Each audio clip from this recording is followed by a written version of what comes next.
Hey, Steppagen. What ho, friend? Coming in, coming in. How are you doing? Oh. Yeah, just a few days late, but I have returned.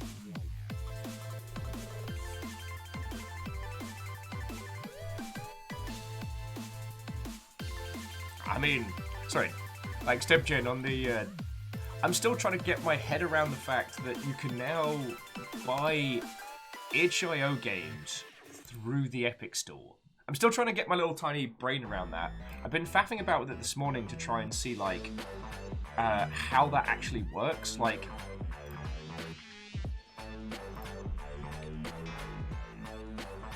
but it's feckin' fascinating. It's feckin' fascinating.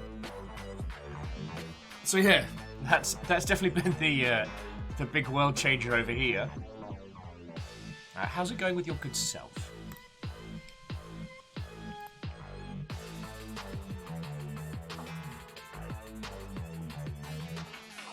Alice Watto. Good morning. Hello, hello. Oh, just as soon as it shows up, you have to move.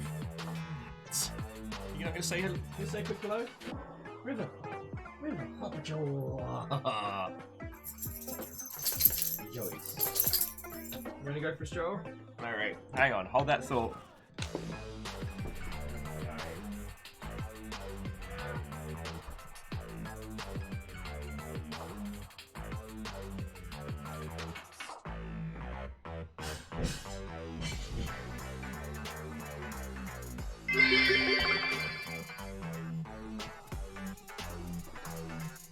Graphite, Mr. Dog, good morning, Watto.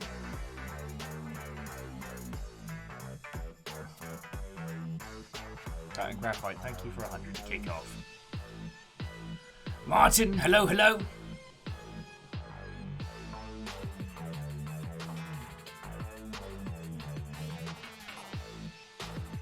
Squeak, good morning. Sorry, I guess I'm still trying to get my feeties back under me. Kimball, Erriman, Watto, coming in. Athrazel, Watto.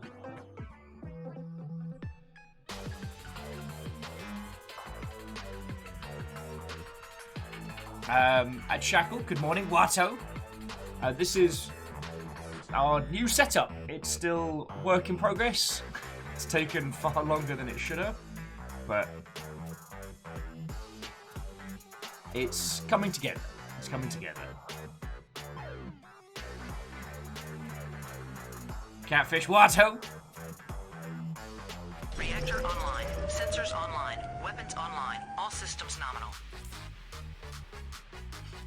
Rest assured the new location is not an indicator that service has improved. We still have this numpty, but we love you. Yes. The current location is definitely it needs a lot of work, but it's coming together. It's coming together. Alnus, thank you for 29 months. And friends, I'm so sorry. Like, the last few days have been, oh boy. So I can only, I'm going to be apologising for that a lot today. I'm sorry. That's part of the human condition, but lovely to see you all this morning. Okay, after I was saying they played Friday Night Funkin' Week 7. You're gonna have to explain it to me because my teeny tiny brain is not passing that.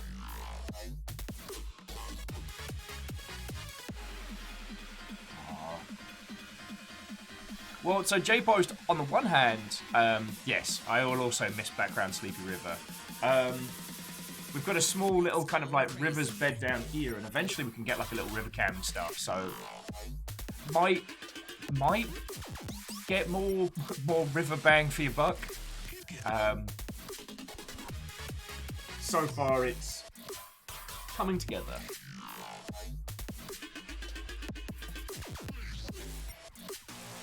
Alright, Friday Night Funkin' is a rhythm game. Okay. I've not heard of that. But like I said, my life has been boxes.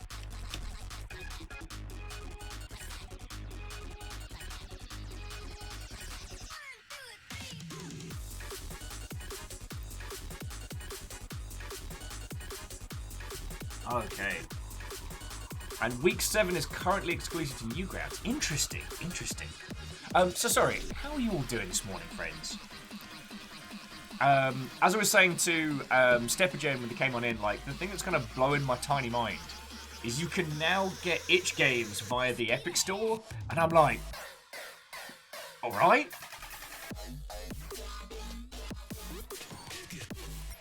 Catfish, there's kind of a sort of bed set up just there. And Asari, good morning, Watto! Yeah, new room. It's coming together. Coming together.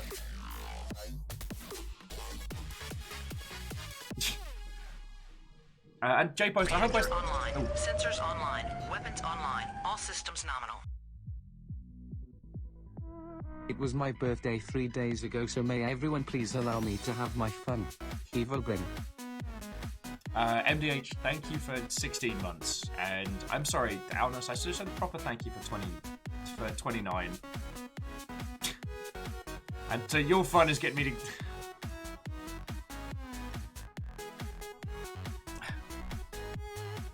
MDH, you absolute terror. You'll have to forgive it for being a little, Oh my word.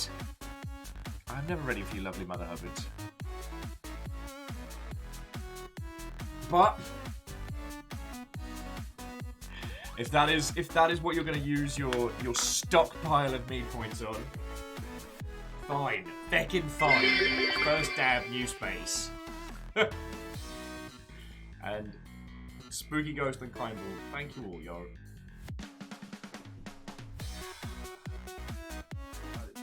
It's very small in here. This is as far back as I can get, unfortunately.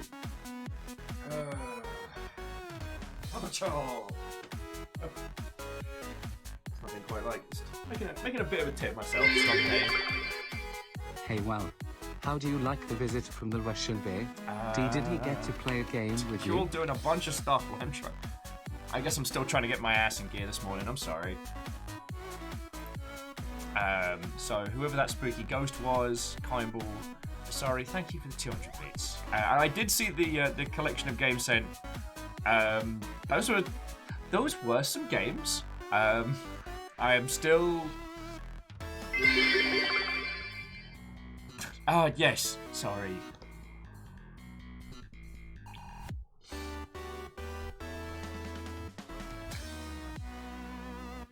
Like Graphite, I almost criminally forgot to put up the aforementioned train.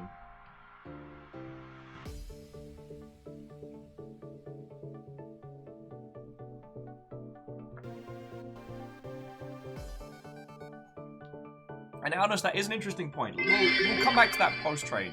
New space train? New space train. Yes.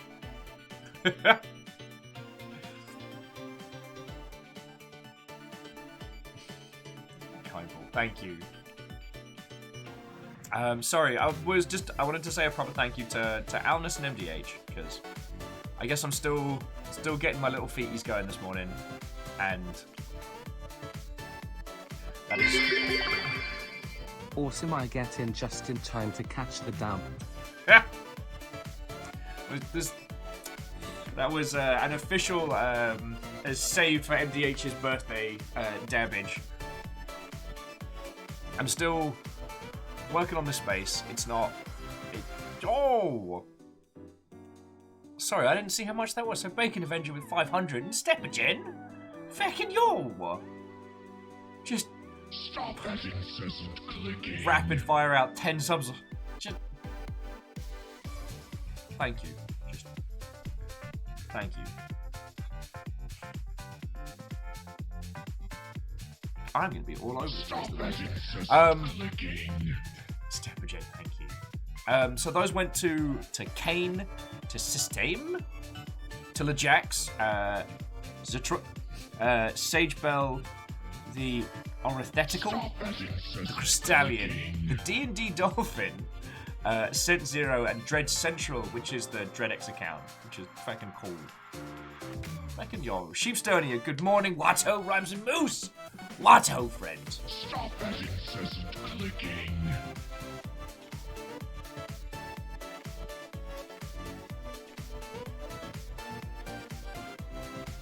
How are you doing, you lovely mother hubbins? Stop that incessant clicking. Yeah, Stepgen, that's an absolutely lucky hit on Dread Central. I wish there was a way that we could have like a ranking system for like House Carl's hunts. You know? Stop that incessant clicking.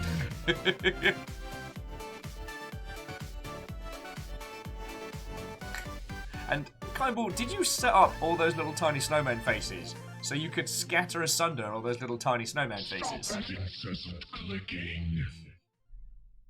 Because honestly, I appreciate the commitment.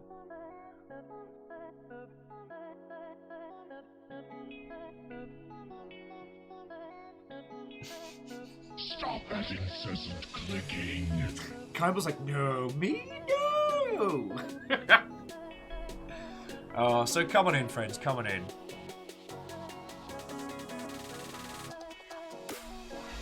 Stop that incessant clicking.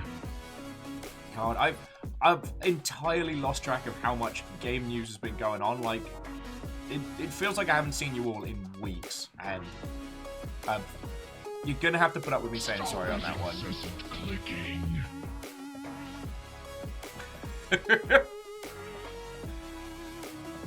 Okay, that was impressive. I don't know if you saw that, Kindball, but one of the snowmen from the pint glass got flung straight up and came straight back down again. Like, that's a Sensors skill online. shot. Weapons online. All systems nominal. So I see chat decided to kick things off by reminding you that you're not in control. Mate, I'm not in control of anything. I'm not in control of my life. I'm not in control of anything. Reminders aren't necessary. Sorry, Moose. Alongside all the hours you put in for, like, work on the longship and get everything going, like, thank you for 30 months as well. Sincerely. And Kindball has a very specific number of bits, and I'm trying to add it all together in my brain, and it's not happening. So I'm just going to say a big blanket thank you. Punspected, yes. The new space, it's a work in progress. It's a work in progress.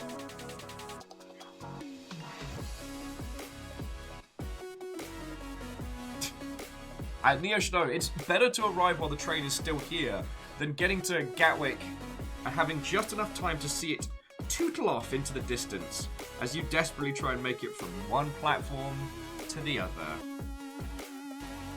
But on the one hand, New space. Yeah, new space. On the one hand, the feeling of victory when making it from one train to another with that kind of breakneck speed as you hurtle downstairs feels awesome. But when you miss it and you've got another 45 minutes to wait, it feels bad, man.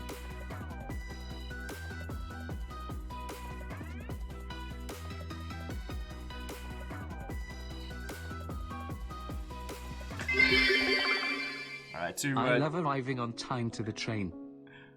To MDH and Shackle, answer hazy, ask again later. Oh, sorry, Neo Shido, here's me being a terrible host. That was 500 bits. Sincerely, thank you.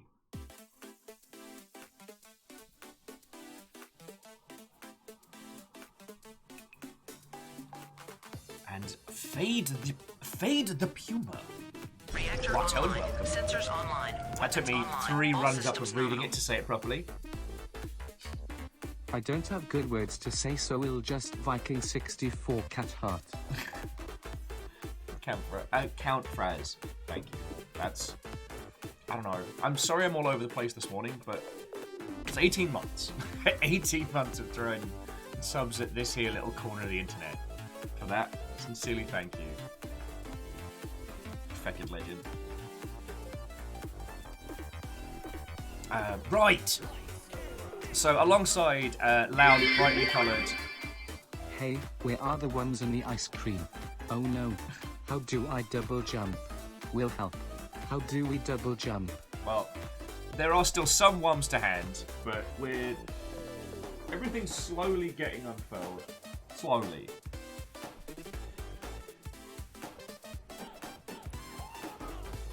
Slowly. Sorry, and thank you for 200 bits. Moose, not sure. There's still a bunch of boxes around the place, so River's still convinced that someone's moving out, or that we're moving, which he doesn't like. So the last... Deciding trains isn't over. I mean, Erebin, it was your call to make. Holy fuck. Thank you. Yo. Erebin, thank you for throwing in another, 1,200 bits. Hey, Nora. Yes, sincerely thank you. Frickin' the train continues. Loki, good morning. What ho, friends? Coming in, coming in.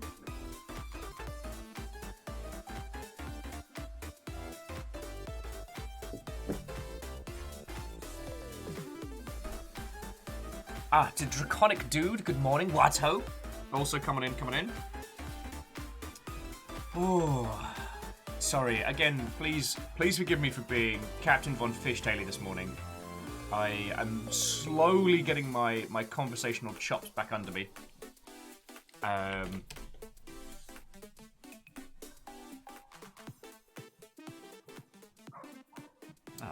And hugs will be dispensed. Sorry, hugs will be dispensed. One of the few good things about this new space is that we should be able to have dedicated River space. So it's basically becoming River's little bed here. So that's definitely something we'll be looking forward to and working towards. Loki, all right. So the plan for today. Well, I feel like I haven't seen all of you in 1,000 years, even though last time we hung out was Saturday. River space. Oh god. Speaking of space, I think a couple of those bits just went skyward. So J-Pod, thank you for 1,000! Fucking yo! Thank you. God, I lost my train of thought. Iron Imp, you're not wrong. You're not wrong. But I'm here with you lot now, and that is a good thing. That's what matters.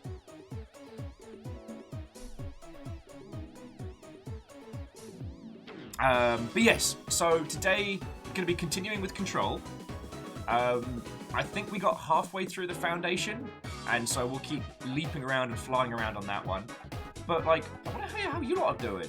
Plus, I know there's a whole bunch of video gaming news that's been keeping going.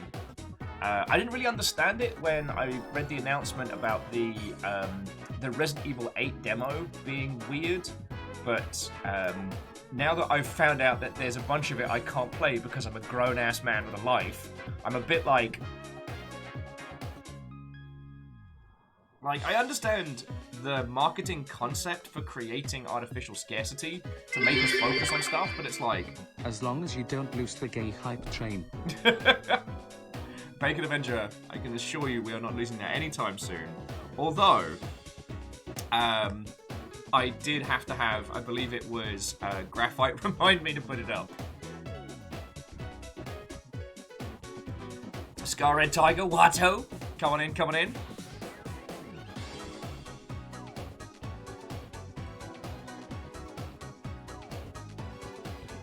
What else has been going down? As we were talking about at the beginning, you can now access... and Bacon Avenger doing a little bit of work for House Order there. Bacon Legend. Yeah, as we were talking about when people came in, you can now access itch.io through the Epic Store, which they have said they are not taking a cut. So we can talk about that in a bit. Oh god, I'm trying to remember what else has been going down. Naria Boy, or Natria Boy, I forget what it's called, has a $10,000 limited edition that comes with a whole ass arcade cabinet. Oh yeah, and the CEO of GameStop's gonna get 180 mil just No quitting. order, only chaos. Only chaos! Errolman, thank you for the 200 bits, friend. So J-Post, yes, Epic is launching the itch.io desktop app. I haven't tested out, but by my understanding, if you use it within the itch, if you use it within the Epic, hang on, we can test this in a second.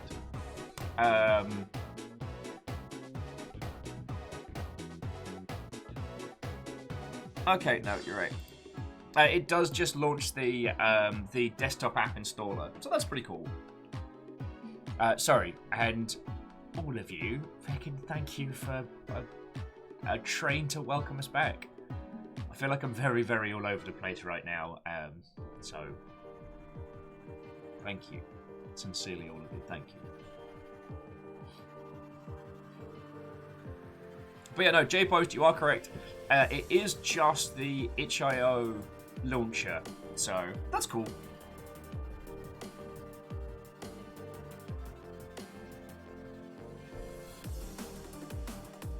Alice is saying that Great Ace Attorney is coming westward at the same time as The World Ends With You. Yes! I can't remember if the anime for that has started to drop, but there we go.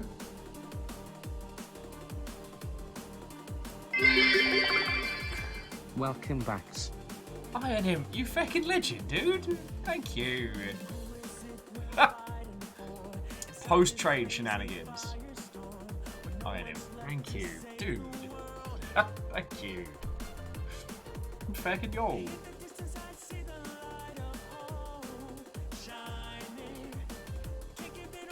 Oh, lordy. Oh, God. So yeah, catching up on all the news. Graphite, I did see that Gearbox, alongside, I can't remember if they were the only company that's threatened to leave. Basically, as Texas are trying to put through what is being described as an anti-trans bill, Gearbox are like, yo, we'll leave and we'll take our business with us. Which, again, you know, less than 1% of Gearbox is Randy Pitchford.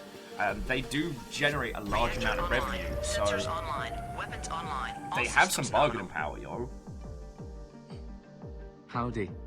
Howdy indeed, Snuggly. How are you doing, friend?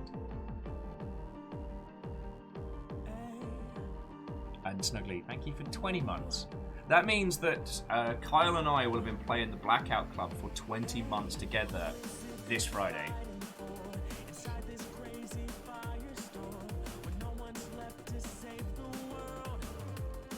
Sheepstonian is asking on the World Ends With You. I believe it's a direct sequel. I forget where the anime fits in with all of it. It's one of those nice things because, excuse me, kind of like with other titles, The World Ends With You is one of those that, as like a child of Jet Set Radio and a fan of Kingdom Hearts, like it felt like a wonderful blend of the two. And it had a really, really interesting take on a lot of stuff. So I found myself raving about it a lot as a game. And to see the excitement over the sequel kind of coming together. Hey, what happened to Burning Fury? That was a funky way to exercise. With a smartphone controller? Is that magic? Try not to lose control. The Hissa couch spunts. I don't know if we'll have enough space in here to try it out, but we'll see. It would be pretty rad to give that one a go. Sorry, that was a game we picked up during the. I remembered to hit the button. For 14 months, no less. So sorry. Thank you for 200. Red Scarf. Thank you for 14 months. I lost my train of thought completely. Glorious.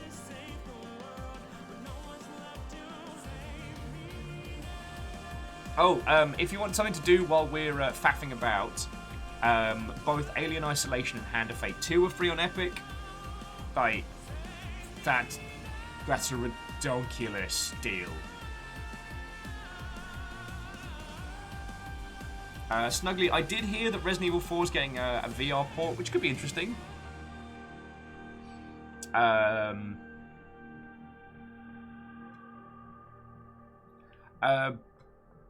Possibly, again, sorry, I don't know if there's enough space in here to do VR stuff, but it's possible. Vanderbeest Watto coming in.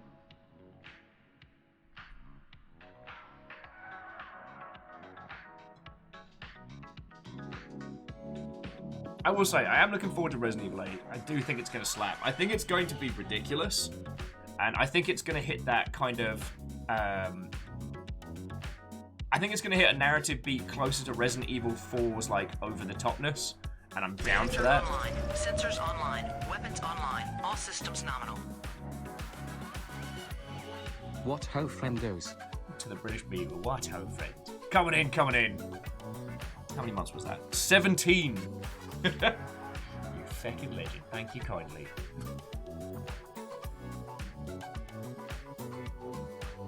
And Favour 6, we're still working through the lighting in here. It's not good, but we're working on it. It's work in progress.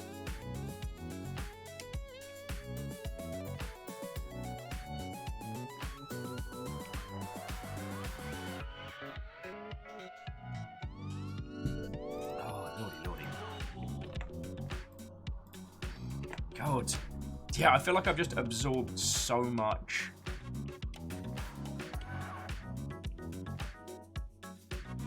God, video game news over the last few days, it's all kind of condensed into one.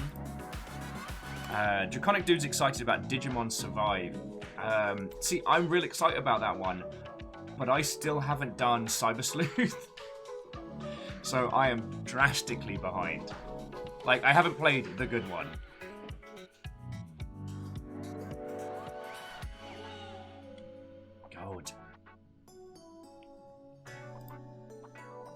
Yeah, here's me sitting in front of you. Now I actually have the squad for some conversation, and I'm desperately trying to remember. There's no need to look at quite so much grey in the sky. Desperately trying to remember all of the interesting stuff worth banting about.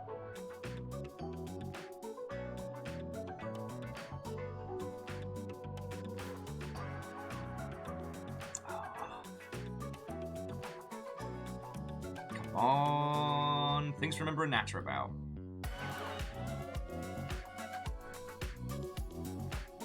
Oh, Loki's saying apparently they already owned Alien Isolation from the last time they gave it away and still haven't played it. It's exceptional. Now, I didn't work on Alien Isolation, but I was at CA when it was in development, so it may sound a little bit like, I don't say nepotism, but the thing that... You deserve it. It is not an easy game to go through. Not in terms of, like, necessarily difficulty, but, like, oh boy. The alien learns, which is very entertaining to watch people doing playthroughs where they keep attempting the same thing over and over and then wonder why the alien's like, I understand that you've been doing this thing where you throw a noisemaker at me and then make a break for it, but I'm a living, thinking creature and you're just annoying me, so oh, nom nom nom nom nom nom nom nom. Oh, okay, here's one that no one except for me is going to give a heck about. Skin Deep. Skin Deep is going to be published by, I believe, is it Annapurna? And is coming together. So, Skin Deep's the next game by a gentleman called Brendan Chung, who made Quadrilateral Cowboy, and before that, 30 Flights of Lovin'. Sensors online. Hey! Weapons online. All systems nominal.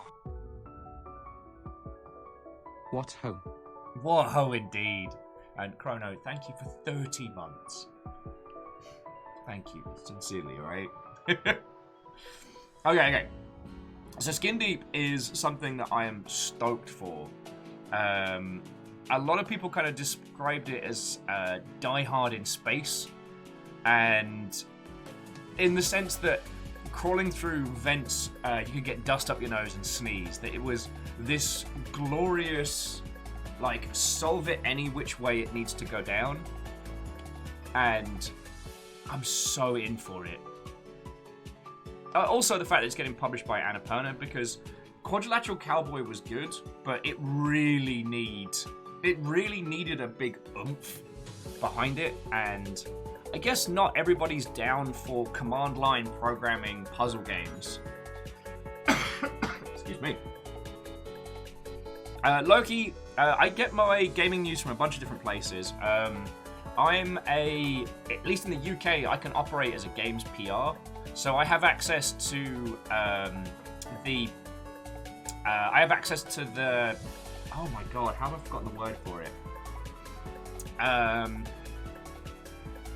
Oh my words. The fancy word for press release lists.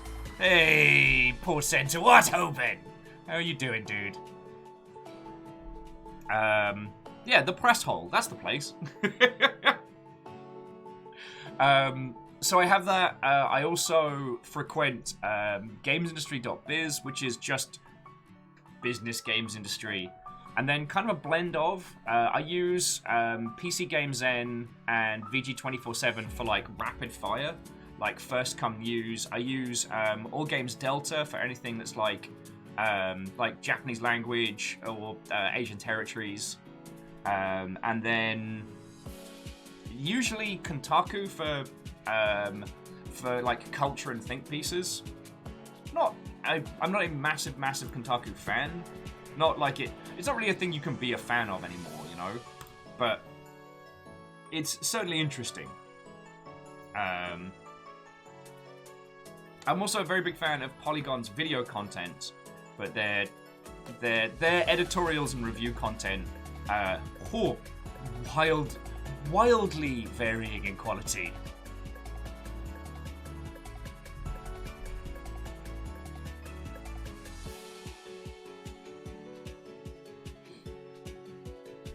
Yeah, I'm with Port Center on this one, that the gaming news webosphere is very strange. There's definitely not one place to go to like keep up on stuff.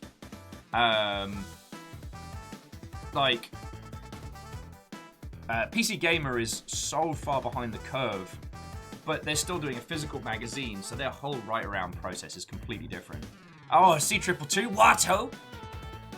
Suffering through shot 2 right now. Good. Well, allow me to attempt to be the smooth British voice of recovery. Aikoa, Watto! Nom nom, Watto! Coming in. But yeah, I know that's Skin Deep is a weird bit of news, but I loved the idea of the kind of like sneak onto a spaceship and you have to knock out the people holding the ship and free everyone. But it takes the simulation to a ridiculous level, and I'm down for that. I am here with all of you lot, which is a very good thing. God, I'm just trying to remember all of the news type stuff.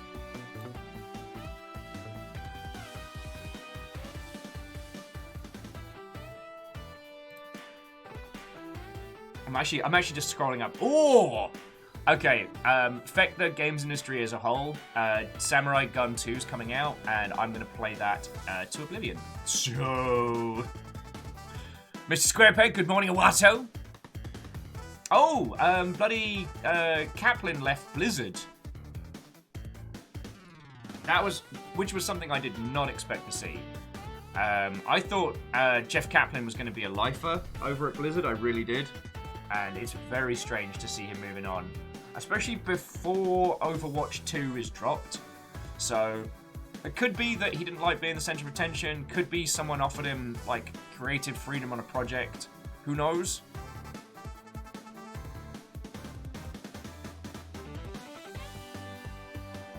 Well, Graphite, I'm still catching up on the near news. So far, all I've seen... Well, okay, so far, all I know is there's some tweets about it, but I'm still off Twitter, so... there hasn't... Like, I haven't seen it hit the newsosphere, so I'll... With something like this, I'll wait until that point, because... I mean, I'm so done with games industry Twitter.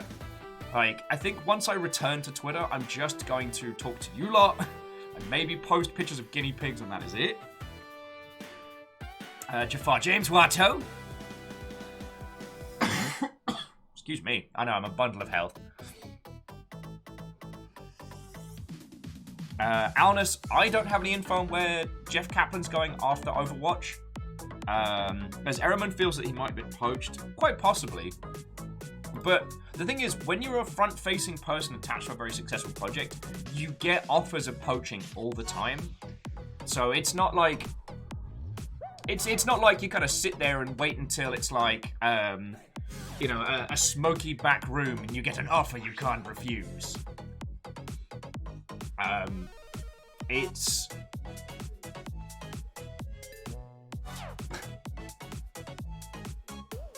close that window.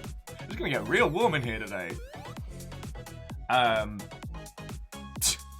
Yeah. Sorry, Paul Center Ben was saying, but Will, if you're not participating in games industry, how will you know who does and doesn't qualify as developer? Fucking right. Actually, the interesting thing is that Ollie's post about QA aren't devs was what caused me to flip my shit the games industry Twitter as a whole.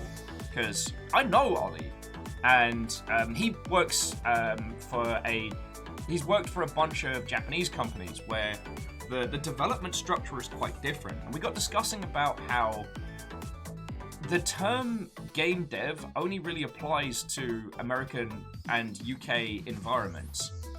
And the term game dev just means someone who works for a games company or someone who works in a game.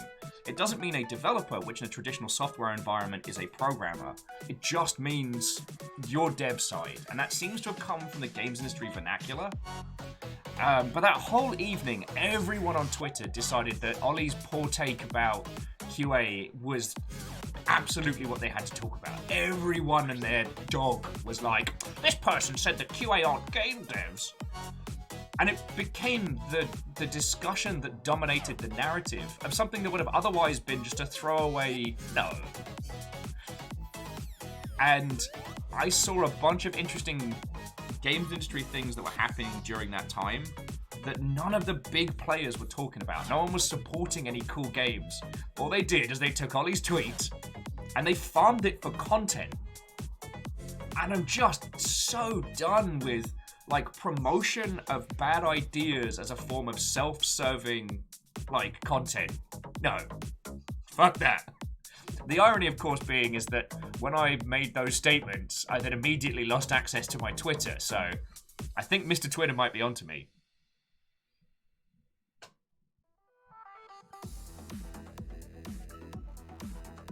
Sorry. It's just one of those that, like, because MDH is saying attacking bad guy gets more clicks. It does, and it generates engagement in a kind of a ragey, echo chambery environment. But it wasn't even... It wasn't even something that needed to turn into a rage fest. Like, yeah, Graphite, you were right the whole time. Big Twitter's onto me. So yeah. Oh, but Ben, I'm sorry I didn't respond too much on your post, but I'm definitely excited to get into whichever variant of Worms you decide that we are doing for future events. And, sorry, Ben was musing on variations of Worms to use for, like, a PAX event or something. And the idea of, like... so Ben, Port Center has been doing a lot of work on amalgamating content from varying versions of Worms together. So it would be possible to play some of the newer content on some of the other titles. But then Worms Armageddon is the easiest to get running. Like, that will run on a potato and will give you the least amount of hassle, like, if you have to do something live.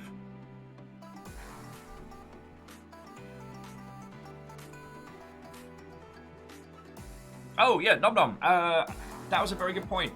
Horizon Zero Dawn is free for anyone with a PlayStation account at the moment. And I have some really interesting thoughts on that one. Like, I think that Sony might be going too hard on how much they are spreading Horizon Zero Dawn far and wide. And I think they might end up devaluing one of their strongest standalone IPs before it gets a chance to become a big blockbuster.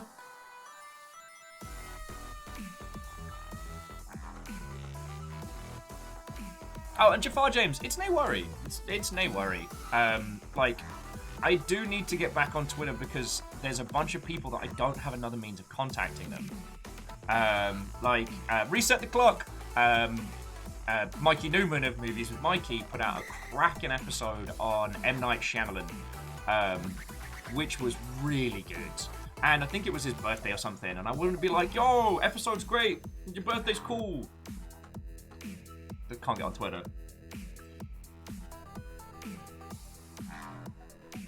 Red Scar was saying Horizon Zero Dawn was the pack in-game when they got a PS4 Pro. Yeah.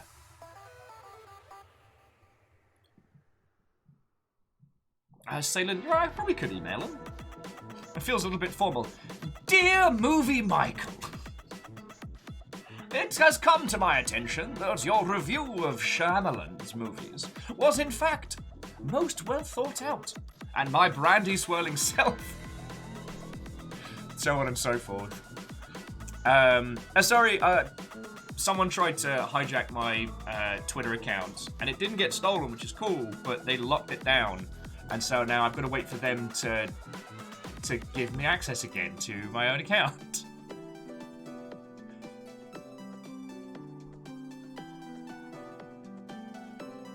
Moving pictures with Michael. Though, as someone who is definitely a Will, not a William, I wouldn't casually call someone Michael unless it was for a bit. But on the Worms discussion, Ben was saying the other advantage using Armageddon over other versions is it saves replays as separate files that can be shared. So people can, people qualify by sending in their replay files. Yes. Well, I mean, I assume for the start it's going to be, how do I phrase it? A seeded invitational. Like, it'll be you picking a mix of people that know how to play and people that are entertaining.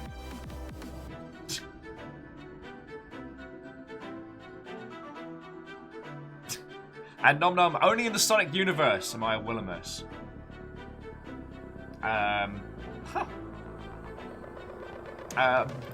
Okay. Sorry, that double take was I was just checking to make sure Twitter hadn't been like, can you please fill out this form so we can sort it? Oh, Alnus! Electronic Theatre with Master Newman. Like it. I like it. I'll send him that one. But yeah, sorry, jumping back to the Horizon Zero Dawn one. So Alnus was saying it feels like it's coming out of Horizon 2's marketing budget. Quite possibly. It could be that their goal is to get Horizon Zero Dawn 1 everywhere. And then, like premium price point, Horizon Zero Dawn 2, kind of like, well, okay, I was going to say kind of like Halo 1 to Halo 2, how Halo 1 became very, very easy to acquire on the Xbox system and was bundled with just about everything. But the other element that Halo had was the kind of this breakaway success of Xbox Live. So there was a thing to keep people engaged during that setup. But that's not a kettle of monkeys. Sorry. When can I play Horizon Zero Dawn on my Alexa? In about 20 minutes.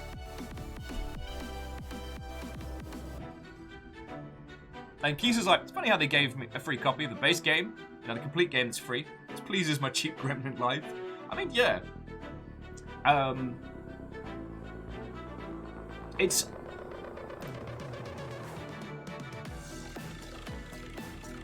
interesting because there's... Oh, God. We were talking about this the other day. I need a better turn of phrase than there's more than one way to skin a cat, because we shouldn't be skinning cats. That's a horrible turn of phrase. But there's multiple ways to use a strong IP to bring people in. Now, I'm not sure if spreading Horizon Zero Dawn far and wide is necessarily the best maneuver. But I don't have like an alternate suggestion. Do you know what I mean?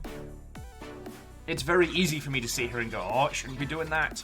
But it's like, Horizon Zero Dawn doesn't have a multiplayer component, so it doesn't have anything for people to do beyond play the story of it, which is a great story. But it means that each person is kind of one and done, so giving everybody enough an emotional hook to get into it, I mean, that's powerful. Oh, and Mr. Squarepeg, sorry, I did mention it earlier. So you can get itch.io via the Epic Store. It's just the desktop launcher, so it's not integrated into the Epic Store, which would be feckin' lovely. Like, itch.io doesn't have an add to cart feature, and to Admiral Zep Watto, good morning, hello. Coming in. My axe is far away. I don't know where my axe is, so I can't even fight off potential raiders. I am an unorganized, I am a disorganized numpty.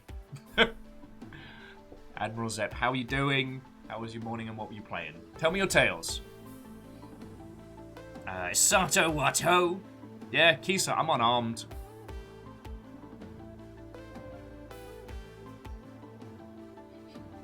I'm unarmed. I'm an easy target.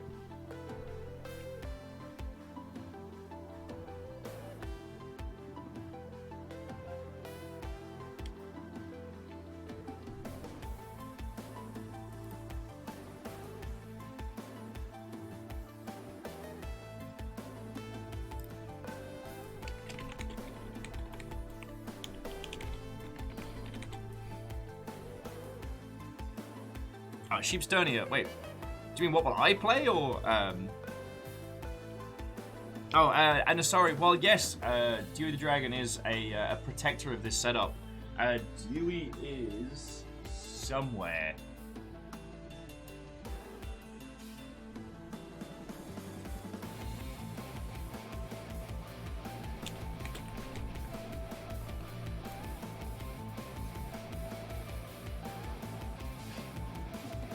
Okay, but Admiral Zep was doing great, was making D&D characters and having a blast. Heckin' yo!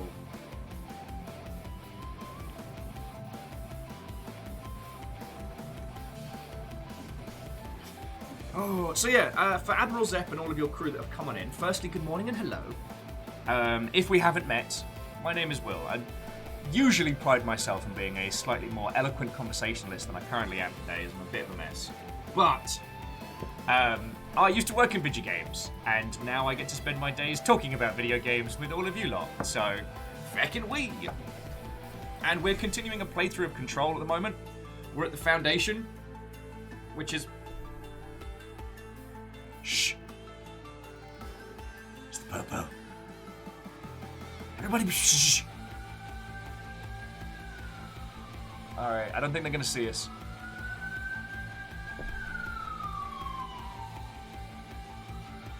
This new room is great.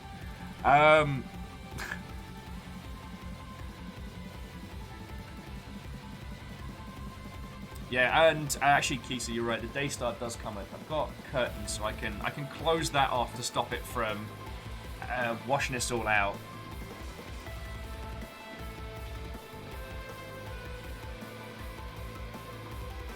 Okie dokie. And I lost every train of thought that I had there. I'm very sorry, friends.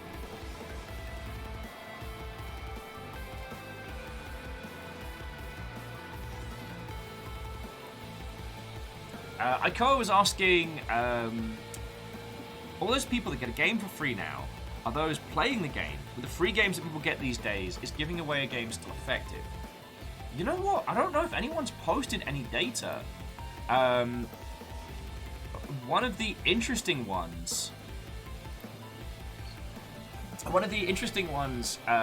was Epic's financials, where they said they've been basically spending like 330 million a year on exclusives, on funding, and on giving away free games, which was very, very entertaining because all the would-be analysts leapt on it and went, "Oh, I can't believe Epic's wasting $300 million a year. What are they thinking?" They're making close to $1 billion in... Now, I need to make sure it's either... the difference between profit and revenue is very big, but they are bringing in 700 mil in some regards.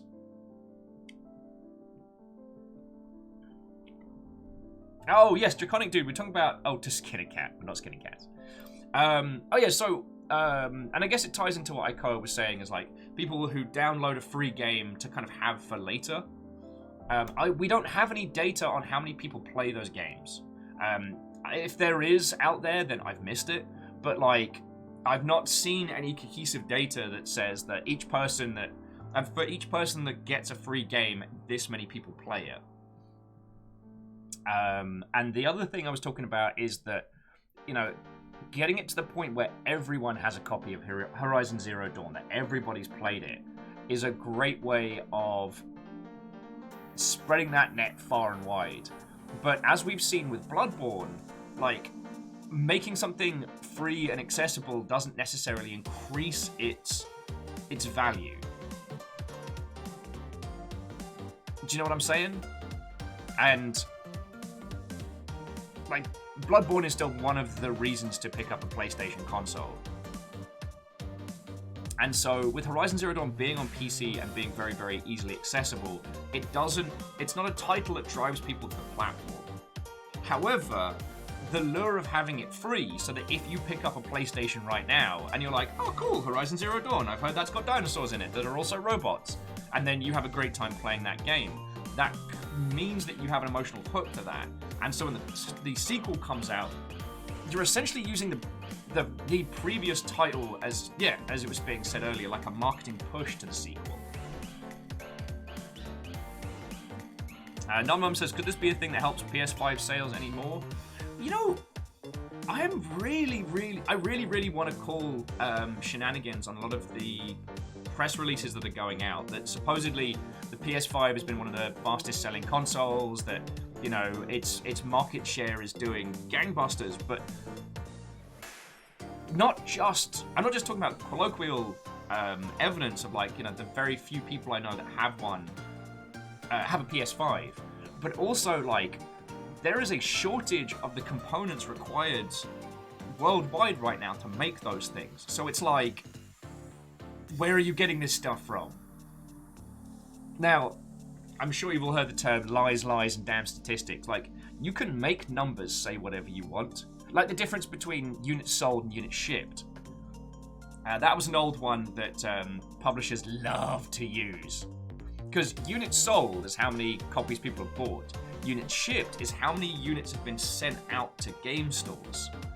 So you can ship a ton of games and sell none of them, and then have this wonderful statistic. Vulcanal, Watto. I don't know if I've managed to achieve fantastic chats. You lot have been glorious today. I feel like I'm playing catch up. Portsum say, remember how Ubisoft would give away the previous game in a series as a pre-order incentive to the new game? Good point. Rayman Legends pre-order was getting Origins a freebie. South Park, the Fractured Tale would get Stick of Truth. PlayStation 5 is the fastest selling console ever. Tiny voice of consoles with a 5 in their name. Yeah. I mean, it's a tongue-in-cheek example, certainly, but you can massage the numbers to say what you need them to. And Shackle, thank you for the 200 bits.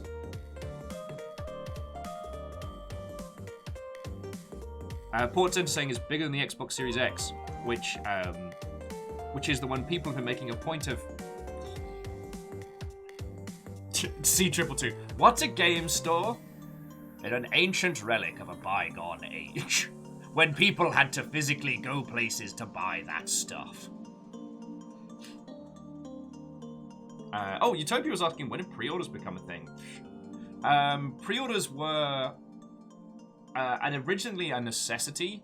Do you remember when I was talking about units shipped? Back in the day, when physical games retail was the main way to acquire games, stores would only buy so many copies of a game to sell, dependent on the game, the popularity, etc. So if you went to your local GameStop or Game Station, what have you, and went, I'd like to pre-order this game, they would make sure that when it came time to get those copies in, they would order enough for everybody, and then maybe a few more to do as an additional sale. So it was a way of making sure that that game that you wanted, you physically got a copy, rather than having to be there on day one and, like, risk losing out. Because the idea that you could...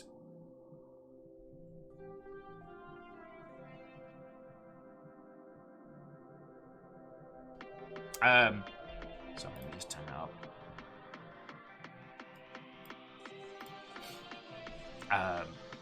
Apologies, lost my train of thought a little bit there. Oh yes, yeah, we're talking like just standard physical retail stuff that if you went and everything was sold out, then sorry, you could try in a couple stores like on the high street, but chances were slim. However, it's something that has persisted, as it's a very, very lucrative for publishers and for physical stores. It's not great for developers, but it's one of those just strange quirks of our industry. Like, we have digital pre-orders now, which is completely pointless for us as consumers, but is great for publishers. Because it guarantees money regardless of the quality or status of the title. Like, sorry, anyway. I could natter on about my dislike of pre-orders all day. If you are curious about whether or not you should pre-order a video game, please check out our sponsor, ShouldIPreOrderNow.com. ShouldIPreOrderNow.com is the premier video games website to let you know whether or not you should pre-order a video game. If you hit exclamation sponsor to find out more. Oh, except for it's disappeared. Glorious! Pre-order? There we go.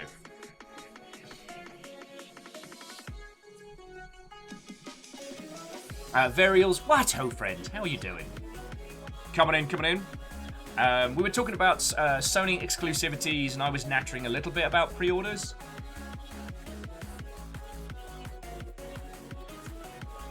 And someone brought up a real good point.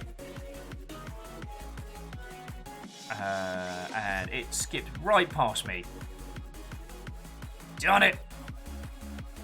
Oh yeah, and again, Draconic Dude, I've been binging the Spin Dash 3 album a bunch by Game Chops. Because it's just the right amount of chipper, and it doesn't get too... It doesn't get too dank. Because don't get me wrong, I feckin' love the Everhood soundtrack, and we'll probably pop that on at some point today. But, oh boy, sometimes it slaps too hard. It slaps too hard for conversation.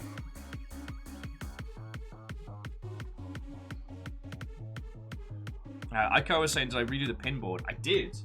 It means that the pins are less spread out, so you can see how few I have. But what I'm going to do is all the little Gundam weapons that used to be just kind of like in boxes and strewn around. I'm going to start filling the bottom with weapons, and if any more pins show up, or if, you know, when it comes time to start going back to conventions, I can start like blocking those in.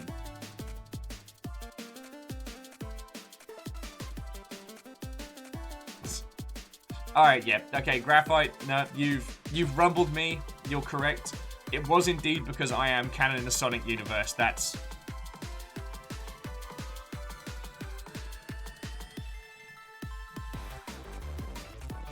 Oh, and on the previous conversation, Moose was saying, it does still make a little bit of sense to pre-order physical games. I guess so, but...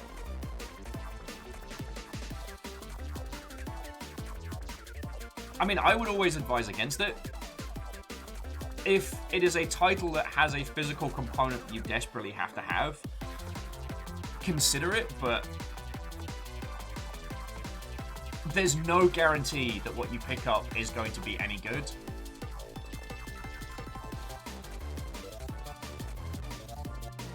Oh, a topless Watto.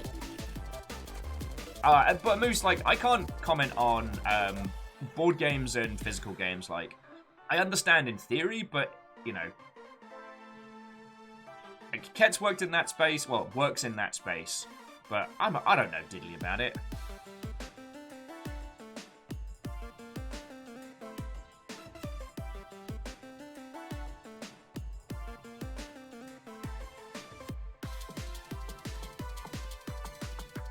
And Ami Masashi Watto. A topless, I am doing much better for seeing all of you lot. Porton says, I see devs and studios pushing people to add games to their wish list more than pushing to pre-order. Yes. Well, I mean, it's a small thing, but because Valve are so algorithmically driven, like, throwing a wish list on a game genuinely helps it within the ecosystem, whereas pre-ordering a game less so. I know that seems like a weird thing to say, like surely putting money down early is ideal, but if it's a title that's offering pre-order,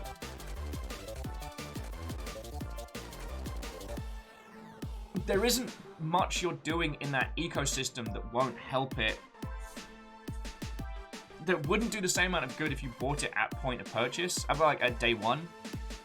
Okay, Atopolis, enjoy your class. We'll be nattering on about this for a little bit before we leap into Control some more. Oh yeah, and Shackle Steam could make it pre-orders part of their algorithm. They haven't yet. And whether or not they decide to change that is another matter. Yeah, as Varials is like, Steam could do a lot of stuff. You can do a lot of things.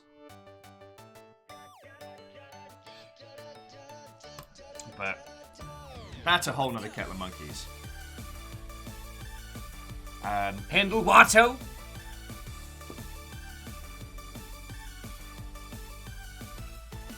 Utopia Heart, I'm not sure what you're referring to.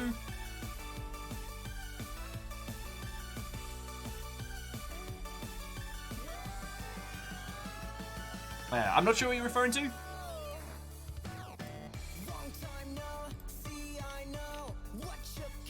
Moosh is saying, I see Valve making pre-orders part of their algorithm.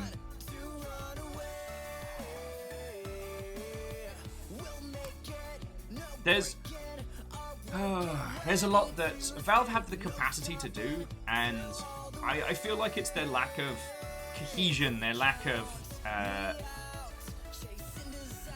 vision on a lot of what they have the capacity to do. Like, they found themselves thrust into a position I don't think they were ready for, and their philosophy has been to be as hands-off as possible, which I don't necessarily agree with. Like, feckin' yo. They've had to deal with things like money laundering and people using their service for illegal activities, and they have come under scrutiny from governments aplenty, which is a far cry from the plucky ex-Microsoft employees that just wanted to make video games, you know?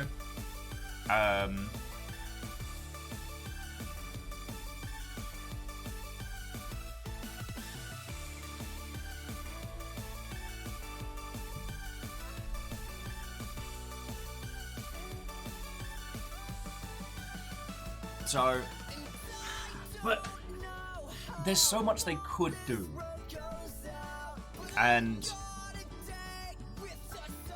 the only philosophy they've really stuck to has been to become as hands-off as possible, and they have there's so much good they can do as a setup. You know what? Let's not get into that one.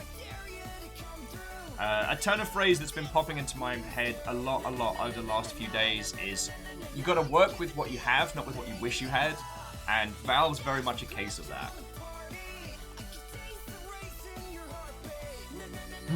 that. Siege Jump 2's like, but how else will I win an Asimov stat track?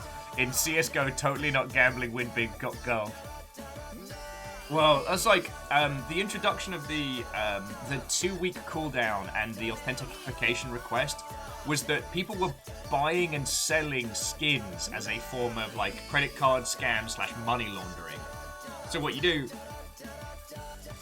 is you steal a credit card and you use that credit card to buy a bunch of skins on another account which you already own, and then you gift.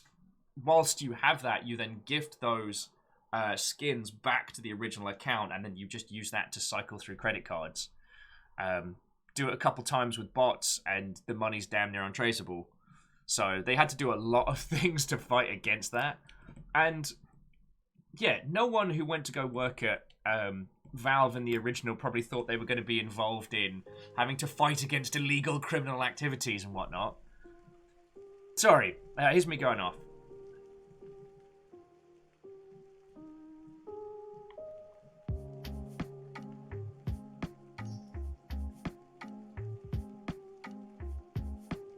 So Utopia Heart, again, I'm not sure what it is that you're referring to. It's not something that I've heard of.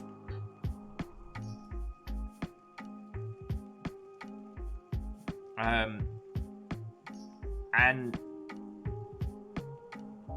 there are a lot of ways to do decentralized funding or to fund multiple teams. I definitely wouldn't recommend that per se. Sock Pop's systems worked very, very well. And Support Center, that's not Fig. I'm not sure what it is Utopia Heart's talking about. Fig is basically Kickstarter, but you can go to the next level. So individuals or companies can actually become investors in a project alongside crowdfunding. So like if a game ends up getting kickstarted and then doing really well, companies can step in and go, yo, I'm willing to put serious money behind this. I'm ready to start talking in the hundreds of thousands of millions, as opposed to individuals being like the $1 to $1,000 mark. Because I know Kickstarter is getting very grumpy about people who were using Kickstarter as a proof of concept to then gain funding from, if I remember correctly. But that's another kettle of monkeys right there. Sorry, we got wildly off topic.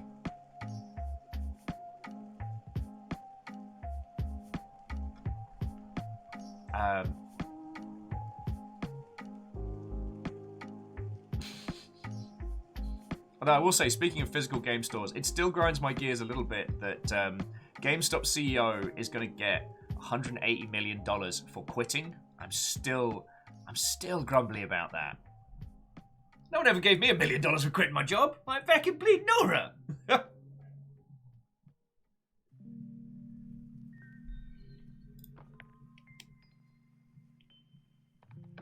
Burial's like, there's figs in my PS5. Still on topic. You should get that looked at. That doesn't sound good. And now, are we just talking like a few seeds, a fruit, like a feckin' fig tree? I mean, the PS5 does feel like it's large enough that you could grow a small herb garden in there and it'd be fine. Probably help cool it down.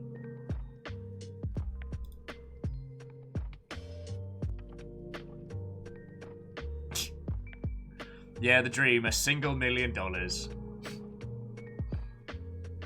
But to acquire that just through the process of quitting your job is incredible.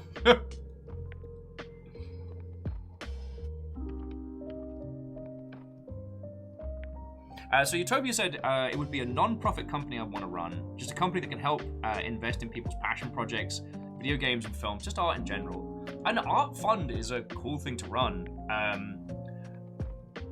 With video games, unless you're working with a team that has a very, very, very proven track record, video games are very easy to start a point of concept and bastards to finish. So there's a few government funds that will throw in for video game development type stuff, and that's usually the easiest cash to get. But like, if I were your financial advisor, I would say don't do it as a non-profit, but look at doing like hire a producer, hire a couple of producers, look through some small-scale indie projects, fund them, but with milestone agreements and stuff. Because I've seen a few people that have attempted to do the the hands-off indie funding method, and it always ends in disaster. Yeah, Kymble, fund it via milestones. And yeah, Verials, you're very right that the last 10% of any game finishing is an ungodly slog. And if it's just you or you and your friend, like the temptation to just not finish but add more features. Let's just keep going. What if we just yeah. Finishing video games is one of the hardest parts of it. Starting video games is the easiest part. Sorry, and Utopia Heart, I'm not trying to ruffle stamp over what is a lovely idea of having this pool of money that you can use to invest and fund and support really fun, really creative individuals. Just have someone on staff who has to be the grown-up. Because unfortunately with a lot of indie projects, otherwise you're just throwing cash away.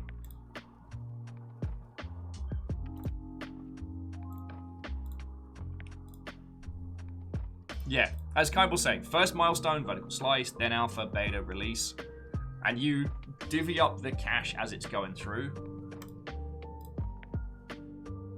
Graphite has a set of dad pants on hand for just such an occasion, so you can just like bundle it up and throw it at them.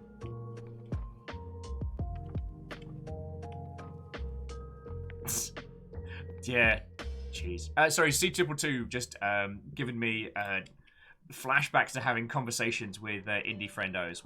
I've got implemented a feature where the rain will drip off your gun in heavy rain. Okay, yes, hear that feature. But what about the bug where the gun doesn't fire under trees? Any kind of trees? Are you gonna... God. Stop me if I already told you this one, but one of the heartbreaking ones was...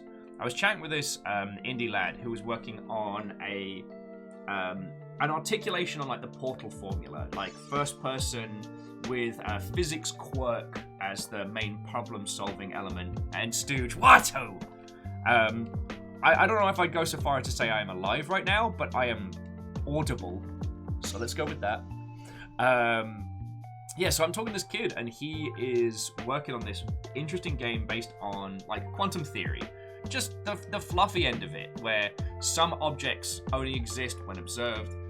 Some objects can only exist when they are not observed. Like, stuff like that. So it made for some interesting kind of, like, you know, interesting puzzle-solving elements, and it had a good rhythm to it. It was curious and interesting. But the process of finishing that game was so scary that he kept spooling up ridiculous additions and add-ons. Like, the last I spoke to him, he was going to make a complete level editor for creating the levels, even while the game wasn't finished. And I'm just like, this is never coming out. You are going to stall and add and tinker, and this will never be released. Oh yeah, and as Kyle was saying, a producer specializing in project management would be a good shout. I know we're all talking about this mystical idea where Utopia Heart suddenly has millions of dollars, but it's fun. It's fun to jam on that. The Great Blue Heron, Watto. And yeah, Varials, level editor is a trap. Trying to build tools for creation like that alongside building your game. Oh no. Even after launch, like you've got to have done so well.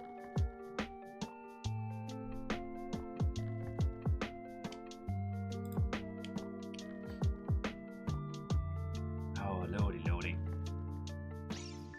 All right. So quick show of hands, because we're gonna be playing Control today. How many of you are gonna be tapping out once we start Control? Because I want to chat with you before we do, because I've been gone for what feels like 1,000 fucking years. And I want to talk to you all. And if you're wondering where we are in Control, we're halfway through the Foundation, which is, well, it's the Foundation.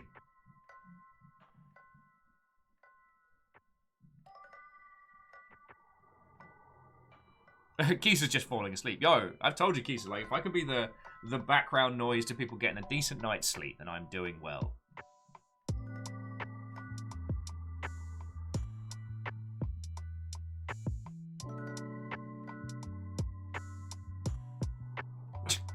Utopia's saying that they heard someone describe game dev as it just feels good to keep working. You know, like taking care of a baby. You want to keep teaching it new things. I assure you, Utopia Heart, whoever told you that was very much an indie dev. It's because, like, implementing features and adding content and stuff's kind of fun when doing video game work. But then making that stuff work cohesively and in a stable manner, finishing it so it's at a stability level that it can quantify as a product, that is the hard work. And if you haven't got somebody to push you into it, it's very difficult. Martin's been lurking with building the Gundam Spiegel. Yeah, the old G Gundam kits are, well, they're very old, but I love the design. I'd love to see Spiegel and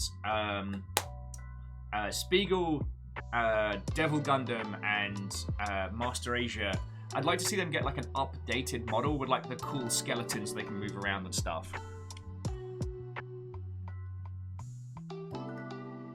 Varial's like, depending on how you do your menus, they could be 50% of your dev time. Not that I know that. God. Varial's, every time we get chat and like dev stuff, I always want to give you like a blanket and a hot drink and be like, it's going to be okay. You can get through this.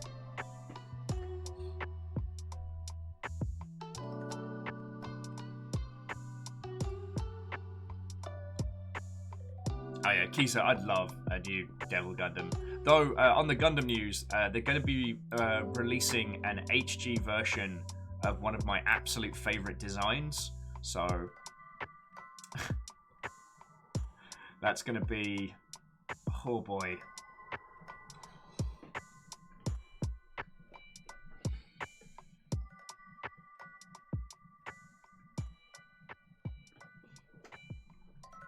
Okie dokie. Vulcan was like, yay, still chat hangouts. Yeah, well, I haven't talked to everybody in ages. I mean, Control's a good one because it allows us enough time to banter and natter whilst flying around and finding out the secrets of the oldest house, but...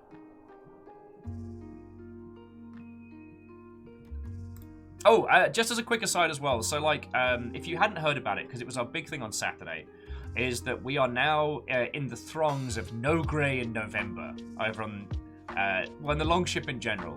So if you're doing minis, models, Gundams, fucking hell, crafting kits, what have you, Lego, it's all there. We are doing a group effort to get all of our backlogs finished before November.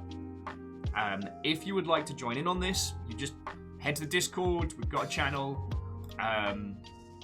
Post a picture of your backlog. And that's really it. Like, obviously with all the move around, I haven't done any more since we did the Stargazer. The Stargazer turned out really cool. And I did like a cool thing with little lights in the dark and it was feckin' rad.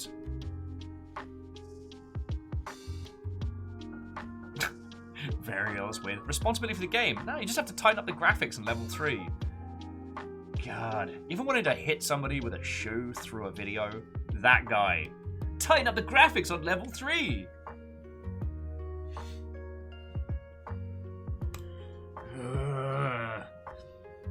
Like, when you've got a potential, like, game breaker, and you're getting down to the feckin' repo steps, and you're getting, like, 1 in 3 repo, and it's coming towards the end of your shift, and you're desperately trying to just find out what it is that's obliterating this game. No, it is not tightening the graphics on level 3.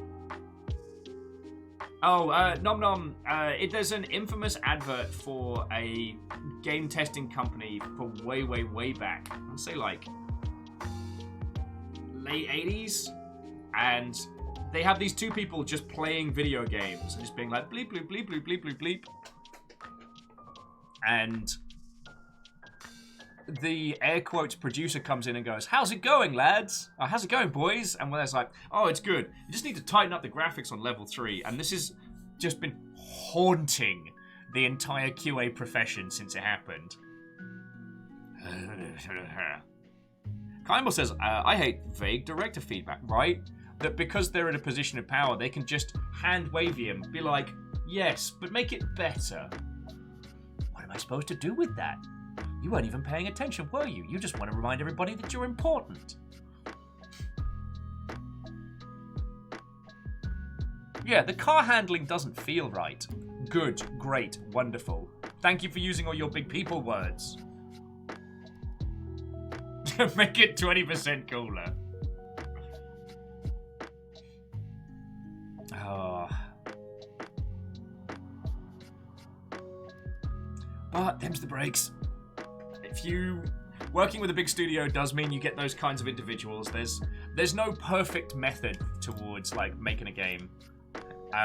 It's like, oh no, why are we doing this? We're just doing ourselves a damage now. Sorry, C222's like, I don't think the art, the artwork doesn't pop. I will find you. I will find you and I will burn your car. Yeah, Varials with, just let me adjust the cool bar on that one. You know what, I think it might just be, in a load of those situations, is that person knows That person knows apparently Skull Gamer. Watto and welcome. And Shirogi Watto. Oh, sorry, we're having a little natter about video gamery stuff, but we're going to be jumping into Control in just a second.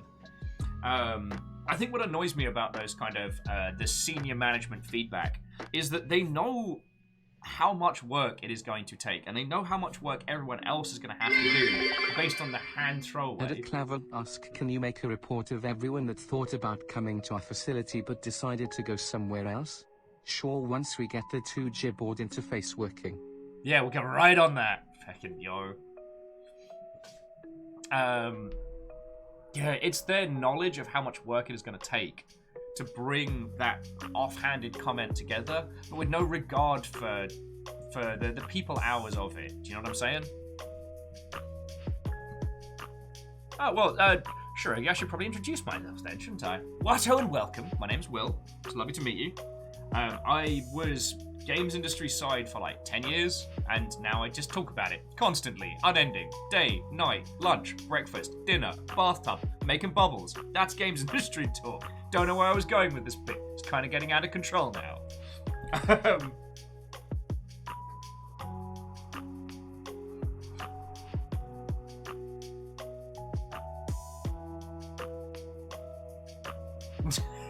Feck. Sorry, Alnus with, wait, so you're saying this is an all-weekend job? Oh yeah, for you lot. But for me, golf trip ho! Aww. Well, Shirogi, I'm sorry that Havoc Puppy tricked you into thinking that I was even vaguely cool. I'll have to talk about my, the false advertising that's going around. But you are cordially welcome to come join us. We'll keep having a bit more of a chinwag, because I've missed you all before we get into Control. We've been playing through Control, God, every Thursday for... Lordy. Gestures to the state of time. Because we initially were just going to play it for a little bit and do kind of like a deconstruction on the oldest house and its architecture, and like how the levels are designed so well. And then we've ended up just doing a full playthrough.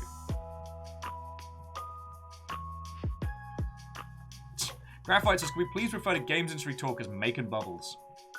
In certain senses, yes. Alright, well, Graphite, you've already got Kimball in, so I guess this is happening now.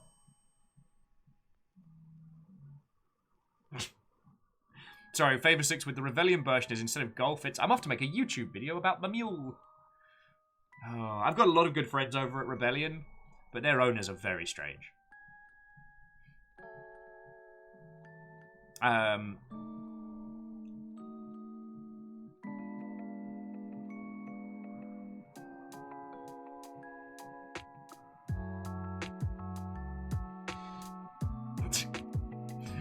Sorry, Shaka was just saying that the directors were shocked to discover that if they told me something was an emergency and needed to be done today, that Shackle would page them repeatedly with any small questions until it was done.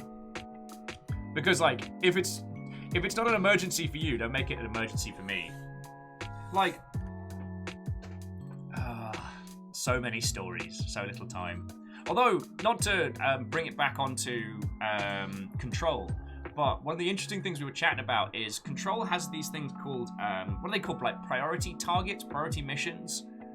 So whilst you're heading around the oldest house, you'll get this like klaxon, there's a blamp, and a mission will pop up, and you have a limited amount of time to go and do it and sort it. And everyone is in the agreement that these missions are pointless. Well, okay, not pointless, you get a reward, but these missions are annoying and they are not fun. And we had this realization that it basically is the flip side of the conversation we're having here. Like, that it's essentially teaching you to be a director of the FBC, because to every minion, everything is an emergency right now. And learning to ignore them is part of your journey. That makes me smile. The side missions, the timed side missions, are there to be ignored.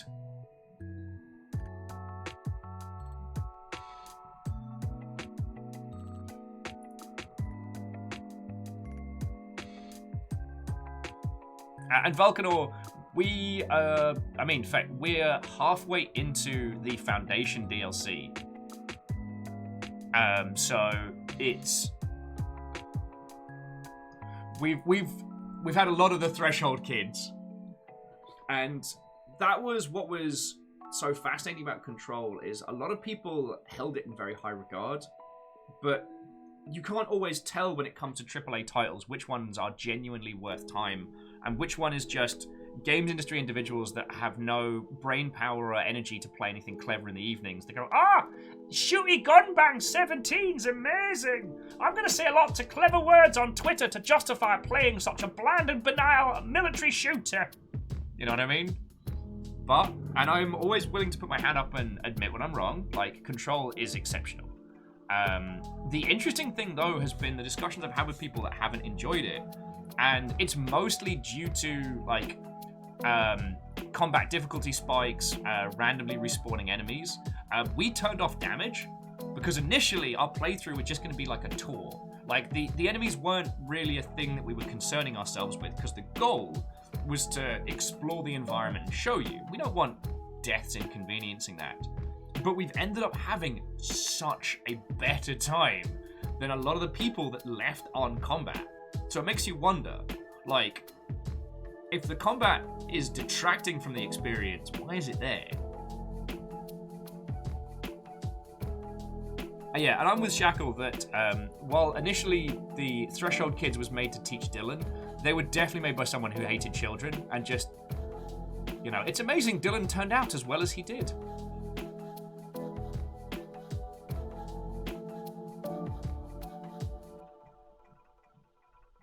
Oh, and Shirogi, yeah, I'm based in the greater Seattle region. Love it out here.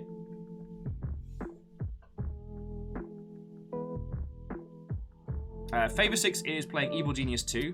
Has a lot of time gates and stuff to slow you down.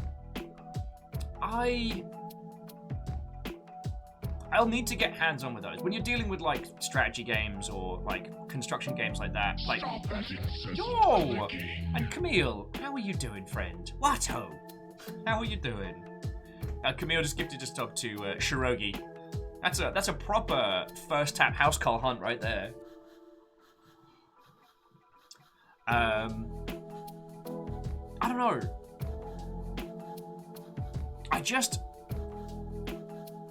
I feel like we're slowly getting to the point where combat isn't expected. You don't have to shooty gunbang to be good game. And it's interesting. Like, at least with Control, we're seeing a situation where you could remove the combat altogether and it would still be an incredible experience. Now, the narrative around the service weapon and how the service weapon and the board and how they choose people does work very well narratively, but the whole, like, shoot, gun, bang, death doesn't fold into the narrative as well as everything else in the world does, and it kind of stands out as the bit of the weak link. Flying around's cool, ripping chunks of furniture and fucking beating someone with a boulder made of concrete is kind of awesome. But there's nothing that... Dying in Control doesn't enrich the experience. And this is not saying that we should be taking combat out of all video games. Like, to go the other end, you all know that I feckin' love Escape from Tarkov. And that is a game where the death system in that is essentially the gambit. It's what you're trying to avoid because everything on your person is lost. It is more important to get out alive than it is to kill another person. And they drill that into you from the beginning. So, yes, death does create loss in that one, but it's integral to the experience, because if you had that kind of looter shooter, or that kind of like loot crawl slow paced element, but you just pop back up again or you didn't die, it would just be a bunch of like, it's basically just loot goblins running past each other. Do you know what I mean? Wolfrad says Control makes sense with combat narratively and fun. Without combat, it would still be great. No, it is great. Like, by removing damage, like, we're just enacting rocks onto our enemies. And, I don't know, everybody I've spoken to that hasn't enjoyed Control, the fall down has been like the combat. That, you know, you're reliant on crafting mods or items and objects as your main form of progression, and that sometimes you can kind of fall out. Sorry. Oh, and Camille says they're doing okay. Recovered from vaccine yesterday. Yay! I can't remember when my next one is.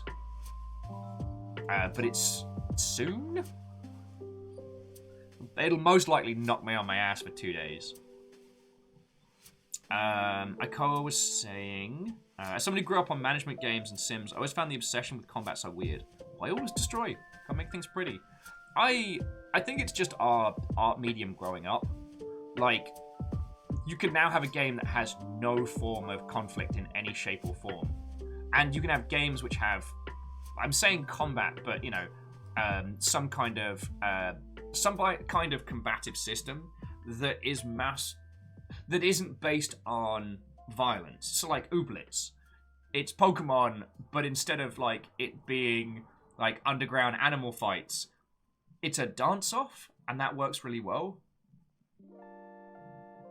Now, Famous is saying, well, they wonder what Prey would have been like with dialed-down combat. Now, Prey is an interesting one because the threat of mimics and the threat of the unknown is a big part of it. I don't want to go too hard into it, but the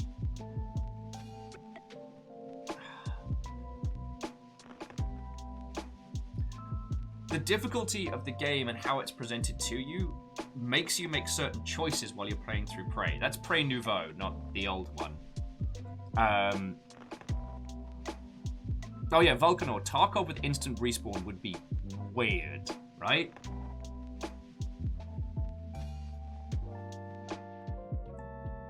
Like, and yeah, Vulcanor, it would be a super weird, bouncy game of Destiny. And I'm not saying that if you don't like that particular style of shooty gun bang, you're wrong. It's more just, I don't know. I keep thinking about the 16-bit era where we'd have all these platformers that would come out that would still be reliant on lives, continues, even though they were trying to do like narrative stuff. I was very surprised, now I think about it, that Rocket Knight Adventures ended up having lives and whatnot, because that was a platformer that was definitely trying to be both an experience and tell a story. So like, aside from making us replay the early levels so much, Dynamite Headdy is another one. Dynamite Headdy is an incredible experience. But what does the life system add to that? It's just a hangover from the arcade days. It's a thing that you just have. Oh yeah, Graphite and Varials make a good point that Death Stranding is a very good example that, you know, the easiest way to dispatch someone is ultimately the most dangerous. And Vulcanor, you're correct. Dynamite Headdy was a treasure game. But, like, Dynamite Headdy's nigh on impossible with the lives. But the thing is, it is not a game that is enhanced by it.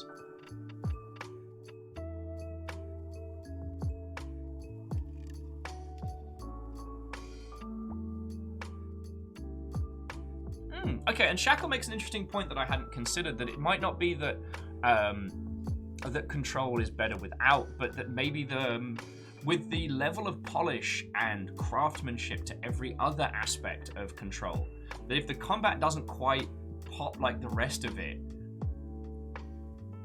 it ends up detracting rather than enhancing. Yeah. Okay, sorry. Go get some sleep, friend. There's...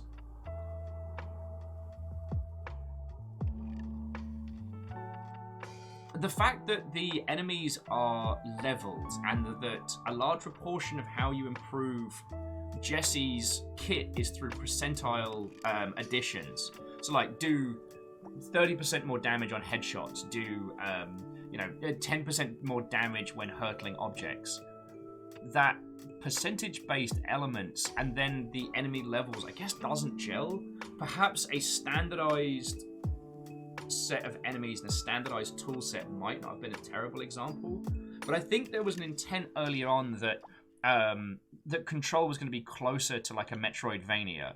That like you would be constantly exploring and going through the oldest house back and forth. But the priority missions don't really enhance that, and you do revisit environments for the side story missions. Sorry, here's me nattering your ear off. You all know this. Excuse me, Mr. the Mario. Let's start from the beginning. Anyway, it's all good things to talk about. The Stooge is like, so what Will's saying is need to make the combat pop better.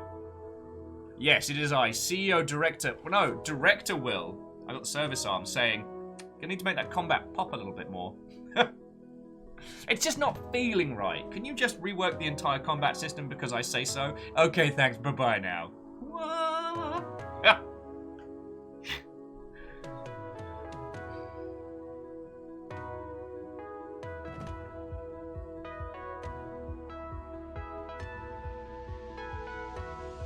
Shaka was saying, consider what if Control's combat felt more like that of War. Instead of adding percentages, you're adding abilities and effects. It's not a bad shout.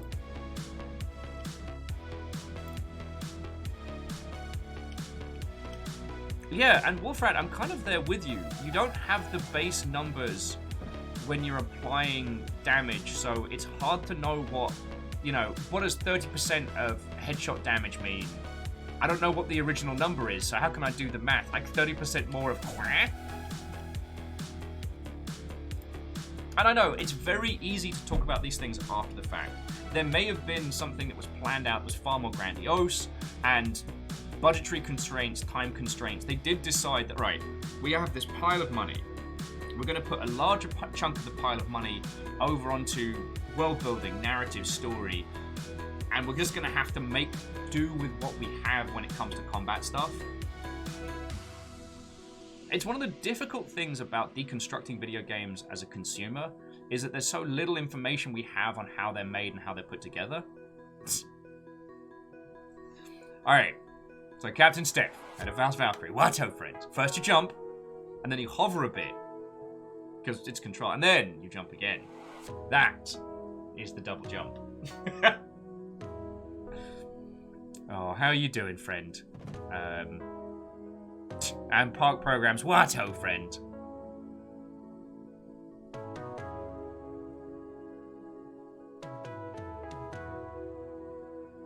Chip plus 22 to jumps.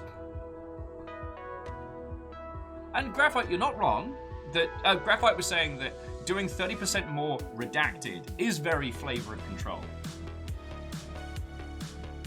And Park's like, to be fair, as a dev, Park also doesn't know how video games work. No, that's entirely fair. That's entirely fair.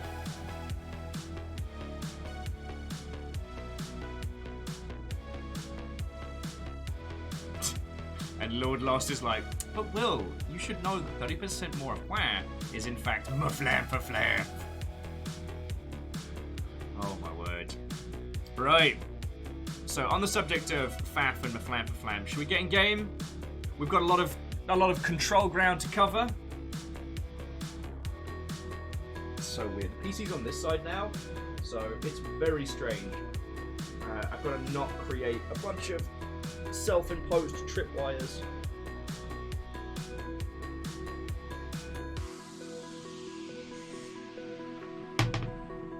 DX Man Watto, coming in. Oh, and Stooge, it's real good to see you, friend. It's real good to see you. Pause. Gameplay. Let's get into Control.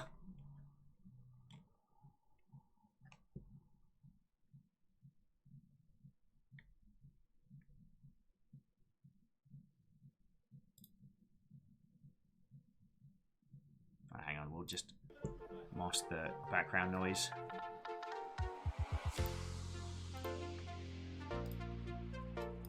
Oh! There we go. Sorry about this.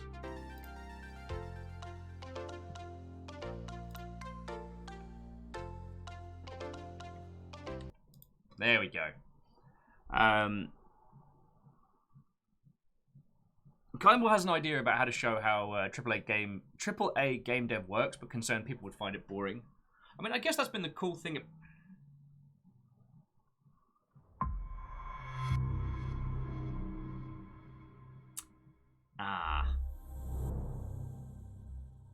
Okay, I can't see you all right now, so don't do anything interesting. Hopefully we can move stuff around.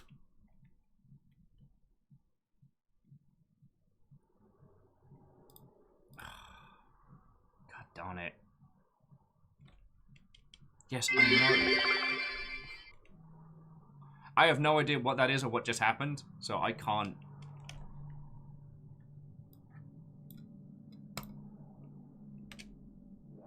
Alright, there we go. Graphite, you feckin' terror. Feckin' terror. Oh, okay.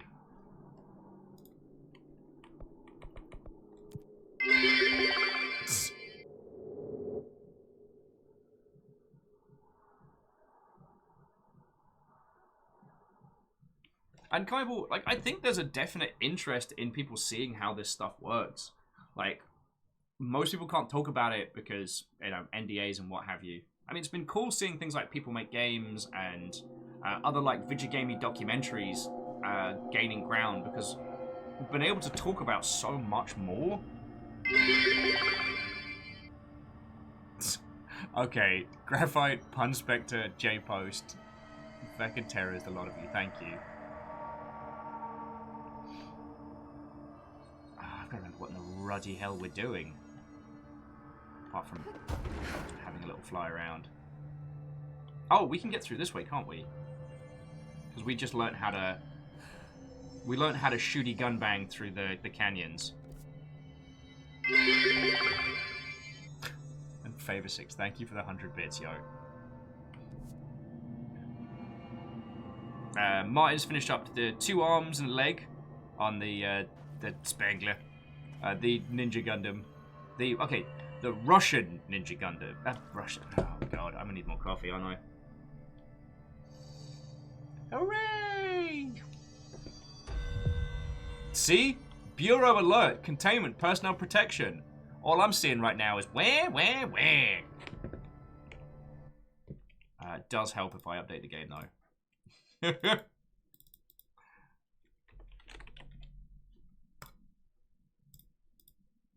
There we go.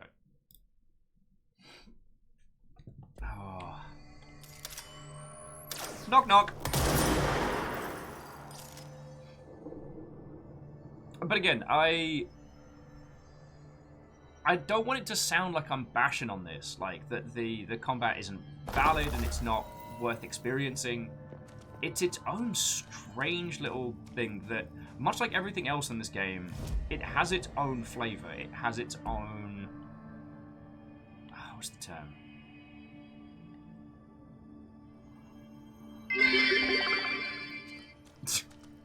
No, we can't... 2 trains! No.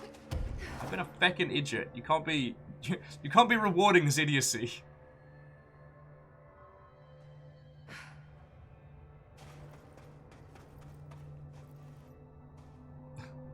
Well, really, if I had a beverage to let get cold, I would be very grateful for the reminder. Bamf! Run that right through the bureau. So Utopia Heart, when we last left off, we were halfway through exploring the Foundation. We found 2 pieces of the nail, and it is possible that the former and the board are at it at the moment, or that there is something wrong with the board right now, but we don't have any proof of that. So we're just reconstructing the nail here, this big old monolith.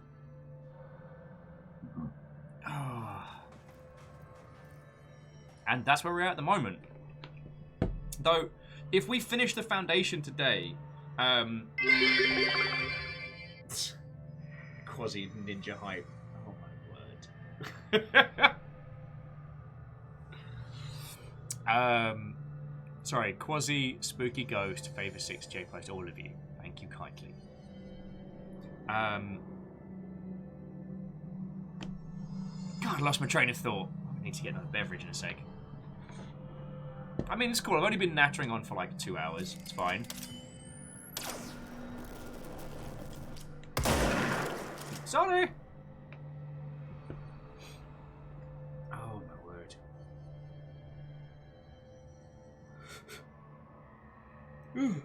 And sorry, I missed the other part of what Kimball was saying on the AAA discussion, which is that, you know, given a bit of info, Kimball could spec a project at a AAA scale and tell you how much it would cost to make. Neopale's like, I see rainbows. And Vanderbeest, thank you for... What is going on? What is going on? I'm sorry, Vanderbeest, both of you, thank you. For some reason, all of the alerts have just started to chug to death. And I have no idea what's going on.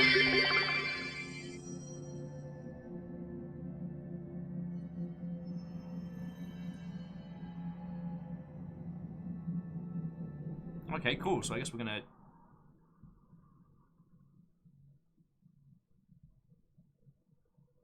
Okay, that was super weird. Yeah, slow-mo pint glass.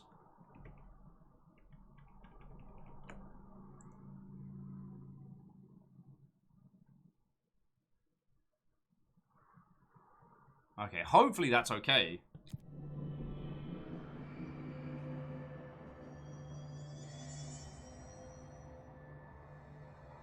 No, it is fucking up something fierce. Oh, goody. Oh, goody. It's only the thing that you lot all do to keep my dumb ass alive.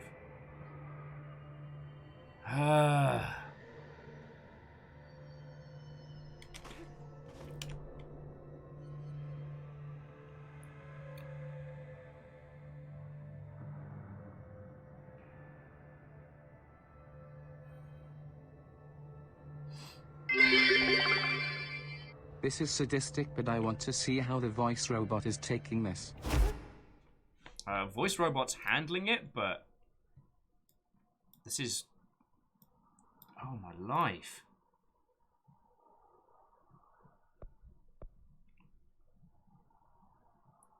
Like, this is having a very bad time.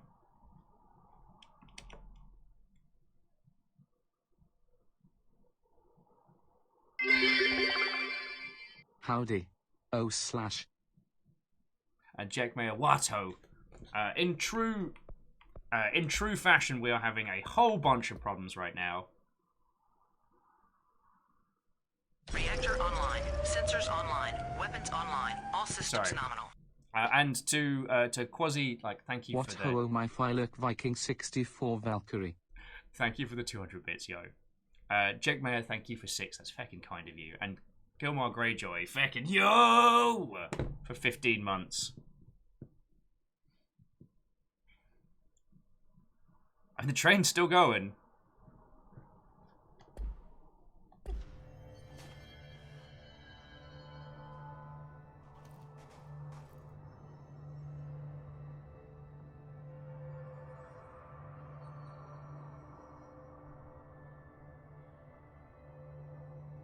And Neopale, Watto, if I didn't say hello properly earlier. Yeah, just having technical problems with something.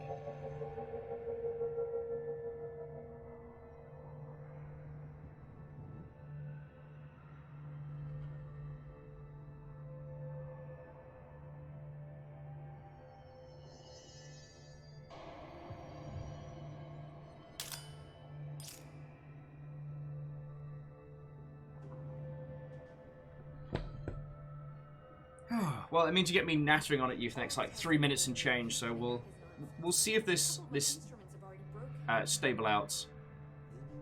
stabilizes out. God, I can't even speak today. My life. Oh.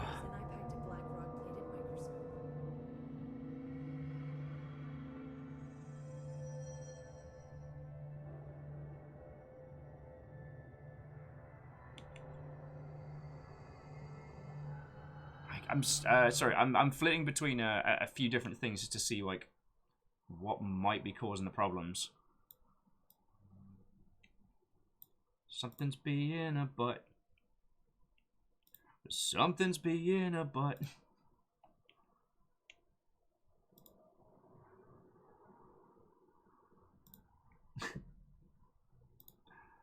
Gotta love feckin' challenge mode, am I right?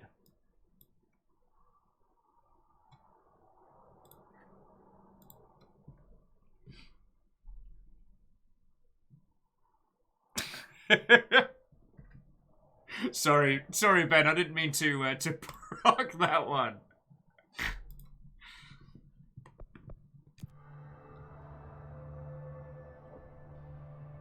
Yeah, park programs. You're right. This is probably just a ghost-related nonsense. I need like a tiny train for when we're getting into this mischief.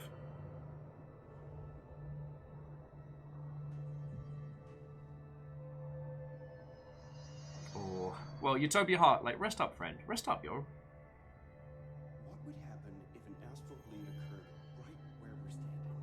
Oh, and yeah, once it is safe to do so, Ben, we are hanging out, and I am getting karaoke drunk, and it is gonna be ridiculous. Spend a bit of cash, get one of the booths, you know.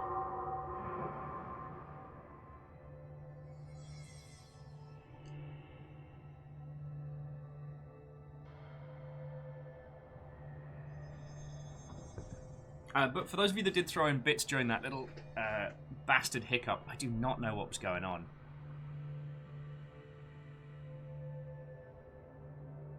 Bark's like, I'd send you some of my dev manic makes games inexplicably work, but it's only working for me right now. Oh yeah, what do you mean it's not working? Works on my machine?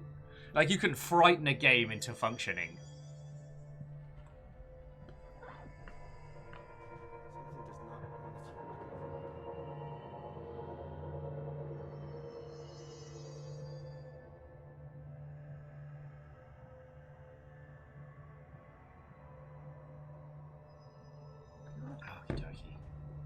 All right.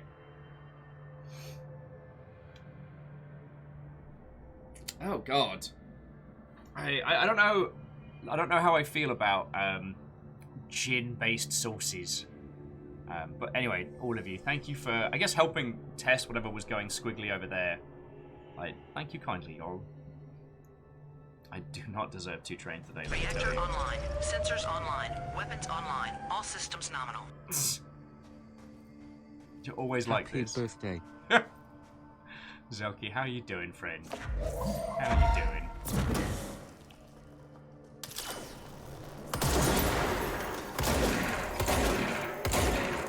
I saw problems with shotguns.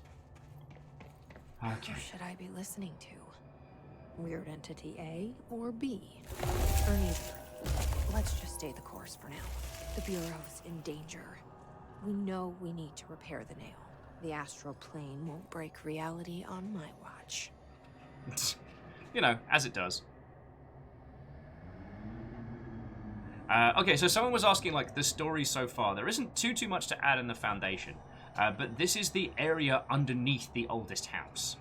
And something is causing the astral plane to bleed over into reality, which will consume and destroy everything if it gets out.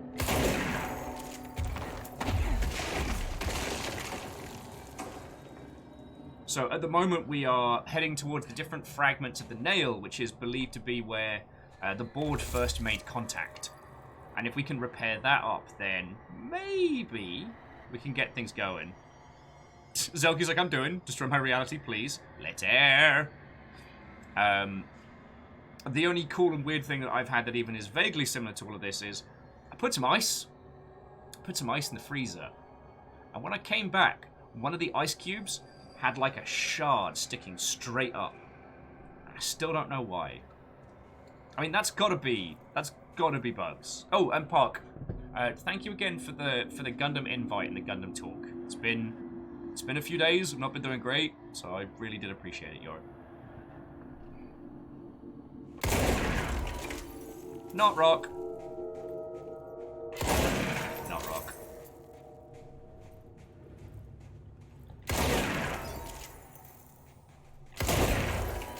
But it does feel like it has been ages since we last played this. So I'm kind of reminding myself as much as us. There weren't any... Alright, there's no new, like, hotlines or things that we missed. Oh, why does this game keep giving us...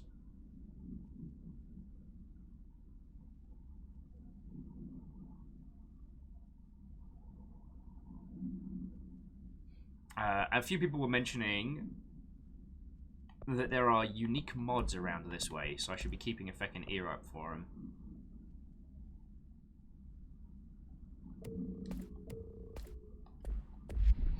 Sorry, jumping back in, Kimball says, finished Quantum Break last weekend on a second playthrough and really liked it.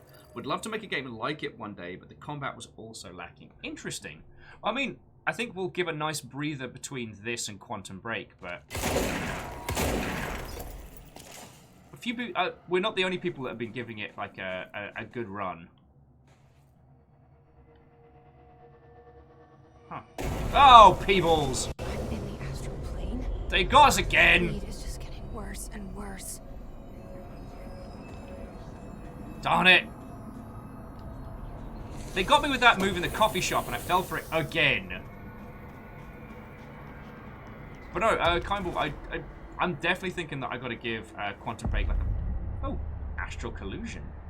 Or Collision. Though I like Astral Collusion better.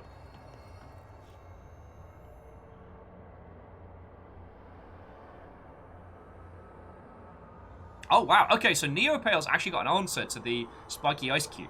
So, it turns out, the ice had a weak point in the middle, and as it froze, the pressure of the water broke the weak point and froze, and it repeats until everything is frozen, so it grows up?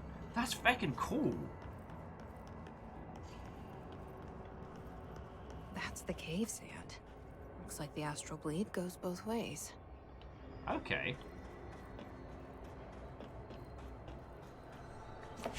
Astral Bleed Goes Both Ways does sound like some kind of prog rock album. I'm just going to say it.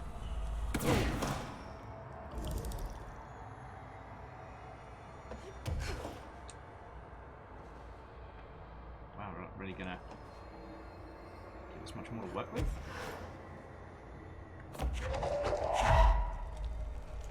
Alright, I guess we're going to dunk this in somewhere else. Nope.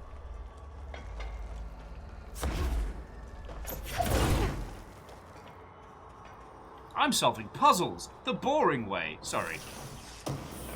Shackle says I missed a document on the ground. In here? Shit. Yeah, point me in the right direction. I mean, that's what we're here for, right?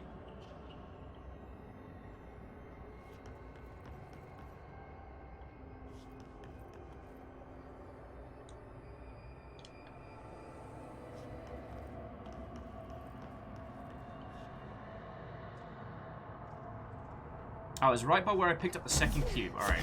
On my way. Yes, Shackle. Feckin' good spot there. Thank you, friend. I would have completely missed that. Alright, so, where everything? Alright. Dear Science! Oh, this is off to a banger. There's a person in my pet salamander. He has human eyes. Why doesn't anyone else see him? I think it's like werewolves with every animal. Like were-dogs, were-cats, were-otters, were-butterflies, were-everything. Actually, the official ruling on wares is it has to be a predator. You can't have were-prey. Sorry, I don't make the rules. There are people inside, but they can't get out, and they're stuck in the animal body. It's not all animals, obviously, but it can be any animal. My parents don't believe me. Maybe this has happened before. Thought you'd like to know. Yours sincerely, John. John's not allowed to stay up watching TV.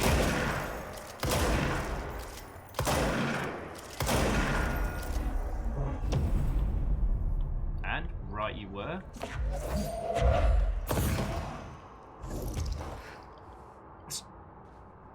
My pet salamander has people eyes.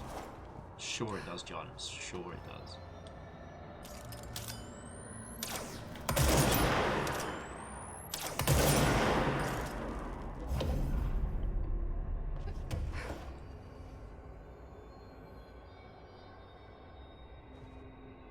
Favor6 says Lorien Trust used to have a were-hamster. I question if that was an official, because the Lorien Trust rule was definitely it has to be a predator. So were lobster was legit, and I believe were otter was as well, but hamsters are not predators. This in the astral plane? That didn't go so well. You work for me now, and you're made of explosions. Oh God. My employee didn't make it.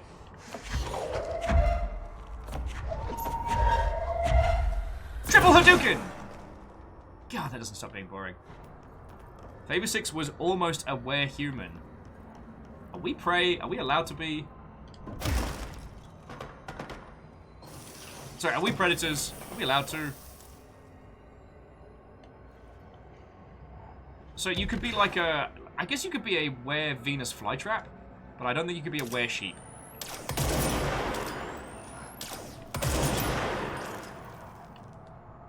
Huh.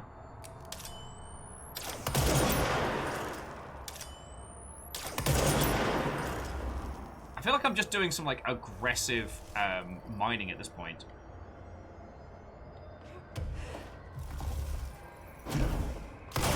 Hey, werecat's legit.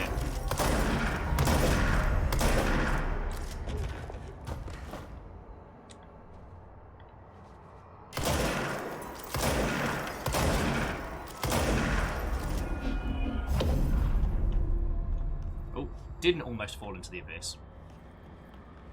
Vanderbeest with Were-Wooloo. God.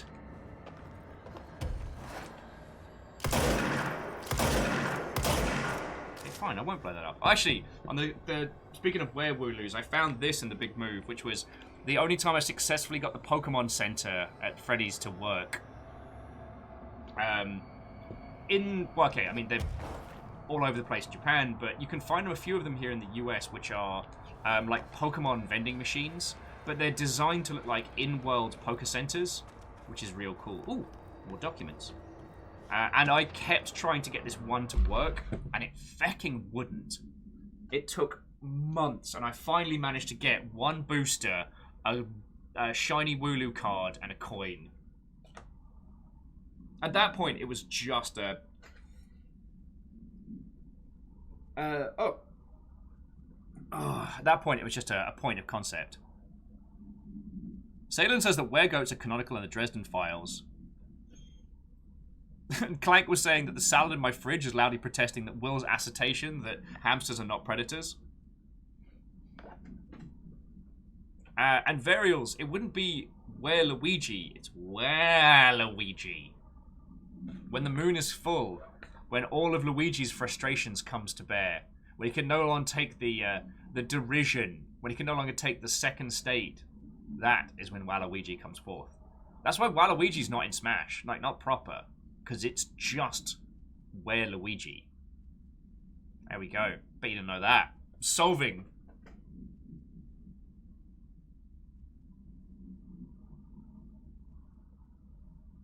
Salem's like, I hate that thing. It's always broken, but they keep the sound on, so I keep hearing like the super high-pitched squeak as I wait in line. But yeah, we just take to use in the self-checkout downstairs. But I managed to get it to work once, and I was very happy with this. However, one of the things I wanted to get with it was the Bulbasaur tin for Fiona, and they wouldn't. It failed every time I tried to get that.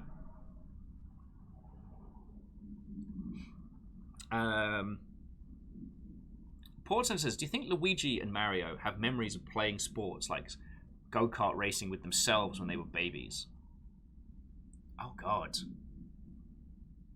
No, I'm with Port Center on this one. I think the whole Baby Luigi, Baby Mario thing is like Doctor Who, where the past incarnations don't remember interactions with their future selves, except for in some very, very specific circumstances.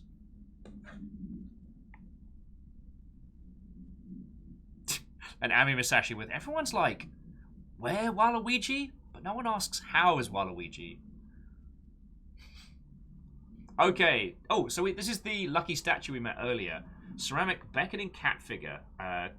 Common luck object found in Japanese storefronts. The following is a list of items observed altered effects. Non-corporeal affinity for human behavior, minor psychic movement, waving its arm. Multiple simultaneous incarnations of this item have been observed. Whether these are independent altered items or acting uniformly or replicant instances of this one is unknown. How the items originally arrived in the oldest house is unknown. It was first discovered sitting on the director's chair and was immediately contained in a Panopticon cell. The next day, an agent noticed 2 additional figures had appeared. Hours later, there were 3. Hours later, all 3 vanished. The items have been sighted throughout the Bureau, appearing while agents perform tasks. It is theorized that fulfilling certain unknown criteria will encourage them to appear. Okay.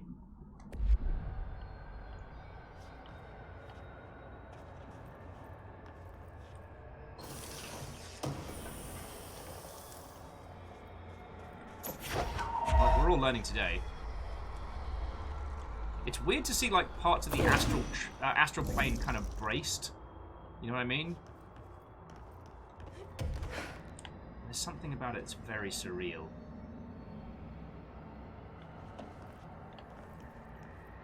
You boy! What day is it today? I'm just a golden square made out of astral plane. I'm not actually a boy. And I don't appreciate this Charles Dickens reference. Alright. Where are you?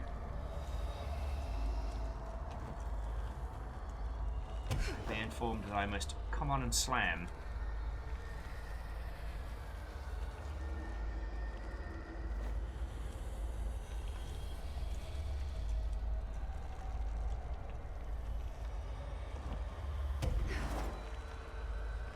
As much as I would love to bring the thunder on Waluigi banter, I'm fully aware of the fact that nothing I could come up with would be as funny as BDG. So, oh shit! How do I place you down?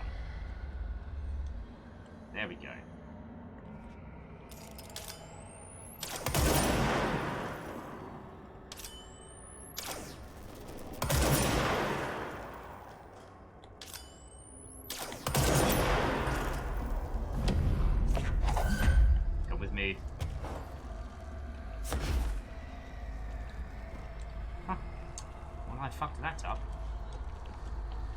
That up royally. Alright. Remember, friends, sometimes it's okay to cheat the system a little bit.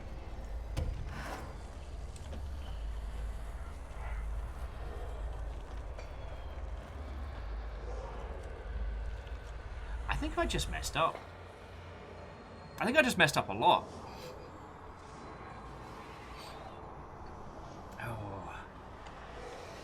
Although there is something haunting about the fact that there's multiple timelines in the Mario universe that intersect directly. Ooh! Audio time!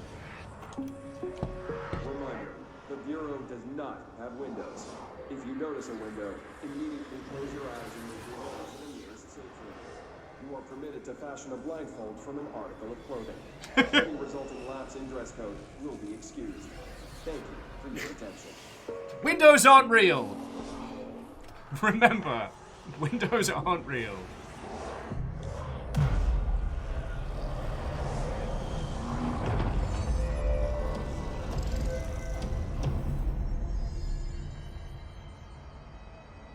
If you see a window, close your eyes immediately.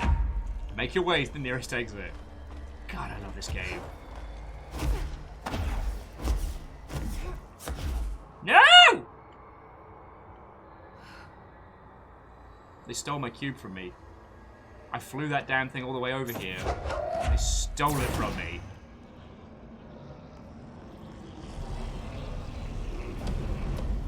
Oh, okay, no. They took it from me so that I didn't, so I didn't cheek it into this next area.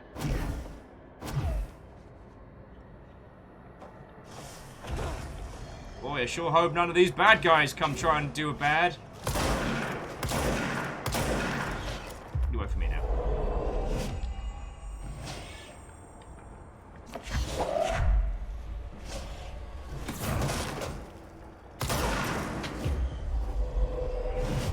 There we go. Alright, kids. Enough faffing around.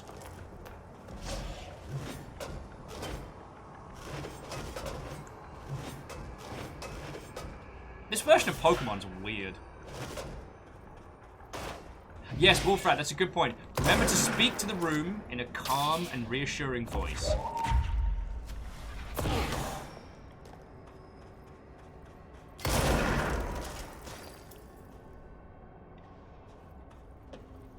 Ah, yeah, no, that definitely leads into Oblivion. I was like, cool, is there like a hidden room under there? Nope, it's death.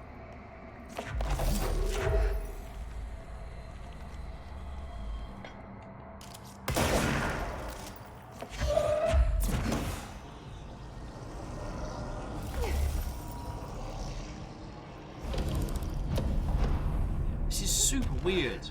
What do you think about it? Whatever these like golden blocks are here in the astral plane, we're using them to rebuild stuff, but there's also things from our dimension here, so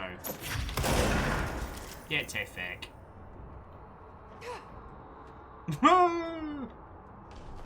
You coming, Arms?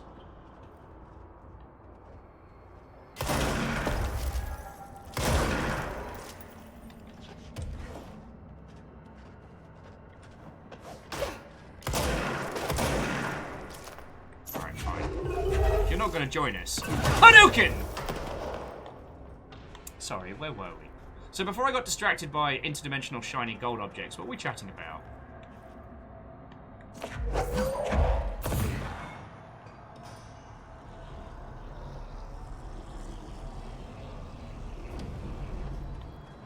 Abby says, are the gold blocks unique to this level? If so, it might have something to do with the lucky cat, because it invites fortune or gold into your business. You know, that's not a bad shout.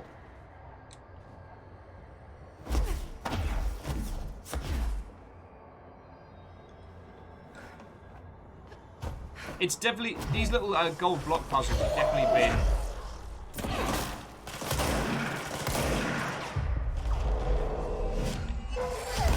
Ow! Bastard! No!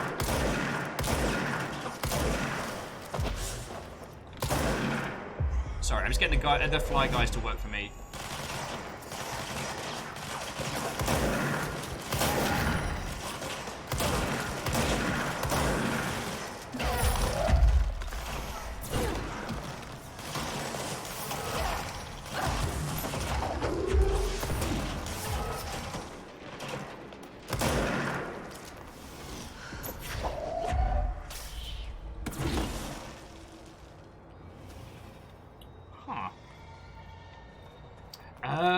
Okay.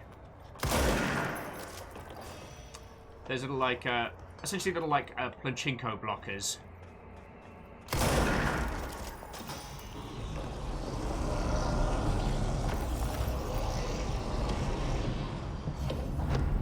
Okie dokie Lokies. I think once we get through this astral region, there'll definitely be time for another cuppa.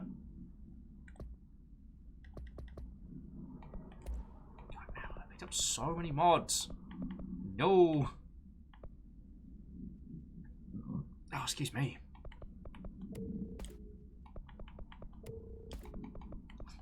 I kind of wanted to just be able to tell the game, no. I literally... Oh, Jackie Fox, Watto? I want to tell the game, no, I don't need healing. I'm better than that now. I'm too cool. Healing's for nerds now.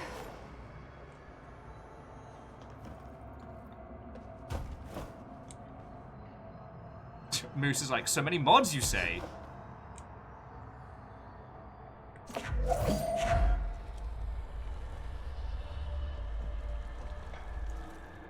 Alright, got ourselves one of them old-fashioned puzzles. Stop that incessant clicking.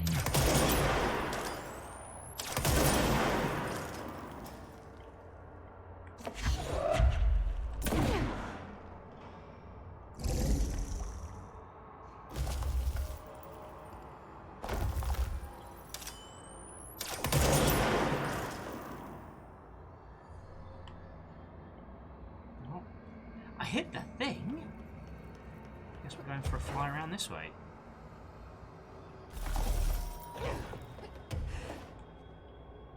Well, it's nice to know I'm not the only one The mod management later on, I think it's just because you're having to just hop into the menu, go, no, I don't want this pointless mod, no, I don't want this mod. I'm already at a point where a larger portion of the things it's offering me just aren't really very useful. And I wonder if, again, it's like we're talking about the percentages thing. Like, I guess there might be some situations in which you wish to, like, stack more than one mod of the same type together.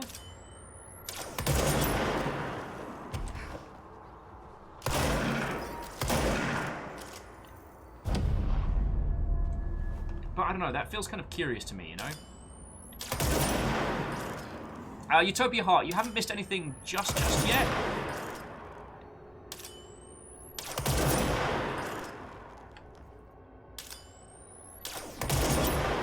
Are you kidding me? Oh. Look at that feeling. When the control points are messing with you.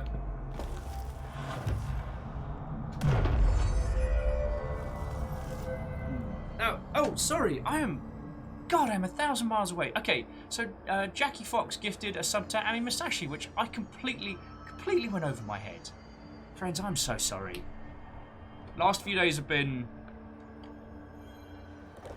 a few days.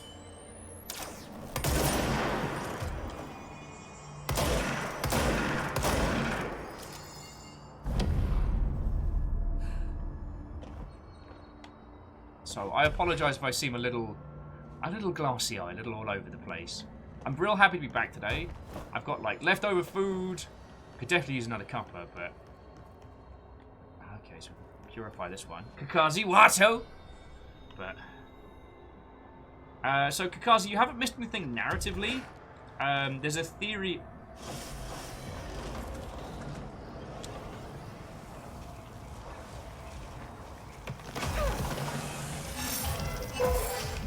Just let these lot fight it out.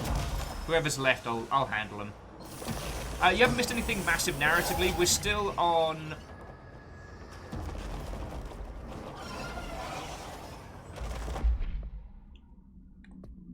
We're still on the Foundation DLC.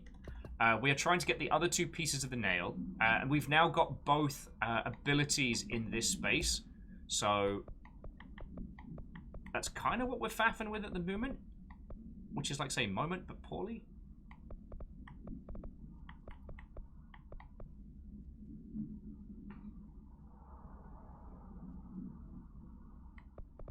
Yeah, see, at this point, sorry, on the previous discussion, it was like trying to find out which mods we have, which are the doubles, is difficult.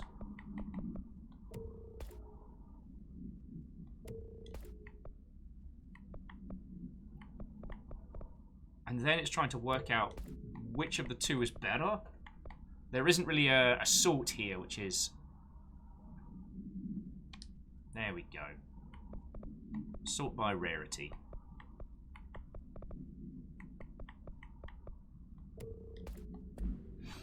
Okay. Kakazi... God, there was so much that we chatted about all at once. Oh, you mean... Sorry. You mean in the game. I tell you what, let's get through this bit, and then we can get to...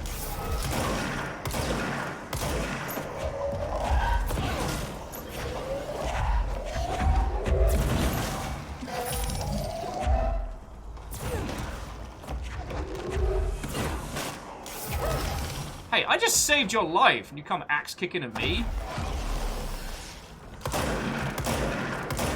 Bite your axe kick at me?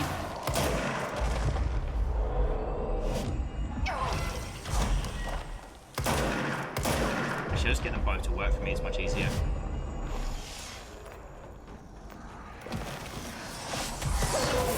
Oh! Turns out I can't just throw this guy down again.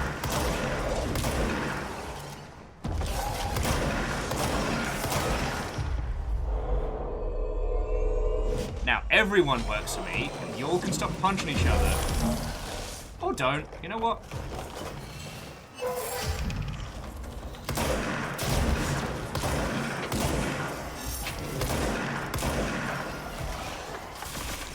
Hold that thought.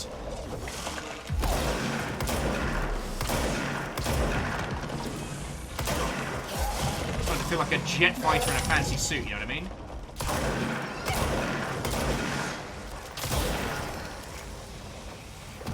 And flying team, if you could just handle them, that'd be great.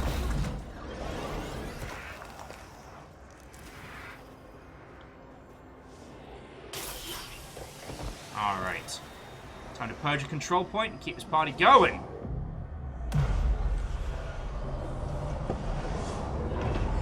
Oh, wow.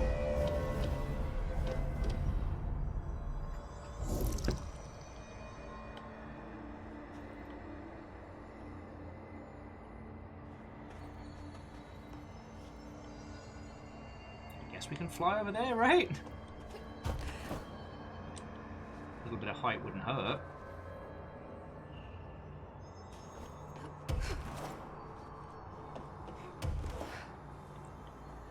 I tell you though, playing through this area, especially with the Foundation, has desperately made me wanna... Oh, cool! Board's here. Has desperately made me wanna... Oh, I couldn't make that fly. Go back and reread BPRD Hell on Earth. Of the idea of emotions and abilities being tied together in such a manner as to... I guess I've got to do the other run of these. Being tied together in such a manner as to facilitate things far beyond our understanding. But I guess I've always kind of been a sucker for that as a thematic. And yeah, we're just floating down. It's a difficult one because, much like with video games, I don't want to discuss too much of BPRD because if it's something that I can convince you to have a go and play yourself, you won't regret it.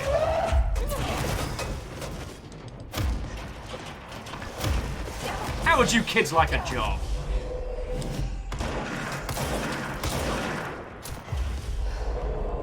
Now, you work for me. Go get stuff done. Yeah, BPRD does a lot of very clever things. And has been one of kind of like one of my big like creative influences.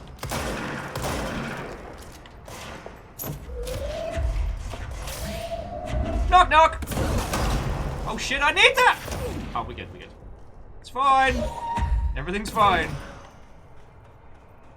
Because one of the things that I thought was really interesting is taking a series that has a protagonist that is far, far too powerful and having the confidence to remove them and focus on all the side characters, give them a chance to breathe and make it good. Like, that's something I could talk about until the break of dawn, you know? It's not something we get much in video games. I mean, like, how many times do we get, like, an ODST, you know what I mean?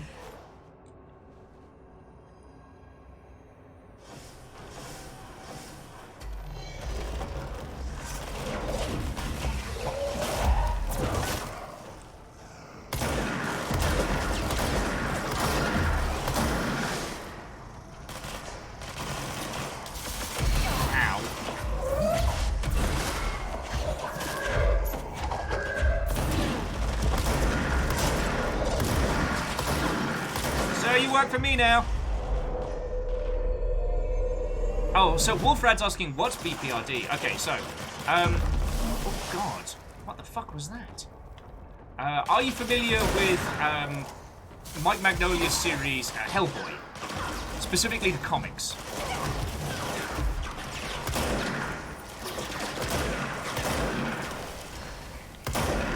Ha! I exploded that person with spikes.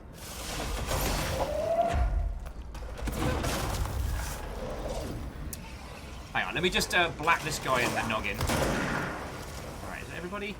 Yeah, that's everybody. Okay, so Hellboy was a breakaway success, and Hellboy belongs to an organization called the BPRD, kind of like one of the OG, like, late 90s Men in Black precursors, you know. They are the Bureau for Paranormal Research and Defense. So, fancy names and all. And the initial run of Hellboy is very much kind of like Gothic Punch Batman. Hellboy is as much a detective as he is a fighty punch lord. So he is sent on scene with agents to go and find out what's going on in certain situations, solve problems, keep people alive, etc. And he's joined by his, his bestie, Abe Sapien, his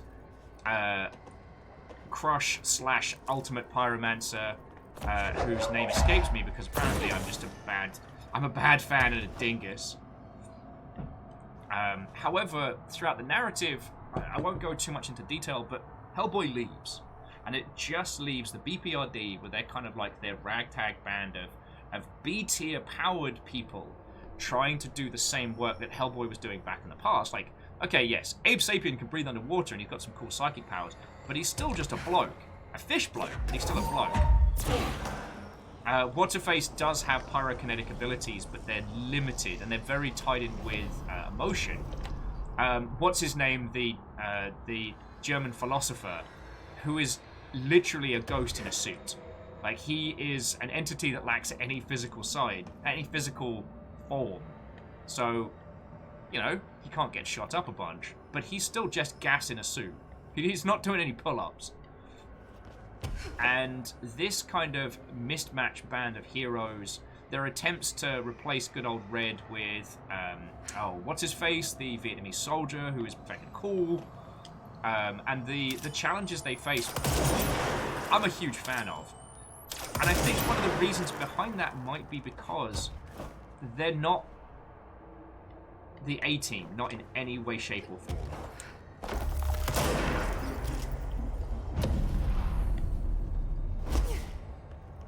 And so they have to do the job of one supernatural, superpowered individual with a group of semi-competent, semi-interesting, regular humans. And it fucking goes places. BPRD kind of falls into 3 categories, which is BPRD, I think it's called Plague of Frogs, then it's Hell on Earth, and then... oh, what's the other one? I think The Devil You Know?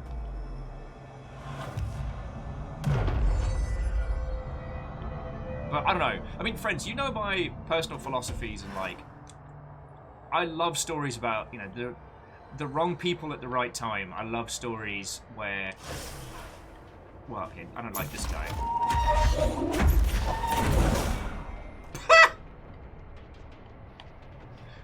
That person didn't know how to dodge.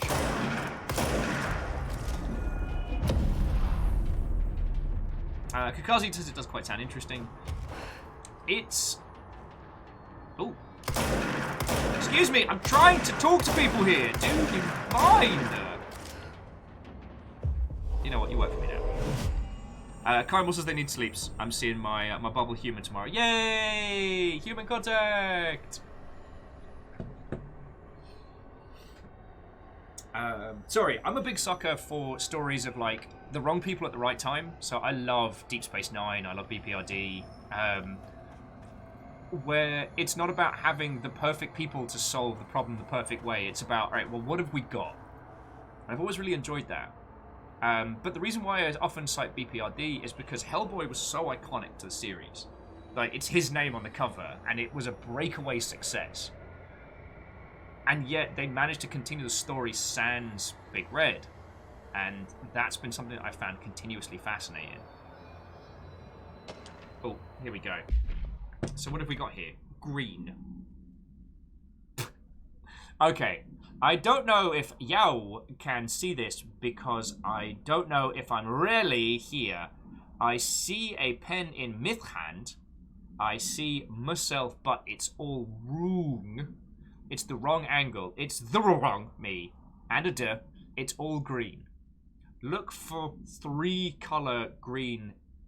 Anything turns green when close. Don't let it get close. Don't let it in. But if ye do no matter, do not spec to it. Plus, I need your stuff, pegs. I didn't want you to end too. I don't know where I've gone. That seems bad. Wait, researching records? Astral Mimic. Astral mimics are physically indistinguishable from astral copies, but considerably more dangerous due to the fact that they possess para-utilitarian abilities. Oh, goody. Oh, good. It is unknown how the astral entity gained paranatural abilities. The relevant objects of power are currently bound to the Director Faden. However, objects of power are intrinsically linked to the board in the astral plane. A similar link between objects and mimics could also exist. Or perhaps the board is just able to dispense these abilities at their leisure, with no trial in the astral plane required. That sounds like them. The prevailing theory, however, is that these entities are simply replicating observed abilities performed by the Hiss, or even the Director herself, thanks to prolonged exposure to our world due to astral bleed. Refer to file Where for a full report.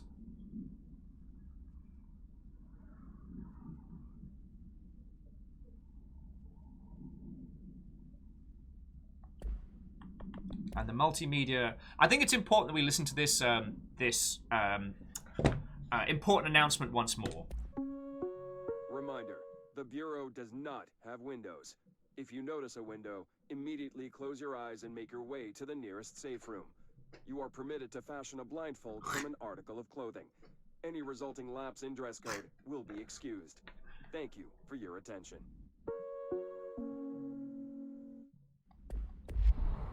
I don't think we've got... Kakazi, I don't think we've gotten to the radio show about the green. I'll just let that go away and they work for me. Bad employer sometimes.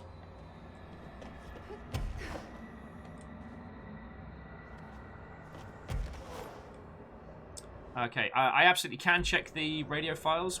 If we go to collectibles, media, interviews. Oh, those are the FBC recordings. All right, America Overnight. That's what happens when you Windows. We do not have that tape.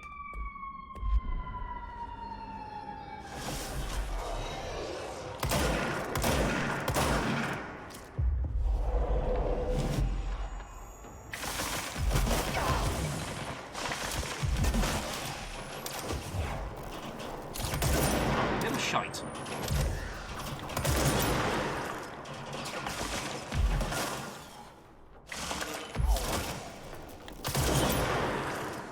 Job's done.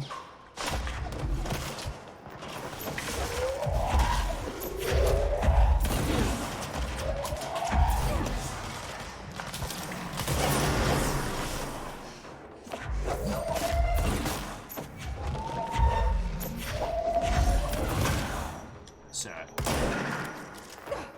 Who's got grenades? What shenanigans is this?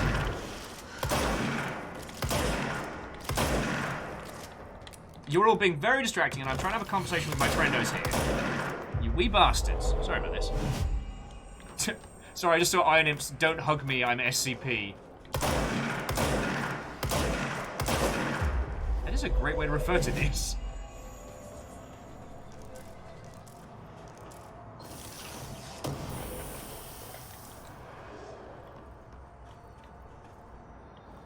Okay, so where were we? Alright, so Wolfrad says we've got to pay attention. There's a secret on top of a tall pillar here if we can reach it. Alright.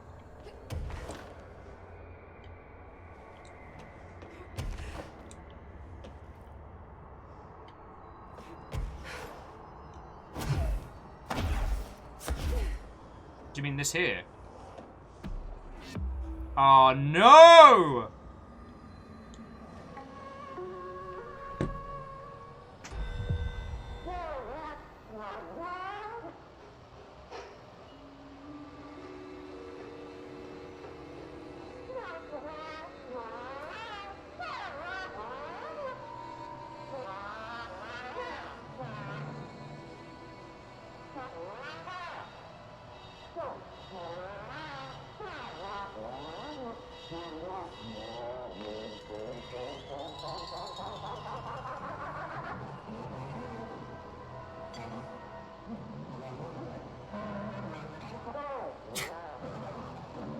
Yeah, Port Center, I'm getting that deep clanger energy from this.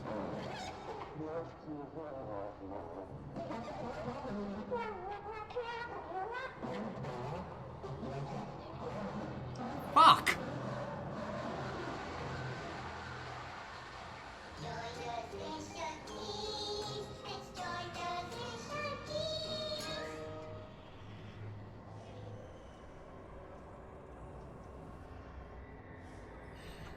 Yeah, in this episode, Topher goes on a trip. He doesn't come back. Comes back changed. J-Post is saying, is this video going to play different when we get back in normal space? Let's find out. Yeah, that might be the weirdest feckin' Threshold kids we've had to date. But thank you for the reminder there.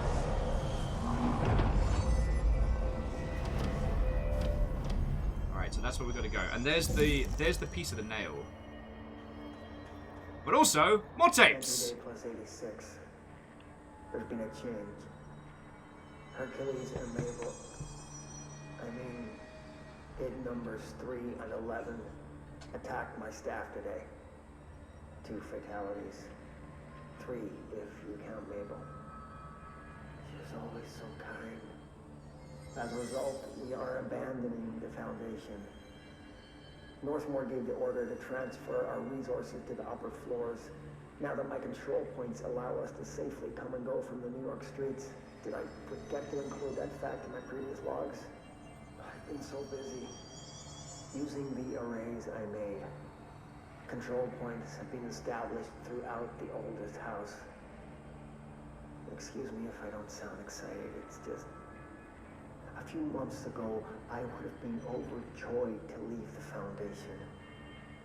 But now I realize I've grown fond of it. There's something deep in the stone here, deeper than that watching presence. Something warm. I feel it needing me.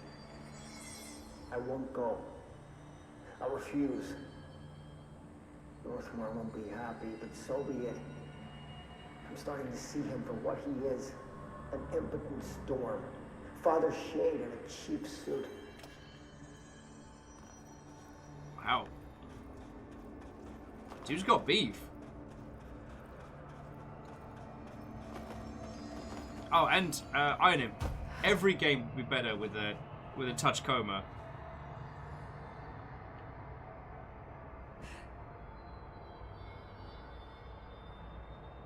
Or a Fujikoma. I mean, not as lovable, but definitely more stylish.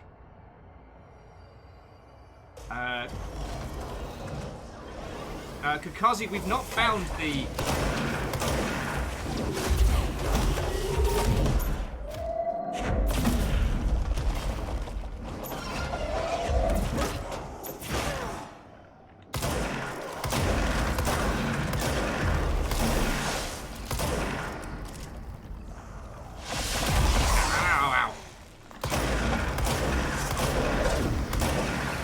When we get on this platform, okay.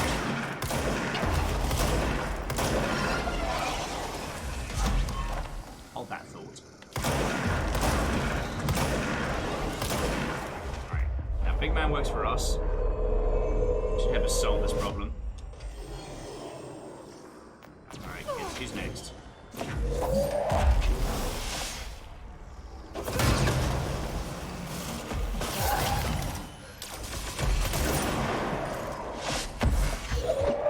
Another round of Pokemon. Gotta catch 'em all!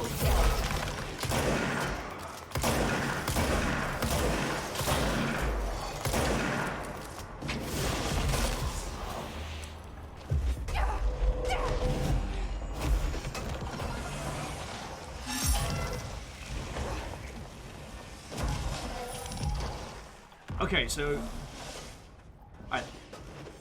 I'm just making sure I haven't missed stuff because I feel a certain responsibility that we make sure we get later as many as we can from this. You work for me now.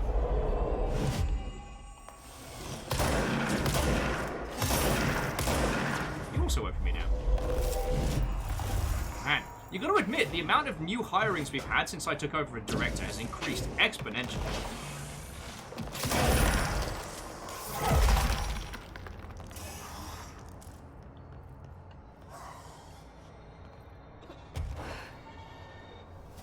Alright, so I'm looking for the cat. I'm looking for the cat.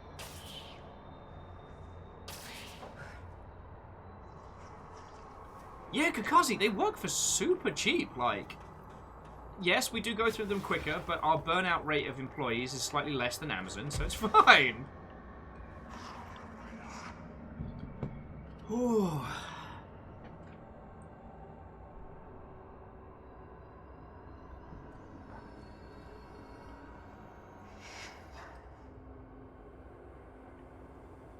It's fine.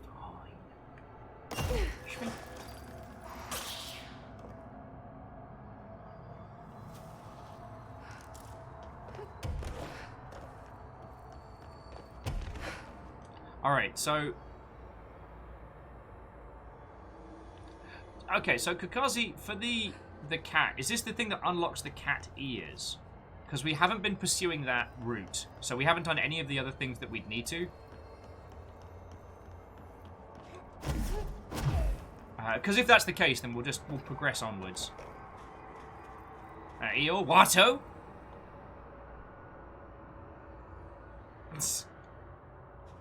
Eo's like, wait, perspective hires and high turnover? Sounds like game dev. I mean, if game dev can't even step to the tech industry for like churning through people. Game dev's more like mass firings at the end of projects. There's the etching. Okay. Alright, one more piece to the nail.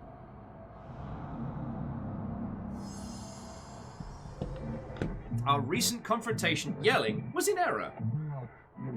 We determined that you have both tools upgrades. Huh. Only because you are favorite / current director. Huh. But do not listen / speak to former. You are welcome / grateful.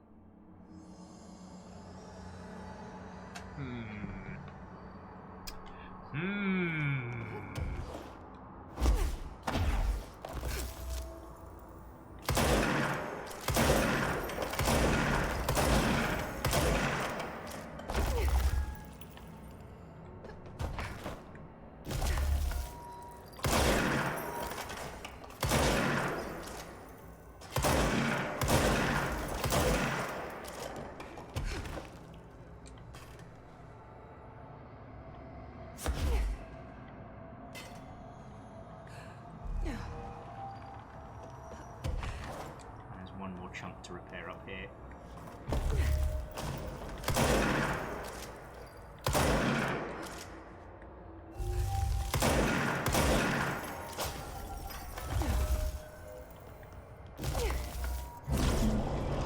Maud, we are nearly whole / fixed.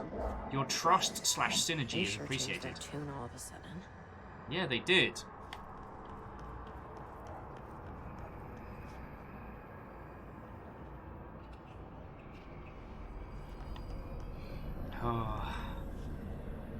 Alright. And Shackle, like, I'm absolutely with you there. I'm not gonna touch into it. This whole board former thing. They can sort out their own business so long as it doesn't get in my way. Obsessing over these problems is something Trench would do. But I've got my intuition. And you. Yeah. Happy Sparkly Polaris.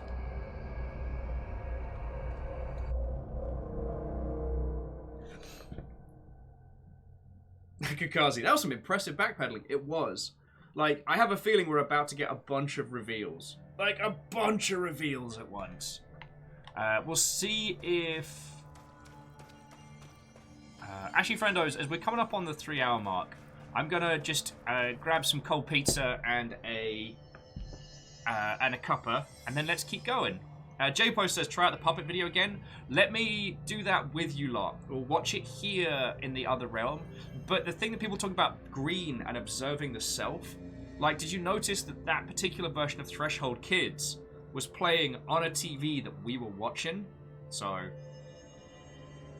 bring up a little BRB Needs Tea banner. You can look out over a gigantic obelisk and some friendos. And I'll be back with you in just a second, alright? Because you can probably tell my conversation is going... I'm just gasping for a cuppa. So, to be continued, friends. To be continued.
Alright.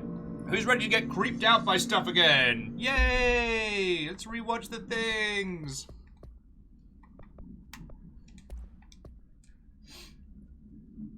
Okay, so let's do Ash's departure first before we return to the Threshold Kids, if that's cool.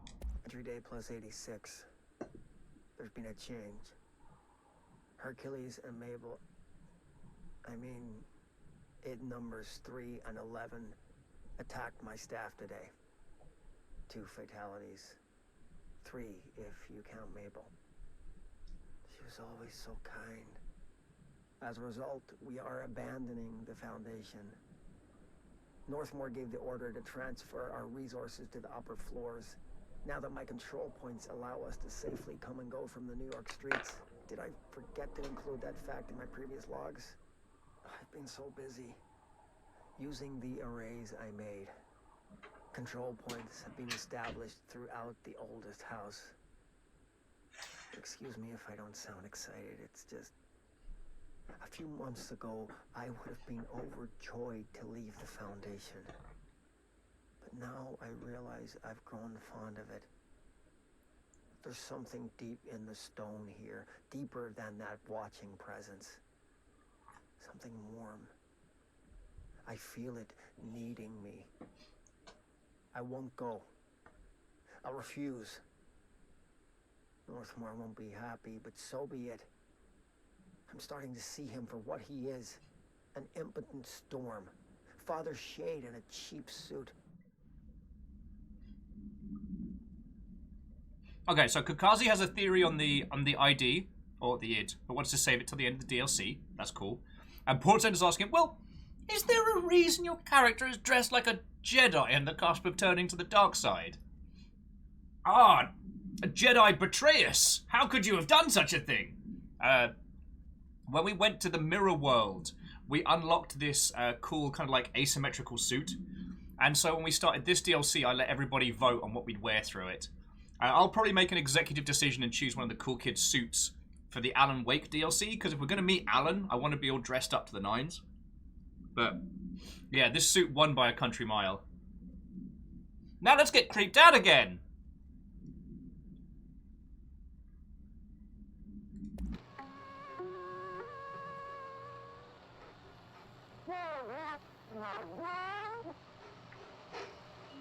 It's still weird. So there's the pyramid, Dr. Bones. I'm guessing Topher gets sent to, like, the astral plane? But green?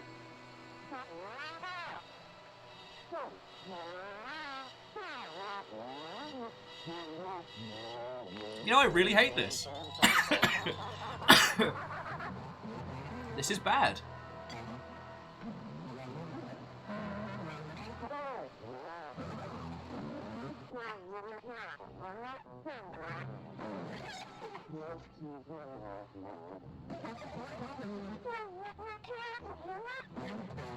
What's up with the sock puppets?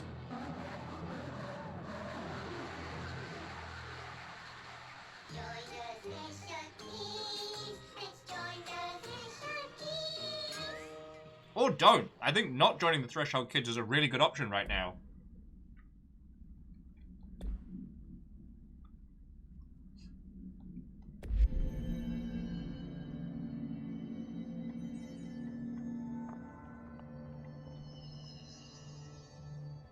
Okay, so the other thing that I keep coming to...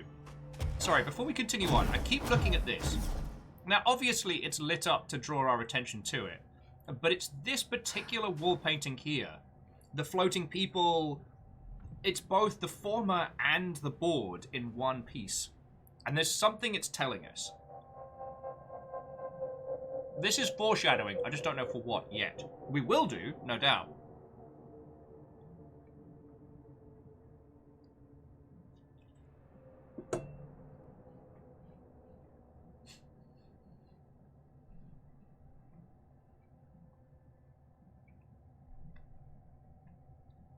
But Brian was saying that the Threshold Kids is still not as terrifying as an actual 70s kids TV show called Mount Nosebonk, who decades later still haunts my nightmares. Oh god, that sounds terrifying.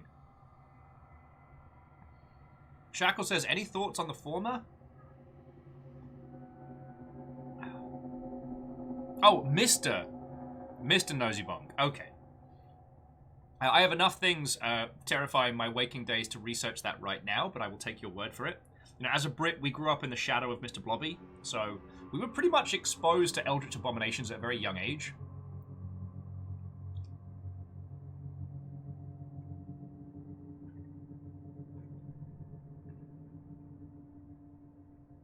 Ark of the Conclave is pointing out the cave painting T-poses. So those might not be people, those might be the astral constructs. In which case, like, what are we seeing here?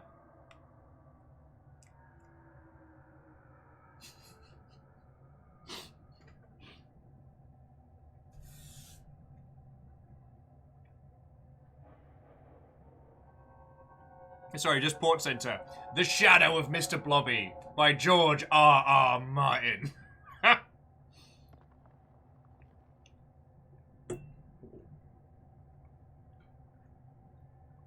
Guillermo del Toro's In the Shadow of Mr. Blobby.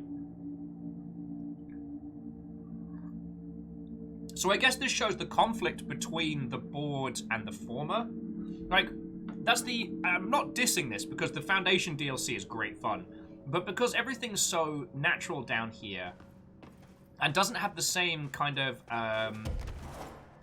semi-organic movement that the Oldest House has above. Well, okay, that the main of the Oldest House does. I feel like there's not as much to deconstruct of the world we're seeing. But we'll see if Emily... my favorite director. The nail is almost repaired. You really do have a knack for this kind of work.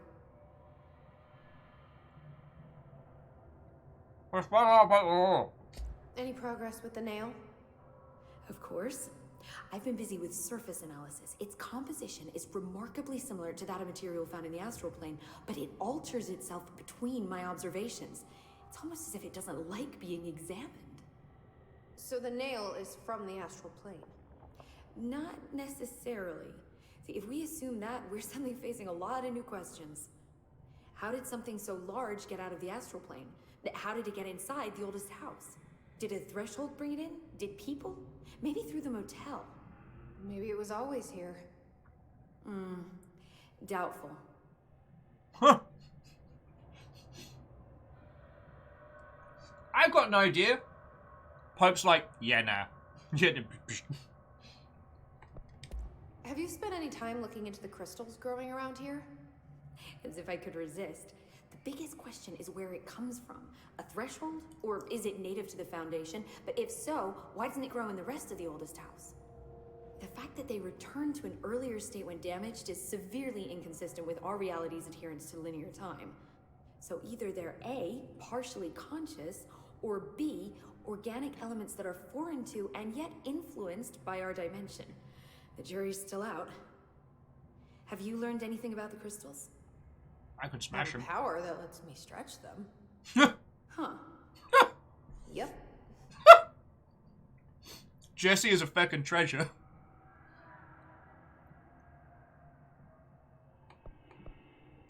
Any idea what Marshall would be doing down here? That information is on a need-to-know basis, Faden. Sorry, I can resist. But honestly, I never had much interaction with Marshall. She only came to me when she was looking for Darling. But this is Helen Marshall we're talking about, the woman who single-handedly dealt with the Bergen Peak AWE. If she's down here, it's because she needs to be. Well, clearly she couldn't handle this one on her own. Oh, Jesse with the sass. Okay. I'll see you later, Emily. Good luck. Take notes. And so I will say, Favor 6, I actually found, I found Pope, or Emily, up to, when you first meet her in, like, the boardroom and stuff, she had a hint of the Uncanny Valley, which I thought worked really well because she's the first human you talk to in the Oldest House. She's the first person you actually sit down and have a conversation with. And you're not quite sure where she's at until much later on. It makes those earlier interactions when you're not sure, or your character's not sure whether or not to tell her about Polaris or, like, why you're here. It makes those make a lot more sense. Okay, so where haven't I been? Okay, so I need to head back into the cave bleed and then round.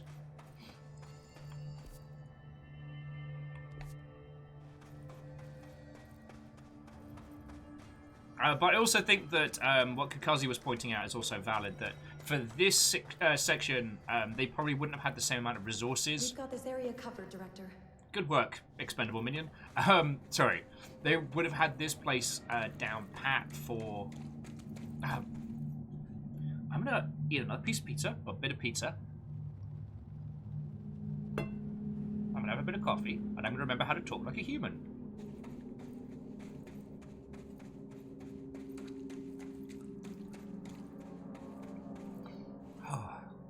Sorry, what Kakazi was pointing out about the limited resources for this DLC comparable to the main game would explain some dips in quality in certain places.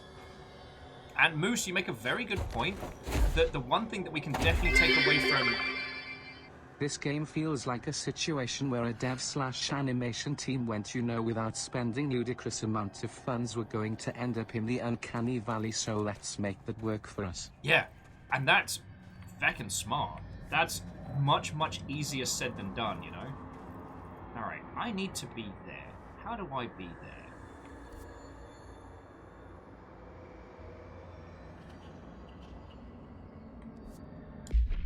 I mean, perhaps my... Okay, the nail. Research site Gamma. Why was that not tracking?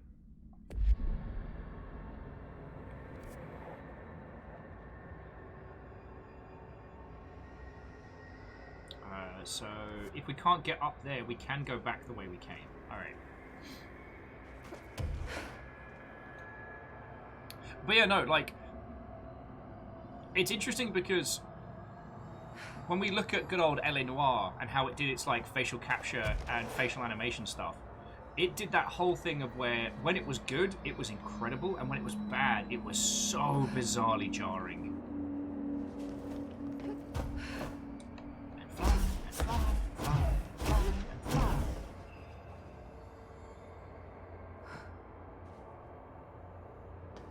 You know, and Brian, you make a really good point that Langston actually seemed to have the most natural facial animations.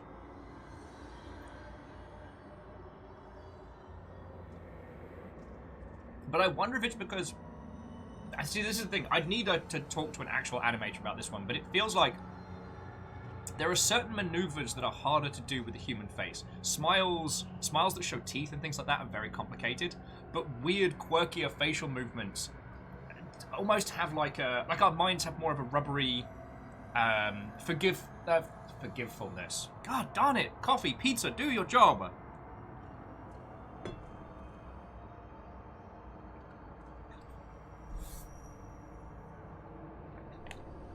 It's something to do with like how Langston has his kind of weird perma creepy face. And how that seems to work very well with the style of facial animations they've gone for. Did I go through here? I don't think I did.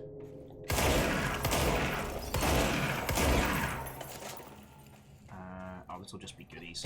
I mean, it can't hurt, right?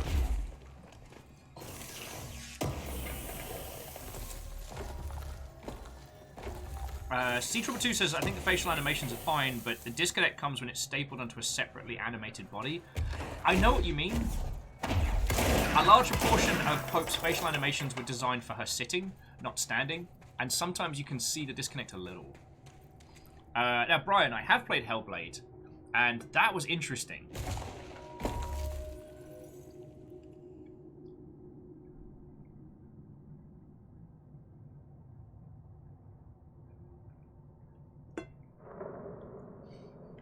Hellblade is a very good example of a very clear focus in your project and what you want to do with it. And how if you focus on just a handful of good core elements, you can do something really incredible.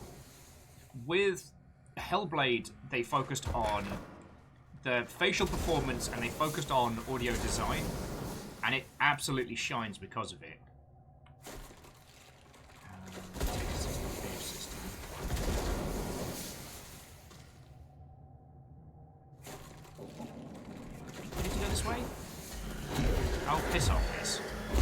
piss off, if you will. Camille was... Oh, hang on a second.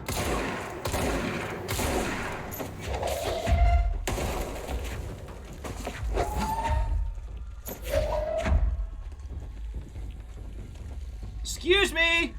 Hiss dropped this! Thank you. Sorry, where were we? Camille was saying, okay, another point. Male faces are often more common in game dev and thus more experience with them, so it's easier to do a lot of things that... Sorry, someone hissing behind me.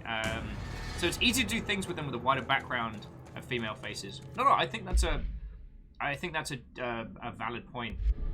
Because, like, the default model is always a dude. Except for, I think, in Poser. So it is something that we're used to working with.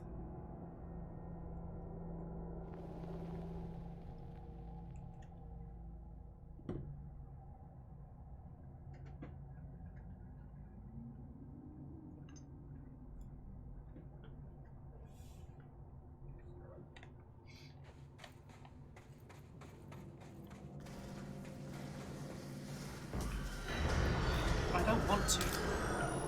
Explodey people, I don't want to.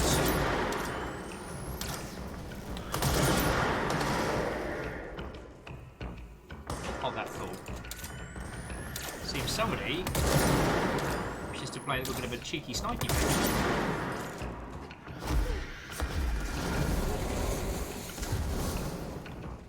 And you went for me now. Okay, where were we? I guess we go this way.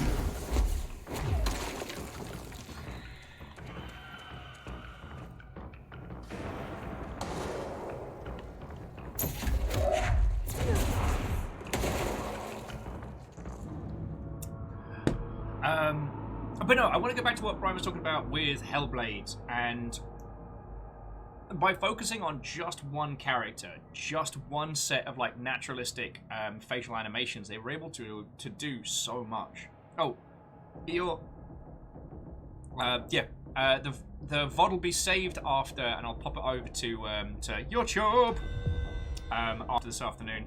Sorry, tomorrow. I've got to wait a day. But it was lovely having you with, and thank you for the conversation. Yeah, again, it's kind of that thing of it's time versus value. There are a lot of dev teams that could quite easily do very, very, very realistic animations, but the time that it would take to create, like, that's where the balance has got to come from. Alright, you're also going to go. Alright, now, go out there, get the job done. Heh! Sniper guy's just getting beaten in with clubs. Ah! How you like me now? Oh, not Fly Guys. I'm not invited to this party! Sir.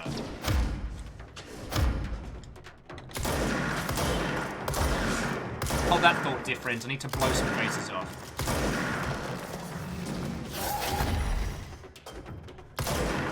Alright, you work for me now.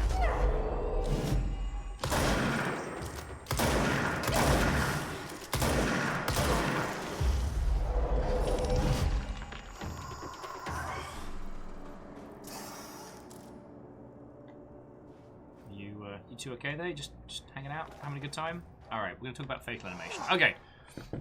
Sorry, Brian. Yeah, so, as Brian was saying, a lot of them came from being short on resources, so other characters, they just filmed and cropped in FMV styles. The animation team had... So all they had to work with was the main character and the enemies all have masks. Like, no one else has, like, a full-on human face, which works very well to lean into the narrative, which is... You're never quite sure on what side of Senua's mental journey you're on.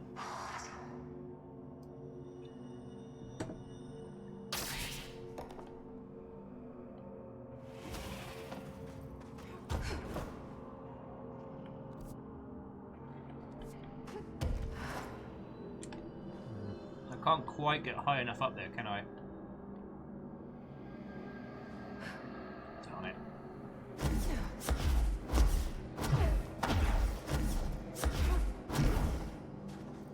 Okay, so we just got to, yeah, keep heading to... Somehow I've got to get up there. This is tricky.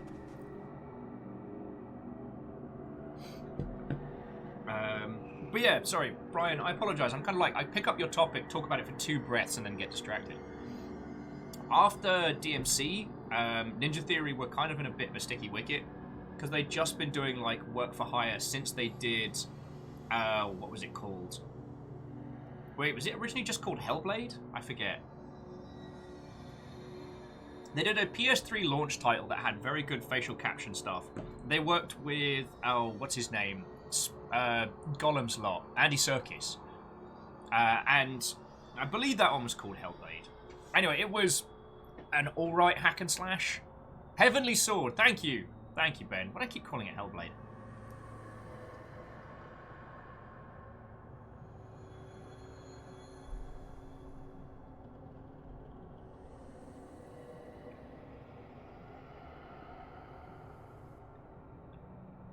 Yeah, it was pretty okay. It had like a feature-length animation to go with it, which I thought was fascinating.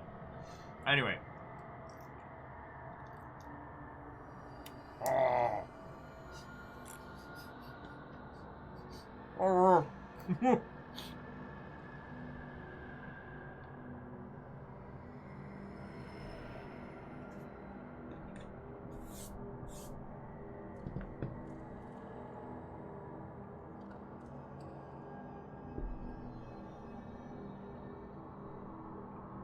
Well, on this I can't comment. I have not worked at Ninja Theory and I don't have any friends over there, but from... If you asked me to theory craft what happened, like, I would personally say that... Oh, hey, look. What? Like, I would personally say that... Oh, can I make it? That falls just a little short. Darn it! Sorry. By what I can glean from external, I have the feeling that, like, DMC did very poorly. And they were kind of reliant on the momentum of DMC and its sales to continue with their next project, which I think was going to be a continuation of Heavenly Sword. Which is why they were working on things like...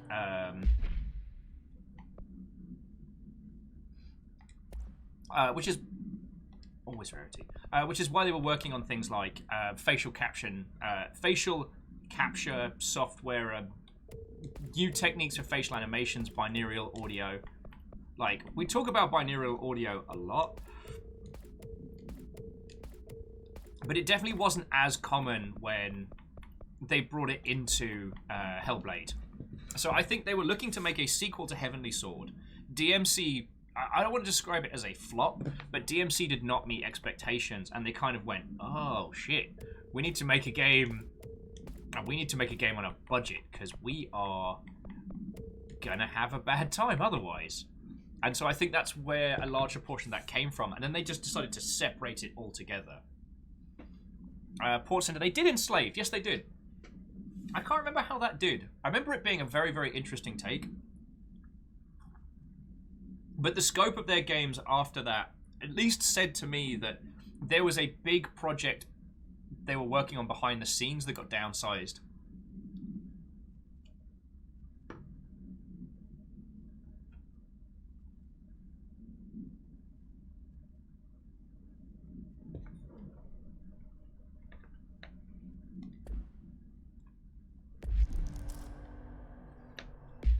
Boy, I sure do love having to spend so much time in effective inventory management. Thanks, I hate it. Clap, clap, clap, clap, clap.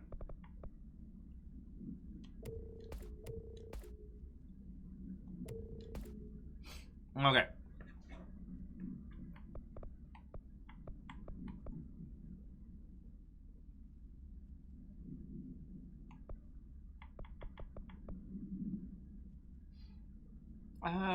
You know what? I think I'll get the, no. I have been using the shotgun as kind of like the shield breaker, which has been real good. Sorry, I'm getting distracted. So yeah, I think the place that Hellblade came from was very interesting. And it sold really well. Okay. So maybe I can back it up to research Site Gamma and then head across from there. I think that's how I gotta do it. Okay. But yeah, they do so many things inside Hellblade to make it such an excellent economy of work. That it's genuinely... It's as much an artist... sorry, it's as much like a Bismuth... Oh god, I can't even speak! Alright. I'm gonna sit here. I'm gonna drink some of this, and I'm gonna learn how to feck and talk again, like a human being. Because apparently I'm fecking incapable. Oh.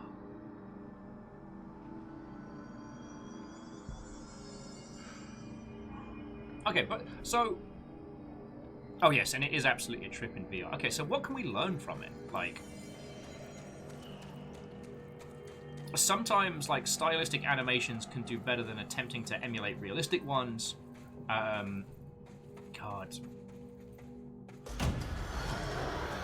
As soon as I get a decent thought, baddies are like, actually...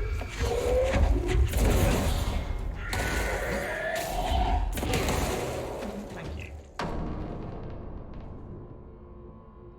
LA Noire was definitely an example of attempting to brute force the facial animation thing, and... Like... God, LA Noire was so close to being something, like, truly special, you know what I mean?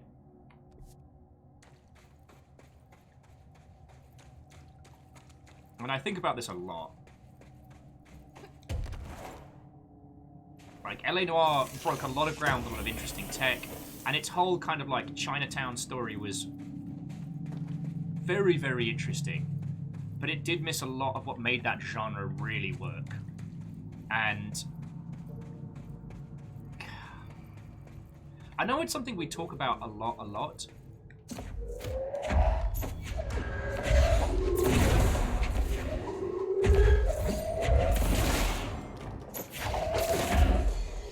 I'll beat a guy to death with his friend, I don't give a heck.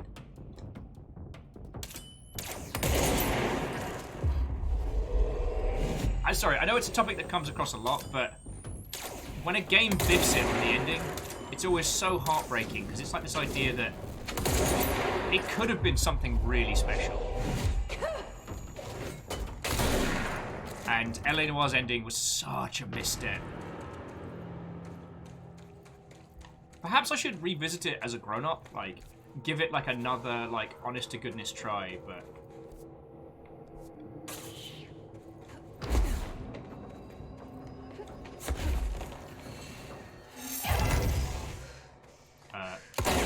Hecking, excuse me. Oh, and...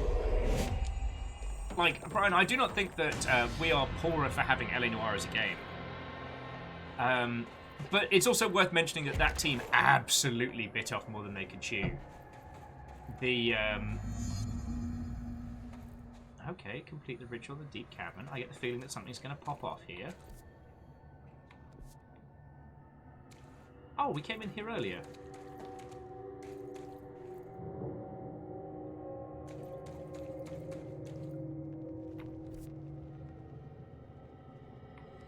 Oh, no, we have to go through this point, because now I can break open the... Sorry. Here's me getting all over the place. And breathe, and converse. See,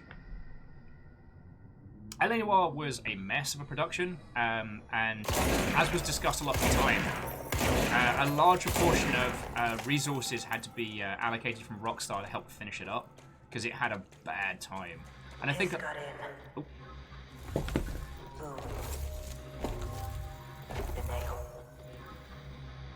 Pile of smoking rubble. Marshall blew up the nail? What the hell was she thinking? Alright. Story time! Which also means I can eat pizza! Let's ride.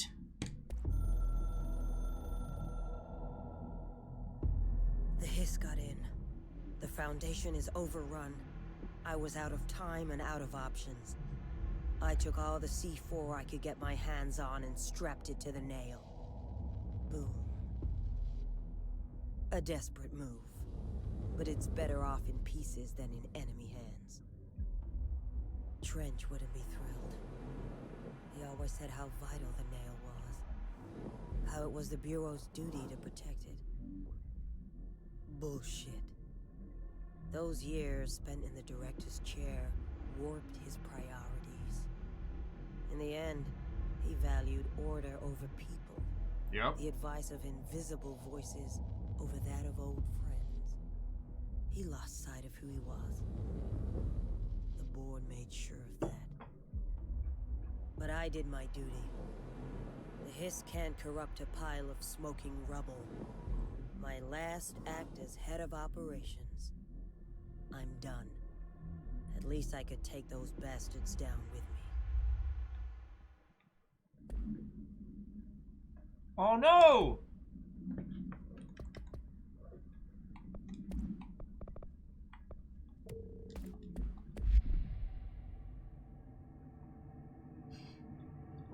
Sorry, Kakazi's like, nail go boom! Now astral plane go whoosh! And reality go kasplosh. Brick in a lake. God. I will say, Brian, like, this conversation is making me want to go and revisit L.A. Noire.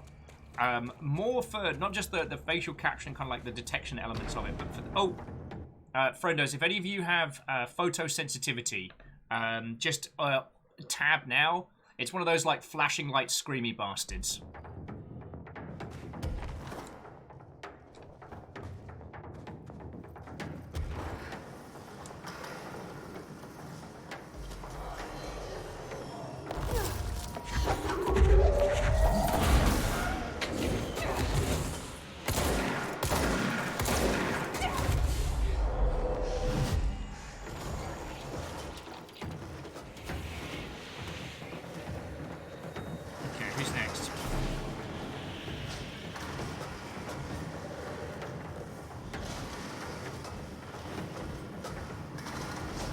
On the plus side, that sphere just chews them up. Anyone that comes up this way just gets repurposed and sent off on their merry way.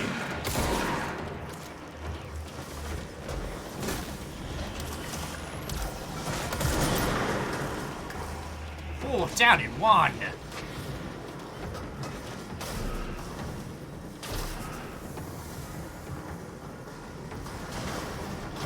Job's done. Alright. I'll let you know when the flashing has stopped, friends.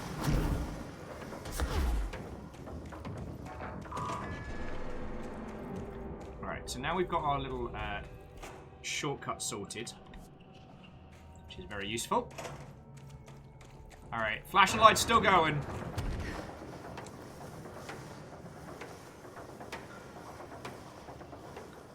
Damn, that thing's angry.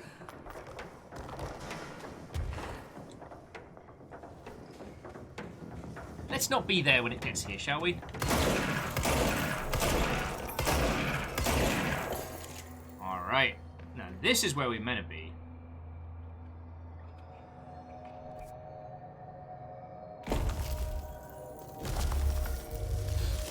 Okay. Moose, I mean, you make a good point. Anyone talking to us on the hotline is either having a bad time or had a bad time.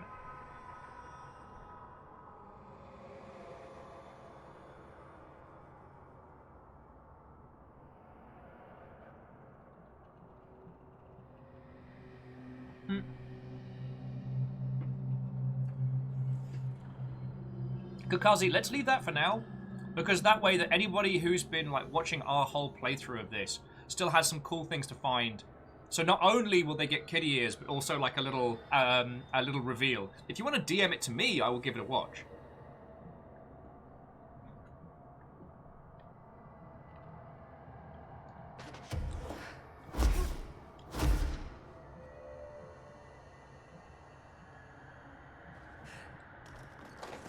And interestingly, Favor 6, that's kind of been my takeaway throughout this game. That ever since they found the oldest house, the title of director has stopped being like a traditional directorial role and has started to become, I don't know, this, it's a mantle one picks up, you know? I don't know, I've been thinking about that a lot. How that in this, it does really feel like director is, oh wait, collectibles, research and records? Astral Spike. Astral Spikes are metastructural entities found in the astral plane.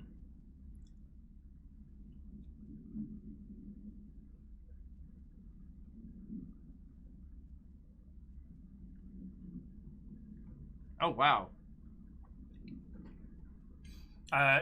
This is where it gets complicated. So, Kakazi, I'm still locked out of Twitter, which is a pain in the behind. You could send it via Twitch Whisper. I don't always get those. It's the lesser respondent. The only reason I asked Discord is where I live. Okay, so we need to beware of astral spikes. Okay. I could do that.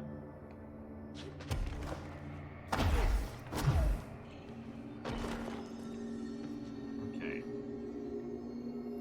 So deep cavern is this way.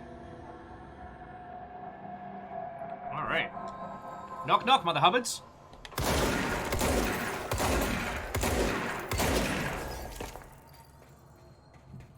What we got here? Oh, this is where we call for like backup and stuff, isn't it? You know what? Just this once, I'm not going to call someone to their death. Oh. Sorry, I should have told everybody the flashing lights section was done. I am not a good host today. Forgive me, friends. Reactor online. Sensors online. Weapons online. All systems nominal. What ho, Viking? And to you, Lyrius Dragon, what ho? 3 months, no less. Hang on, let me just possess this orb of pure healing, and I'll be right with you. Oh no, my orb of pure healing! Oh, I gone broke it.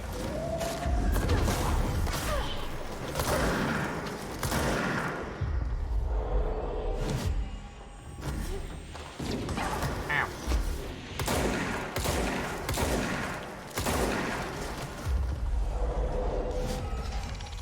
I mean, you did come here in great time, unless you desperately wanted an orb of healing. Got to level with you, the orb of healing's toast.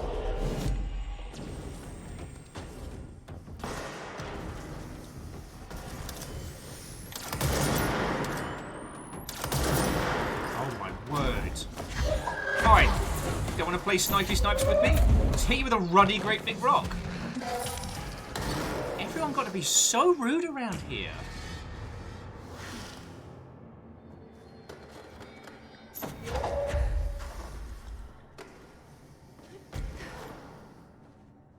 Also, have you noticed that sometimes when we're floating around, other objects, like small objects, will float with us? I can't be the only one who's noticed that.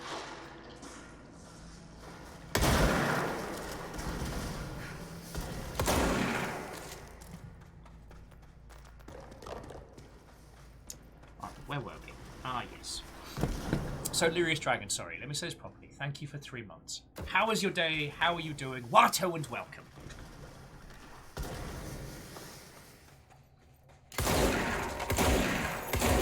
Kakazi was adding that as far as the director's role, to be fair, it does feel like that with Jesse, sort of with Northmore, but Northmore was the first to encounter the board. Trench, wait, no, Trench was the one, Trench was just the person after Northmore. So after Northmore acquired too much power and just turned into this, like, oh, that seems like a terrible idea, but let's do it anyway. After Northmore went post-nuclear, Trench was the one who picked up the gun.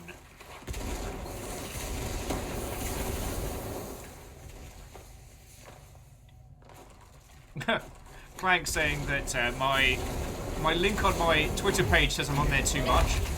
What is a healthy amount of Twitter? I mean, emotionally, none. Professionally, as little as possible.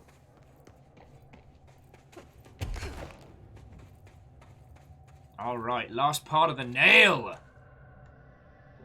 Here we go. This is the last one. You all ready?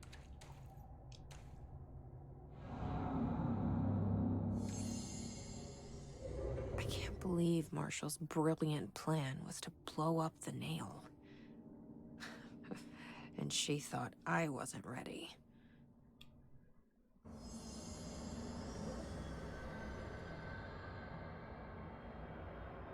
Anyone else feel like we're about to make a really dumb mistake?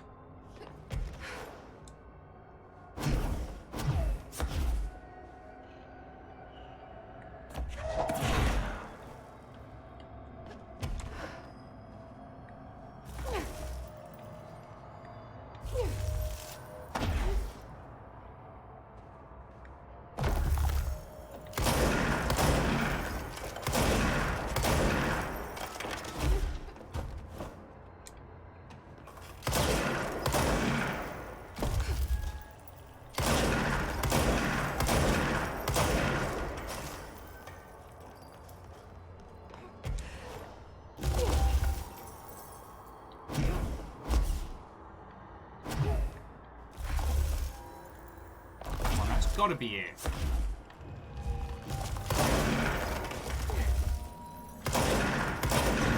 There we go.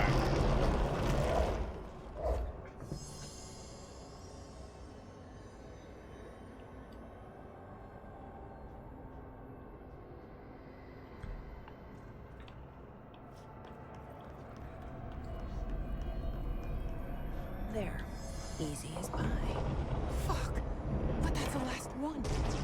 I fixed it, didn't I?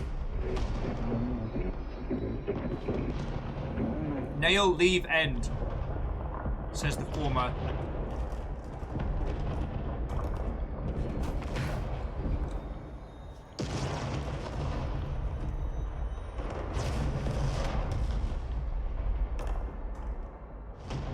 This seems bad.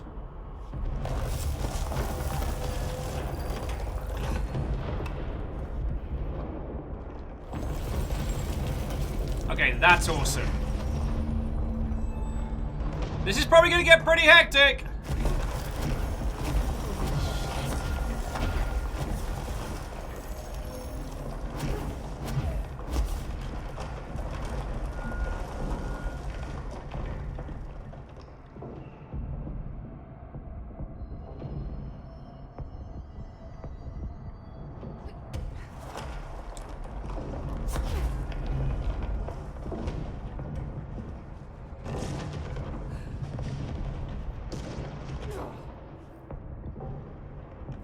This is bad.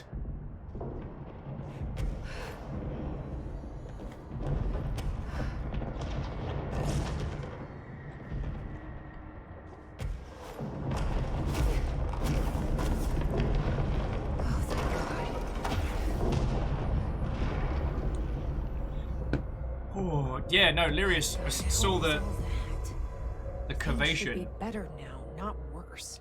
Emily will know. I hope.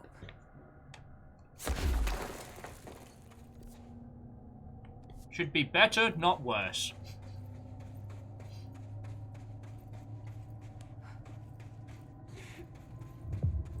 And Fluffy Kitten, what-ho? How goes it? Oh. Oh, darn it.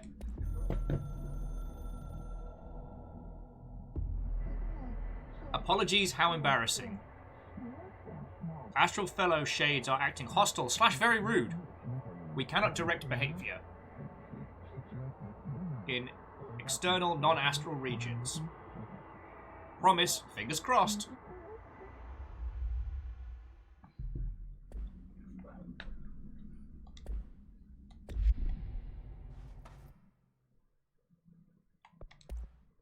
Alright, alright.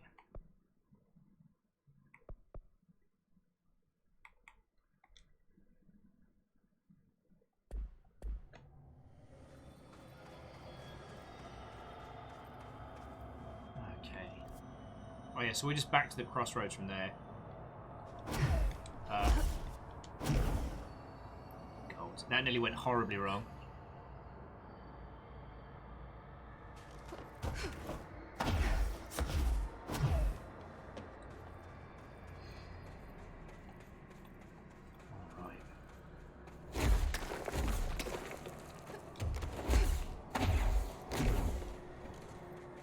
To Fluffy Adorable Kitten, it is going. I'm very happy to be back with everybody. It's been a week already, let me tell you.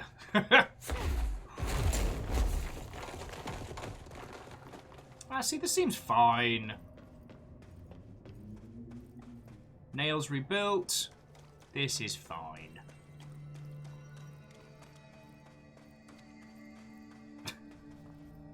And thank you for introducing me to the term snacrifice.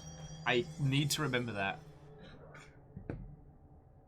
What did you do? What is causing these tremors? I thought you could tell me. I completed the 4 rituals, just like the board told me to. The astral bleed should have stopped. Look, it has stopped. The nail is repaired. But we have a new problem. My analysis of the nail indicates that it is literally a piece of the astral plane. Or possibly a vessel containing the astral plane. Or both. Either way, right now both dimensions are vibrating at completely incompatible frequencies. The spatial friction they are generating is incalculable. It's going to destroy both planes. I messed this all up. Maybe Marshall was right to destroy the nail. I should have left it in pieces. No, then the astral plane would still be leaking in. Sometimes there's no right answer, Jesse. We need more information. No. I need to fix this now. I'll figure something out. No, we should really make a plan. The tremors are originating from directly below us, but we don't know what... Perfect. I'll head down and take care of whatever's going on. Just do what you can from here. Jesse, you can't just... I have to, Emily. I'm the director. This is on me. Oh, it's gonna get good now. See? I told you we were gonna die down here. Oh, shush you, would you? Bureau researchers, do not panic, Dr. Saba. Keep monitoring those tremors and get me some actionable data. I'll just see if... If you're not gonna listen to me, then you better go figure out how to stop this. There's no telling what could happen if the vibrations escalate. Okay, nothing new to I'll see banter you on. later, Emily. Good luck. Take notes. Don't be a stranger. Well, down we go!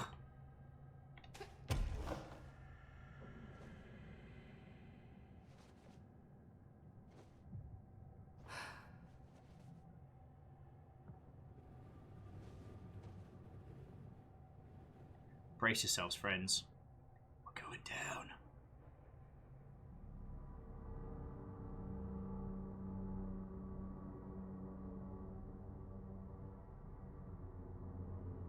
Well, so Fluffy Adorable Kitten, you have the advantage because you were the first person to use the term snacrifice to me, so it means I will attribute it to your good self. And we are below the threshold. Oh!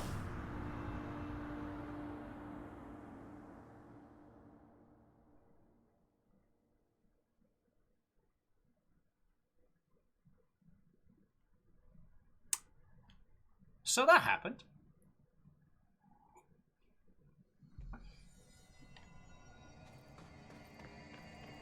Oh, really? Here? Yeah, that just exploded a little bit and made me jump, but,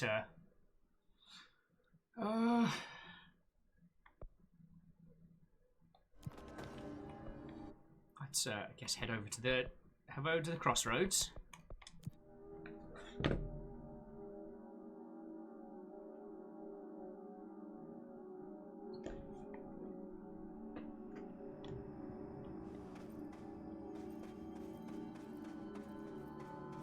Oh, okay. So now we have a... Hope I know what I'm doing. So now we have a specially created hole. Okay.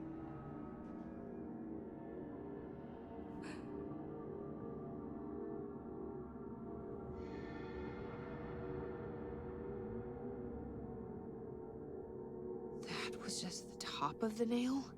How much deeper does the foundation go? All the way down. Welcome to the lower crossroads. Don't do what I did.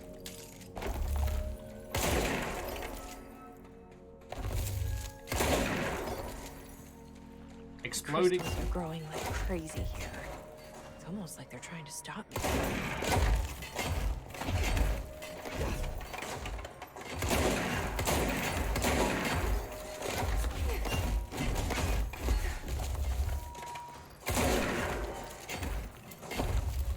Gas was spiking. HRA was damaged. The board said it. When Marshall blew up the nail, the board attacked her. I don't fucking like it. All right, let's find out how. Let's find out how far this fecking goes. 2 birds, 1 bomb. All right. I tried to get out after the detonation, but the astral spike came out of nowhere. I escaped, but my HRA was damaged. I'd bet a year's salary the board said it. We never did see eye to eye. They have too much control over Trench, the Bureau, the House. They make themselves part of every important process. Nothing a little C4 can't fix. 2 birds, 1 bomb. Christ, what a mess. But I stopped the hiss. I did it. If Faden did her part, then the Bureau is safe. Until the next thing. Jessie has good reason to hate the Bureau. But that could be what we need right now. She won't follow the same path. Won't fall into the same traps. She'll lead her way. So, Director Faden, here's my last lesson. You can't save everybody.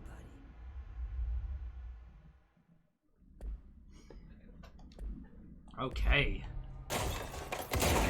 This is legit starting to heat up.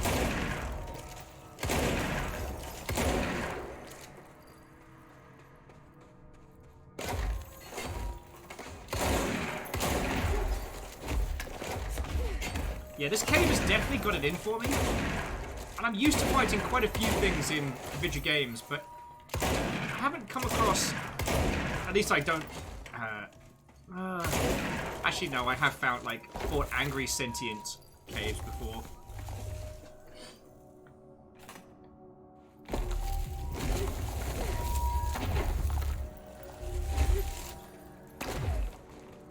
Oh, that seems bad.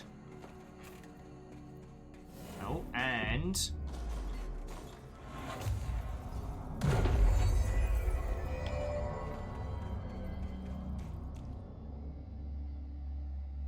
audio tape! Nobody else hears the house. Their ears are too full of lies. Oh, you sound super healthy, Ash. We were shown the way inside so we could help. But all we've done is fall victim to the same parasite. I should have seen the web earlier. The strands between Northmore, the pillar, the gun, the id. What hope do we have? Thrown into this conflict beyond our comprehension.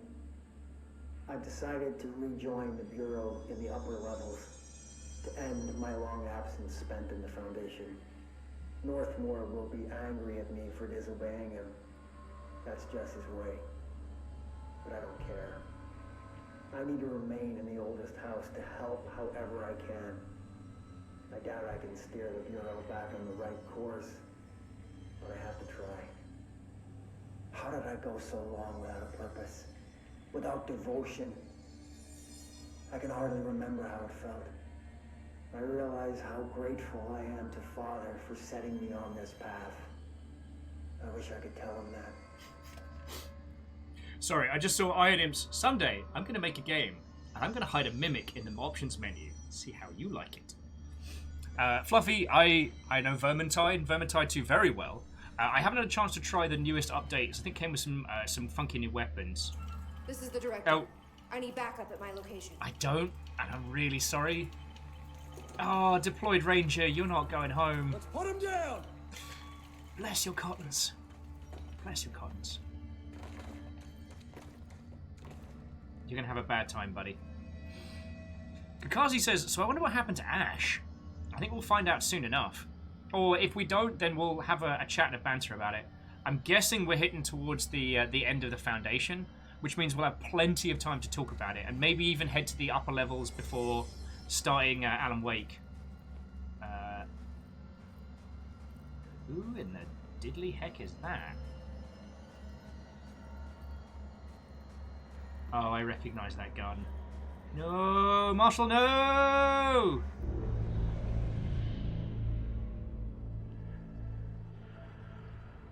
Marshall?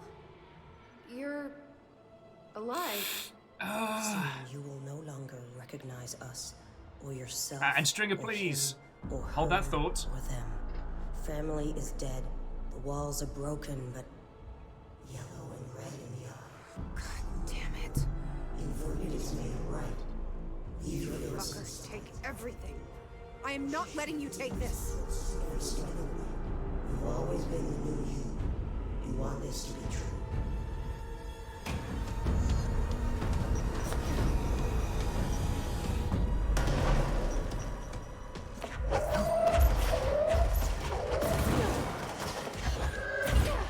Oh, okay, Marshall is quick.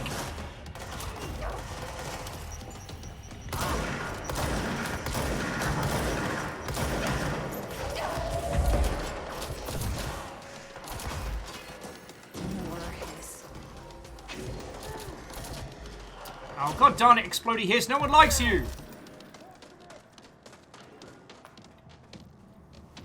Okay, I can handle that.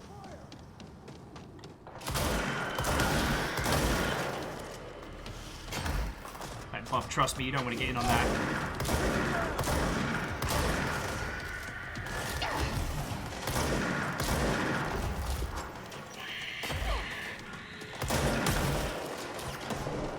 As for you, how would you like a job?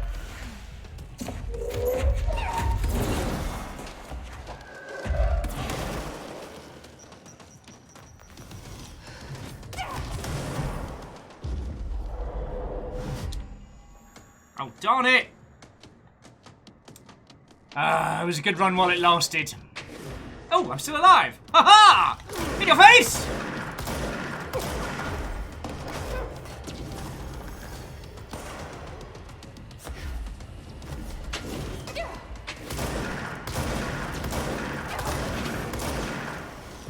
Also, once again, continuing our very aggressive employment policies.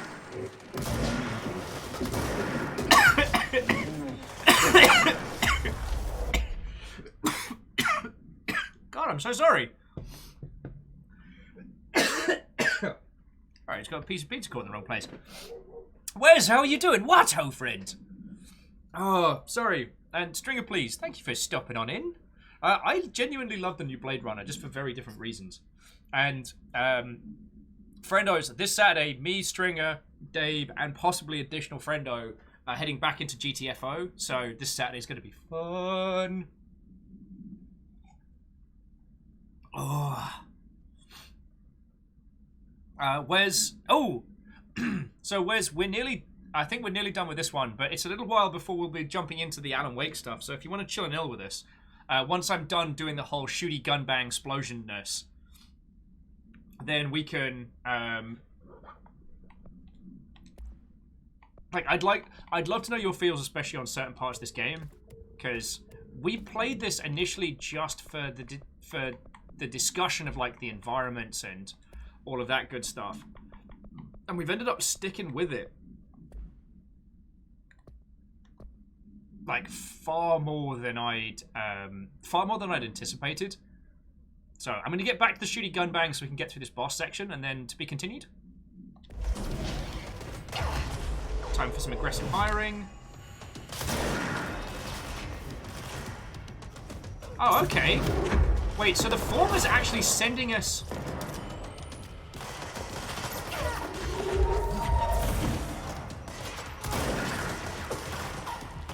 The former's sending us stuff.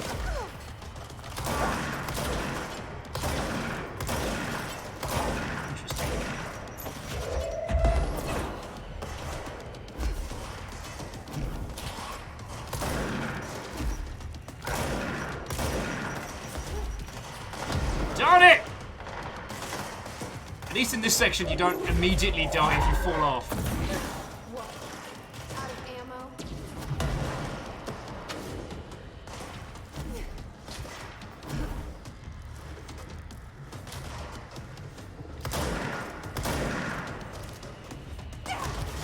Okay, firstly, feck you, you sniping bad word. Secondly, how would you like a job?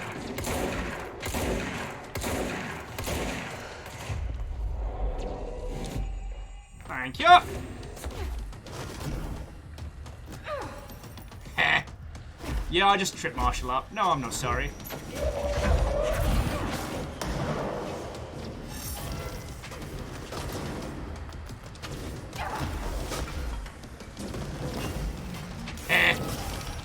Darn it!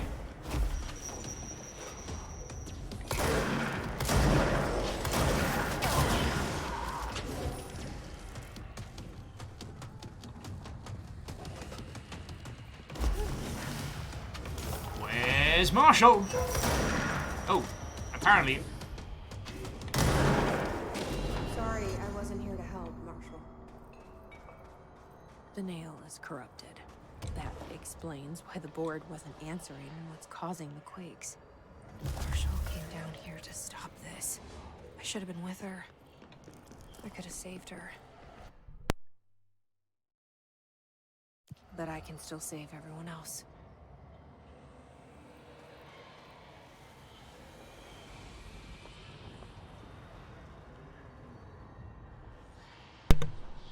Oh, okay.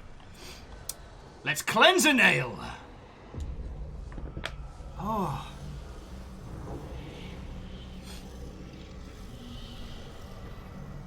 But yeah, that was interesting. It was the former that was sending us aid to help cleanse the nail.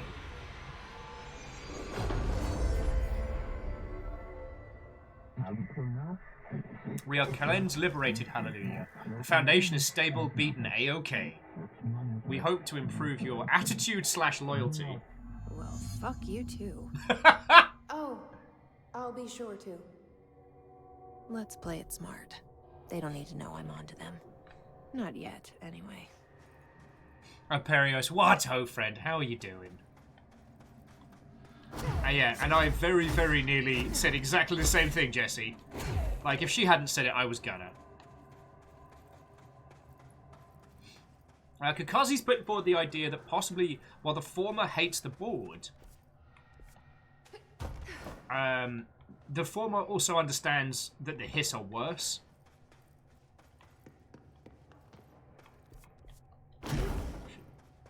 Which way did I get in here?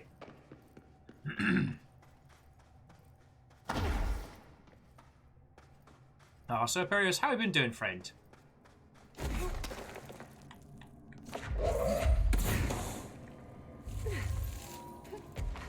Oh, and where's... Okay, now I'm through the fighty, shooty, gunbang parts. How are you doing? Wes is saying that the fight took him about 6 times. Well, here's what's been really interesting. We didn't initially plan on playing through this. We were gonna... Oh, I saw you there, the former. I saw you. Hanging out like it's no big deal. Beefer, Watto.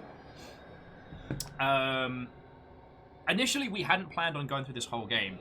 So I just wanted to show people the oldest house, especially in the early sections. So we turned off damage. And it ended up being really good. Like, turning damage off genuinely improves this. The Hiss can't touch it. I can't undo the astral bleeding in the foundation, but at least it stopped. Along with the seismic activity. You did it, Jesse. Did you ever find Marshall? I did. She's gone. She died thinking she'd save the Bureau. Not a bad way to go.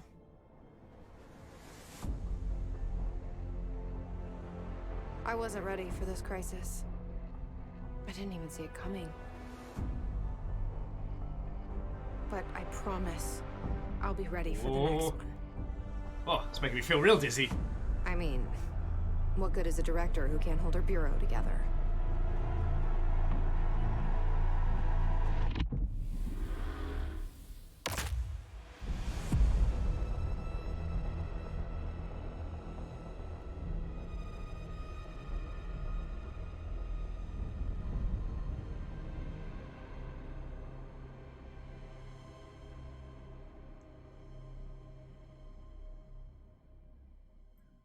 Okay, so Wolfred said it could be worth it to go find the Mist radio show.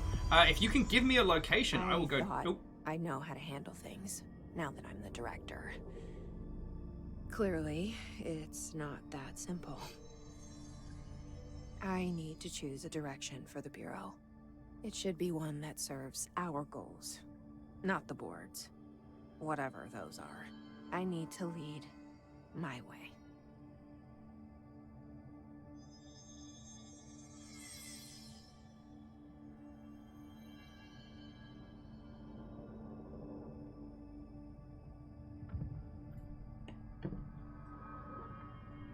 Okie dokie. Well, we'll talk to Pope and stuff. So, all right. So Wolfred says,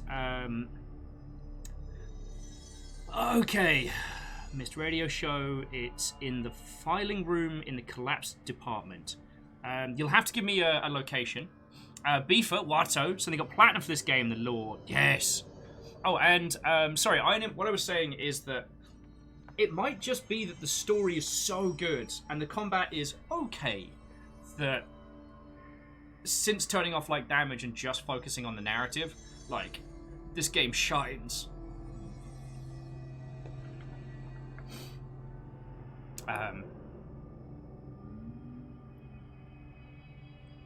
The story I was half telling when you all joined us was that this wasn't something I planned on playing through to the extent that we have, and we've been very much rewarded by it. It still says there's question mark down there. Interesting.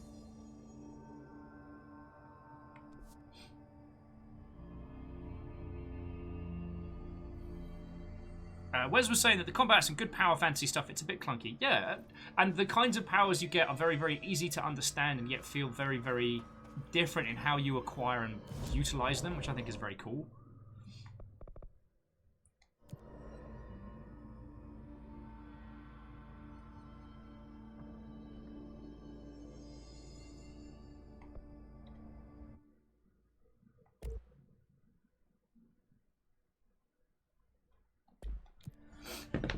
Oh wow, sorry. Ugh. And Fluffy Adorable, like, I saw the new Vermintide content had dropped, and alongside like the updates and stuff, and it's a great excuse to go back. Oh, okay.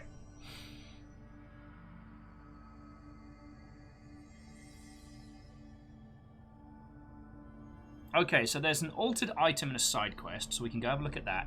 Bearing in mind, we're not going after the cat, and we're not going after the cat ears.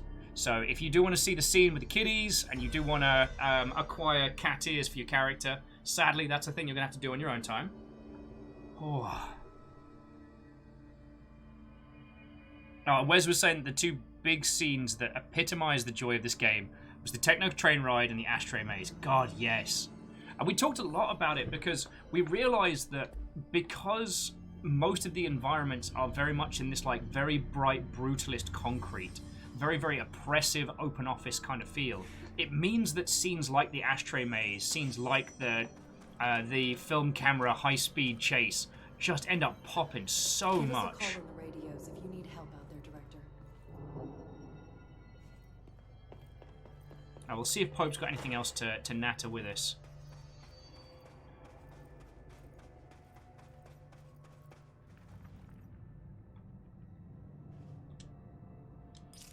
Now that this nail business is handled, I should probably be getting back to executive. But maybe I'll keep poking around. Just for a little bit. Just a little bit, yeah. Oh, okay. So the nail field and some question about Northmore. Nice. Hold that thought. Has the nail been doing anything since we restored it? Define anything. Anything unusual?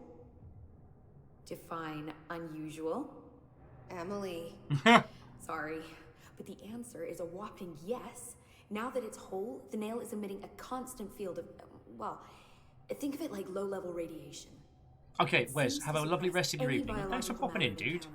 Miss you loads, Explains alright? why nothing grows here and why the Bureau had to abandon the area. Prolonged exposure would certainly begin affecting neural processes. Wait. Oh, and Beefer, it was lovely to chat with you. Was the field created when you cleansed Thank the you for nail? stopping in as well. Have a I lovely evening. considered that, but the nail's readings are quite different from the ones I recorded at the cleanse control points. I think the nail's field is purely of its own making. In fact, I think it would passively prevent any His corruption, like the HRAs do. Which makes me wonder what actually occurred when you cleansed the nail. I've been wondering about that myself. Did the board let the hiss corrupt the nail? Did they want me to cleanse it? Ben's like, No. I'm not going anywhere. Why? You're stuck with me. So let's get through these, and then let's do you chat know some about theories, see Director about hitting some of Northmore? the, Who the wants side to bits. sing? Well, And he's EXO, thank Director you for the Trench's host. predecessor, and Northmore's famous for being the first board-appointed director. See, before we found the oldest house, directors were picked by committees of old men in suits, drinking cognac and smoking cigars or whatever. You know, standard, uninteresting methods. I think the word you're looking for is bureaucratic. Or antiquated. Regardless, Northmore was eventually forced to... Well, we don't need to go into that. Oh, and Beef, thank you for the follow. Strangely, the only two board-appointed directors left the position under unusual circumstances. If the board appoints a director, then how do they retire them? I doubt they go out and buy you a gold watch. Sorry, Jesse, I didn't mean to imply that... Don't worry. If anyone's getting shown the door, it's them. For those of you that missed it earlier, so Northmore is literally the power source that runs the oldest house now. And, well, we know what happened to Trench. Trench had a bad time. What do you know about an entity named Former? I can't say I've heard of it. You got any details for me? Well, imagine a one-eyed bug thing. I think it was a part of the board, but then something happened, and now it's... separate? Interesting. See, I always wondered if the board was some sort of entity or a group or conglomerate of linked consciousnesses, but this supports the group theory. Although it could have undergone some sort of corporeal exile. Too many unknowns to form a working hypothesis yet, but I can prioritize this matter in future astral dives if you think it's important. Fortune favors the prepared. Do it. Do it. Trench took early retirement. I mean... I'm gonna keep looking around. Dude was basically I could go like... with you, but I still need 30 hours of training before I can do field work. We'll work on that. Trench, bless his cottons, definitely... He was a big old egg for Hiss. He was a Hiss egg. There we go, let's be honest. Like, now we know. Oh, so we're going to go to Cave System, and then I'm going to head to this, down into this other area. Because I was told there's some more stuff there. Okay, so what do we know? Well, the other thing that's probably worth noting is we did see the Former, like, the physical entity of the Former, which I thought was very interesting.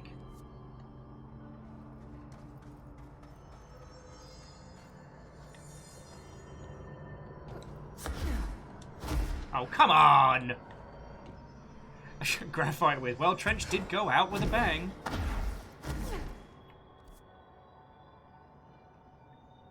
Bless you all, you're terrible. Oh, wait, do I need to... Wait, hang on, how do I get up there? It's a kaleidoscope, innit?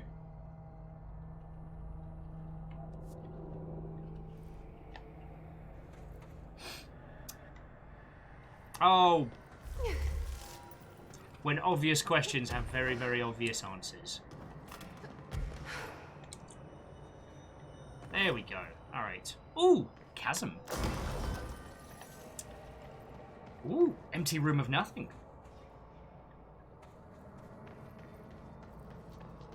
But it does feel like, what's his name, Ash had a lot of contact with the Former.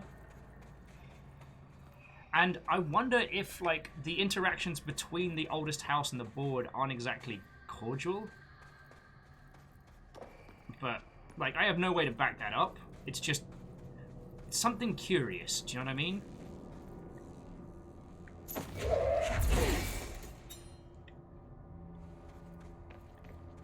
Oh, that is a scary-ass box.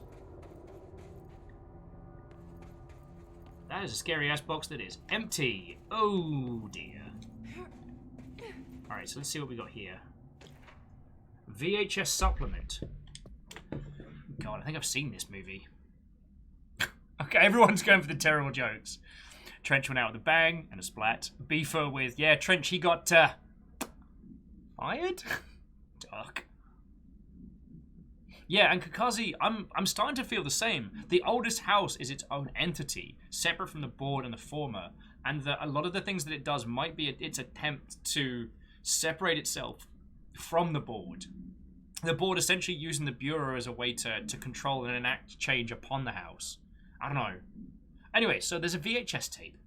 This item's creation was a source of much research and debate. Oh, I love both of those things. Okay, so it was the product of the Bureau's first attempts to film Entity 01 during Operation Shallow Tide. An agent was able to conceal themselves in an area frequented by Ati. Oh no. At which point they began filming. The agent reported that the video camera showed no signs of disturbance during the filming. Oh, this is bad. Later, when reviewing the footage, the research staff became mesmerized by its altered effect.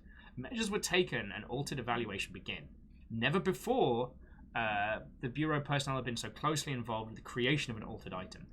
The experiment was quickly replicated, though not with the same results. The footage was simply useless in every subsequent attempt. This spawned the great debate as to whether the altered items are created by paranatural entities, intentionally or otherwise. Similar experiments were prohibited soon after. See the Ash Act for details. As the creation of altered materials was deemed an action the Bureau should not engage with. Yeah, don't try and spy on Ati! Ooh, what's this? Nobody else hears the house. I'm gonna give this another listen. Too full of lies. We were shown the way inside so we could help. But all we've done is fall victim to the same parasite. I should have seen the web earlier. The strands between Northmore, the pillar, the gun, the id. What hope did we have? Thrown into this conflict beyond our comprehension. I've decided to rejoin the Bureau in the upper levels, to end my long absence spent in the Foundation.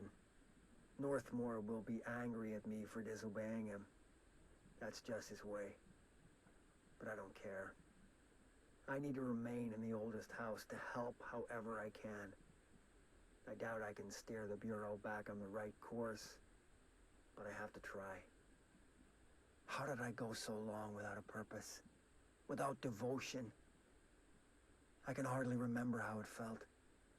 I realize how grateful I am to Father for setting me on this path. I wish I could tell him that. Okay, that's dark. And there's a lot of implications there that I missed because I guess we were exploding things very loudly. And what did we get on the hotline? Oh, departure. Alright. Another crisis / workday resolved. But scrutiny is not permitted / enjoyed. Tell the sidekick / pope / snoop to leave. Please / immediately.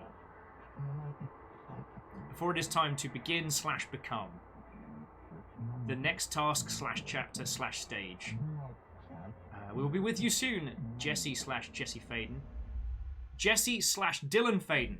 The fuck? They talked to both of us directly there.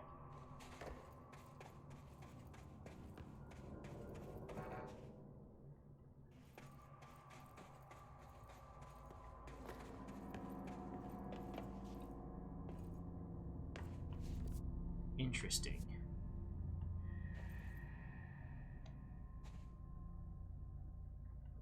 Yeah, board, what did you do? We don't seem to be able to progress any further, but I guess there was a little bit of information on the... hang on. No. Haha. New mission. Found footage.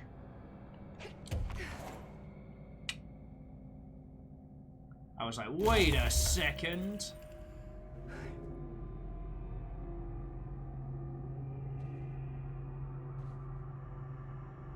One of the things I do like about this is there's still so much that we can discuss in theorycraft. Like any game that trusts us as the player, as the user enough to be able to theorize and draw our own conclusions. I can't see a thing. Maybe I should have thought this through. That's right, let me use the gun. Yep, now I can see things. What the feck? That is a level 15 baddie.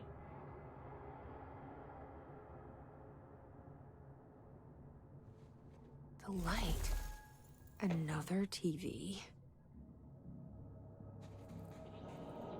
Always with the TVs.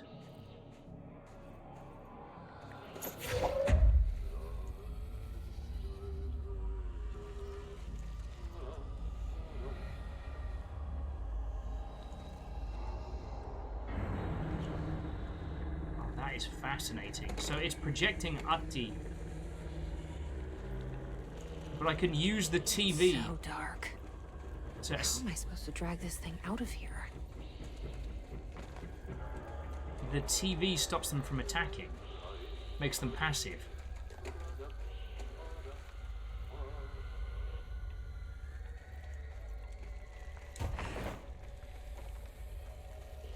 Oh, this is bad.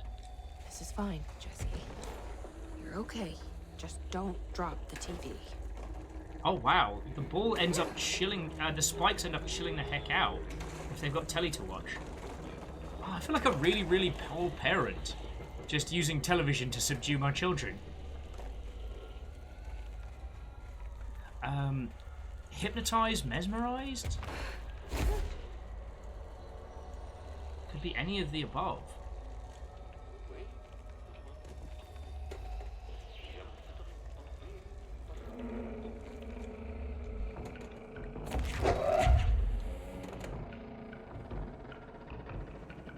So that'll keep them mesmerized while we open the door. This is fascinating.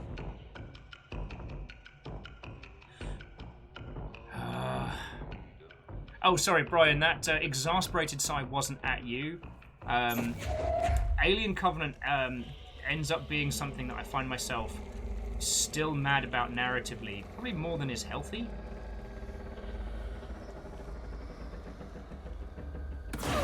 Oh, shit.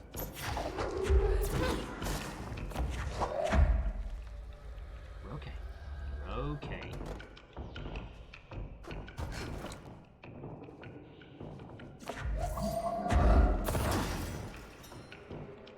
Okay, let there be light.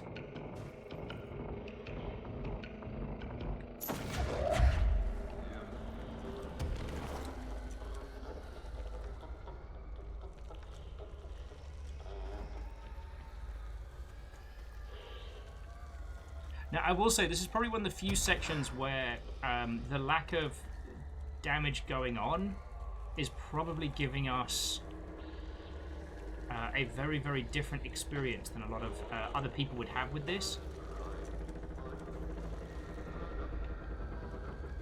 Because we don't have to worry about these things breaking our face inwards.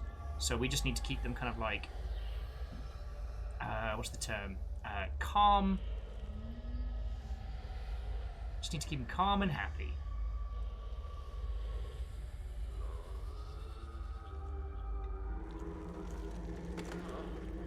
Calm and happy.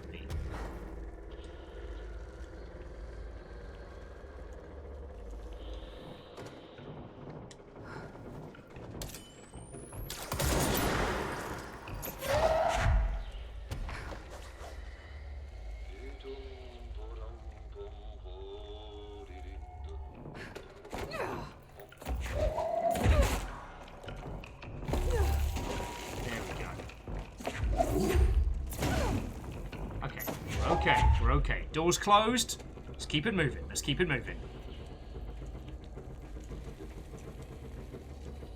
Okay, quick question. For those of you that have cats, have you tried putting on, like, bird-watching channels and stuff for them?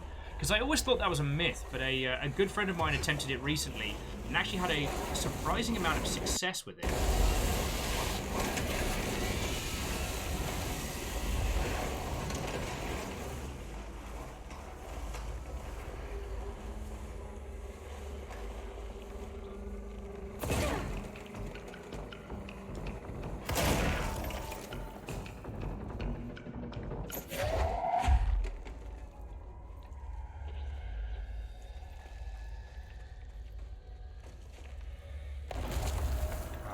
just goodies. Nothing super necessary.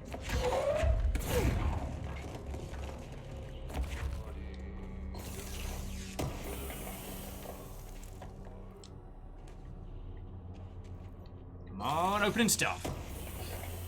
Miyagi saying definitely depends on the cat. Fluffy puts on soothing creak sounds. The kittens love it. The man says their cat reacts to bird videos. A couple of boxes under some roxes. Some rock boxes, if you will.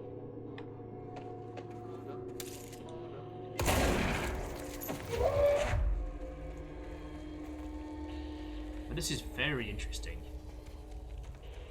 Also, mechanically, this is really complex, but I'm digging it. Like, having to use, like, Ati's projected image essentially as, like, a great big...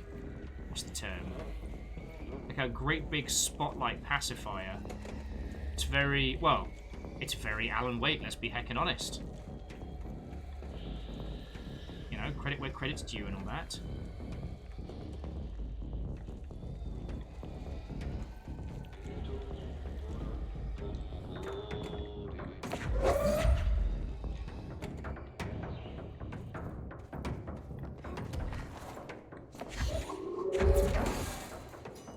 Okay, now I can see where the ruddy hell we're going.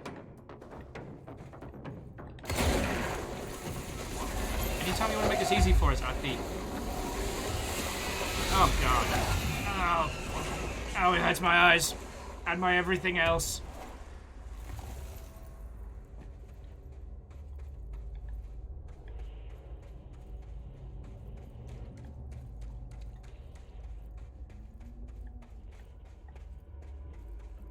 Also, the manner in which they're able to project, like, FMV-style videos into the world is very, very impressive. Like, that's no small feat, you know? But it's also interesting that attempting to take video footage of Ati was the first time they ever successfully created an altered item in the lab. And then after that, they were like, nope, nope, never again. Nope, not doing this. No, no, no.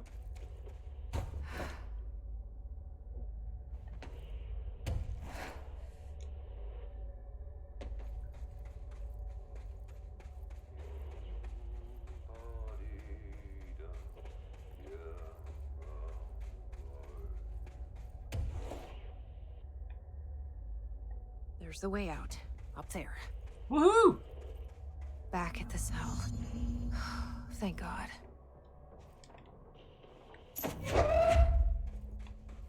Alright. And in you go. Woo!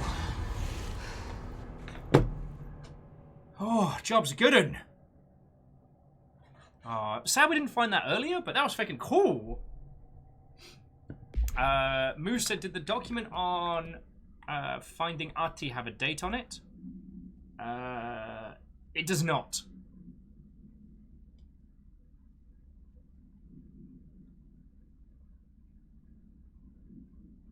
Oh, excuse me. Oh, and Kakazi, that's another interesting point you did bring up. Oh, no, you're right. Sorry, Moose. This was filmed in 78. You were correct. And as Kakazi was pointing out, they attempted to repeat the experiment by sneak filming Ati, but it didn't work. All the other attempts just ended up with corrupted footage. And supposedly, this cassette will play indefinitely. And according to this file, anyone who observes it will watch it continuously without end, with one test subject going for 21 hours.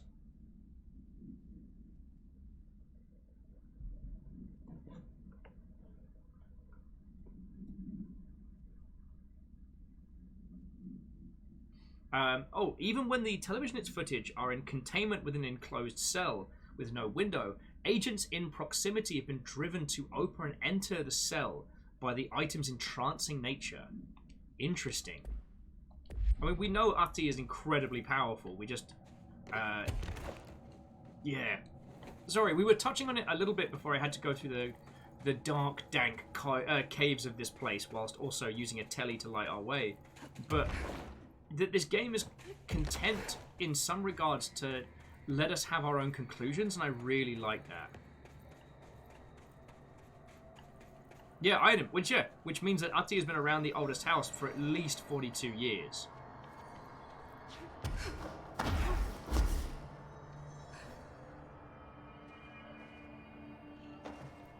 Now, the consensus we kind of came to at the end of our playthrough is that Ati is obviously older, and his current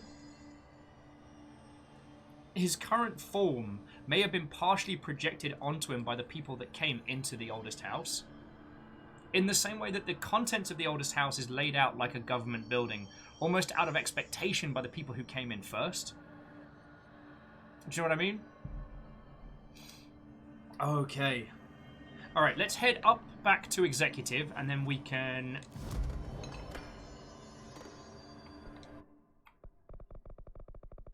Alright, so Executive, Central Executive. There we go. Volcanov's like, 32 years with no vacation? Get them on a break. He does have a vacation spot. We had to pop in and say hello earlier because we needed his help, but his vacation seems to be in like a pocket dimension inside a painting of a sauna on a lake. You know, standard stuff.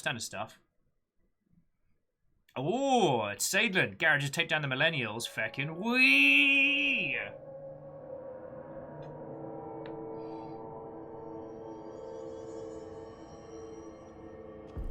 Alright, so let's see if there's anything additional with Aresh and Pope up this way. You know anything about that? Could be an error. The records staff process a lot of data. Man, I never thought I'd be working in the executive sector. Look at me now, Ma. I'll see you later. Okay. Know where I'll be.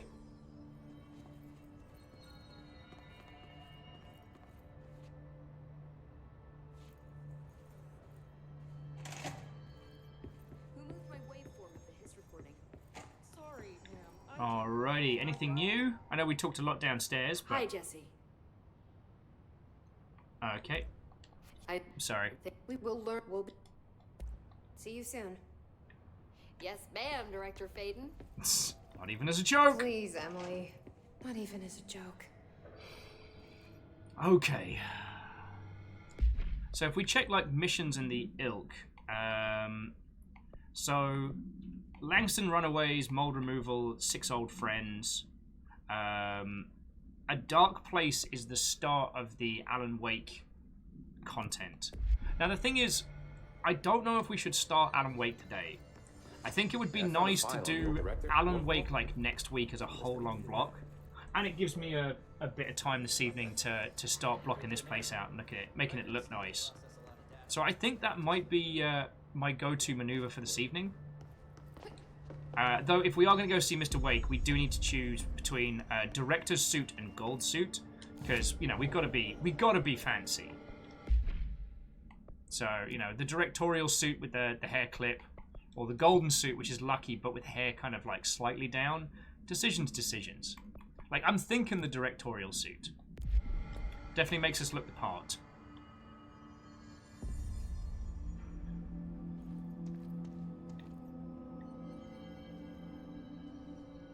So yeah, friends, I think that's what I'm going to do, so that I'm not just like yawning and talking incoherently.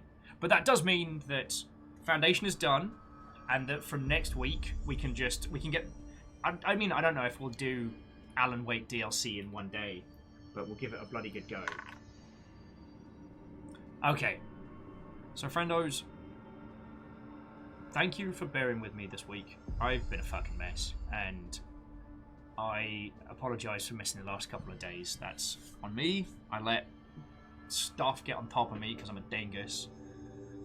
So thank you all for coming down today. I would not have blamed anyone if it had been like, hey! And then echoing of crickets for 4 hours. That would have been entirely fine. Just thank you.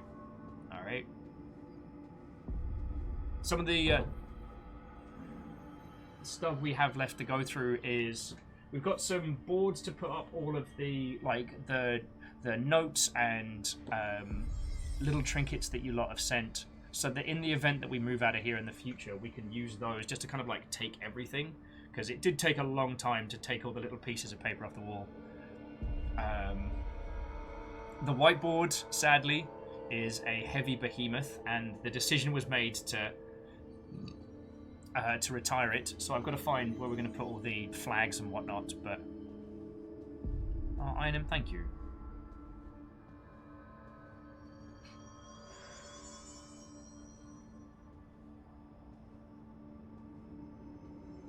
Oh, Kakazi's saying I think that the DLC will be another 2 good streams. Okay.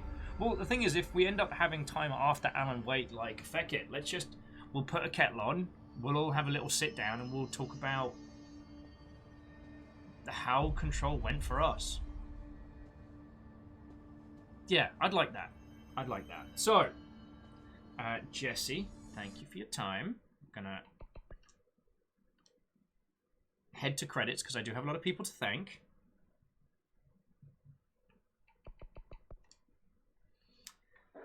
And then who knows?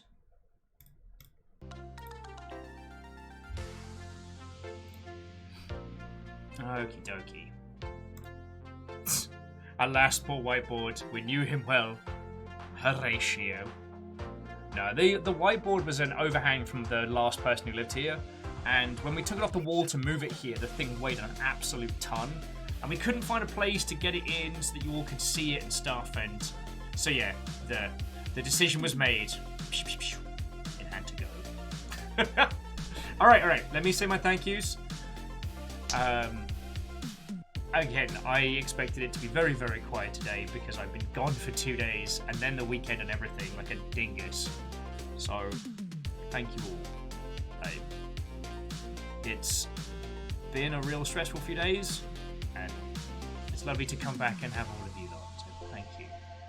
As you well know, even when they're lagging out, bits are literally the thing that keeps us going. So I want to say a massive thank you to Ehrman, to Iron Imp, to Neo Shadow and Bacon Avenger, Pun Spectre, Asari Green Fire, to Shackle Jaconis, Favor 6 Neo Pale, J Post, Wolfcrad, Quasimoto, Graphite Sparrow, the League of Spooky Ghost Anonymous Cheerers, Vanderbeast, and Kindle. Like, all of you, thank you. And Clank, thank you.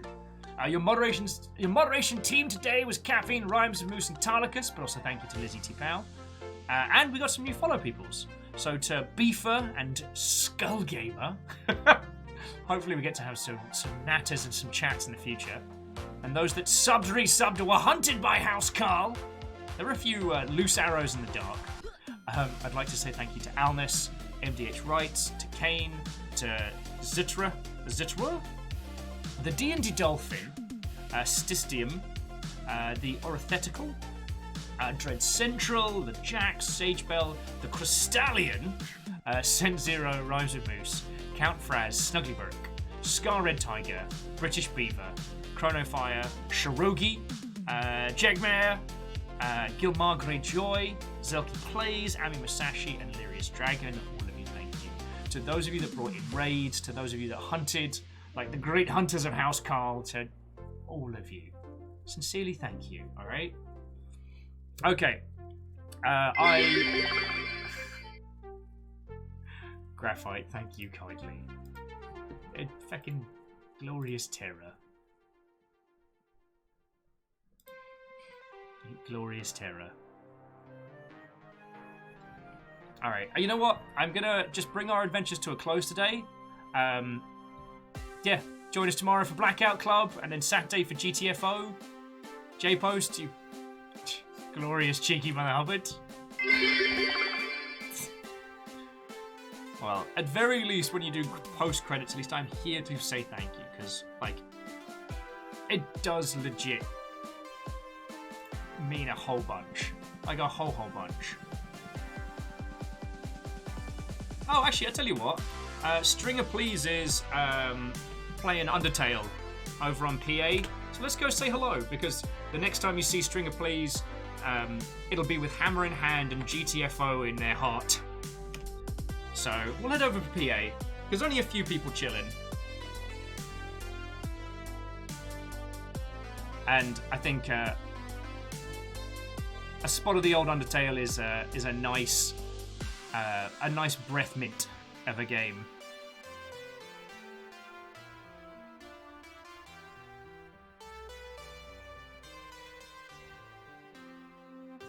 So yeah, friends, have a lovely rest of your evening. Bleb me on Discord, I'll bleb you back. We'll go from there. Just thank you, alright?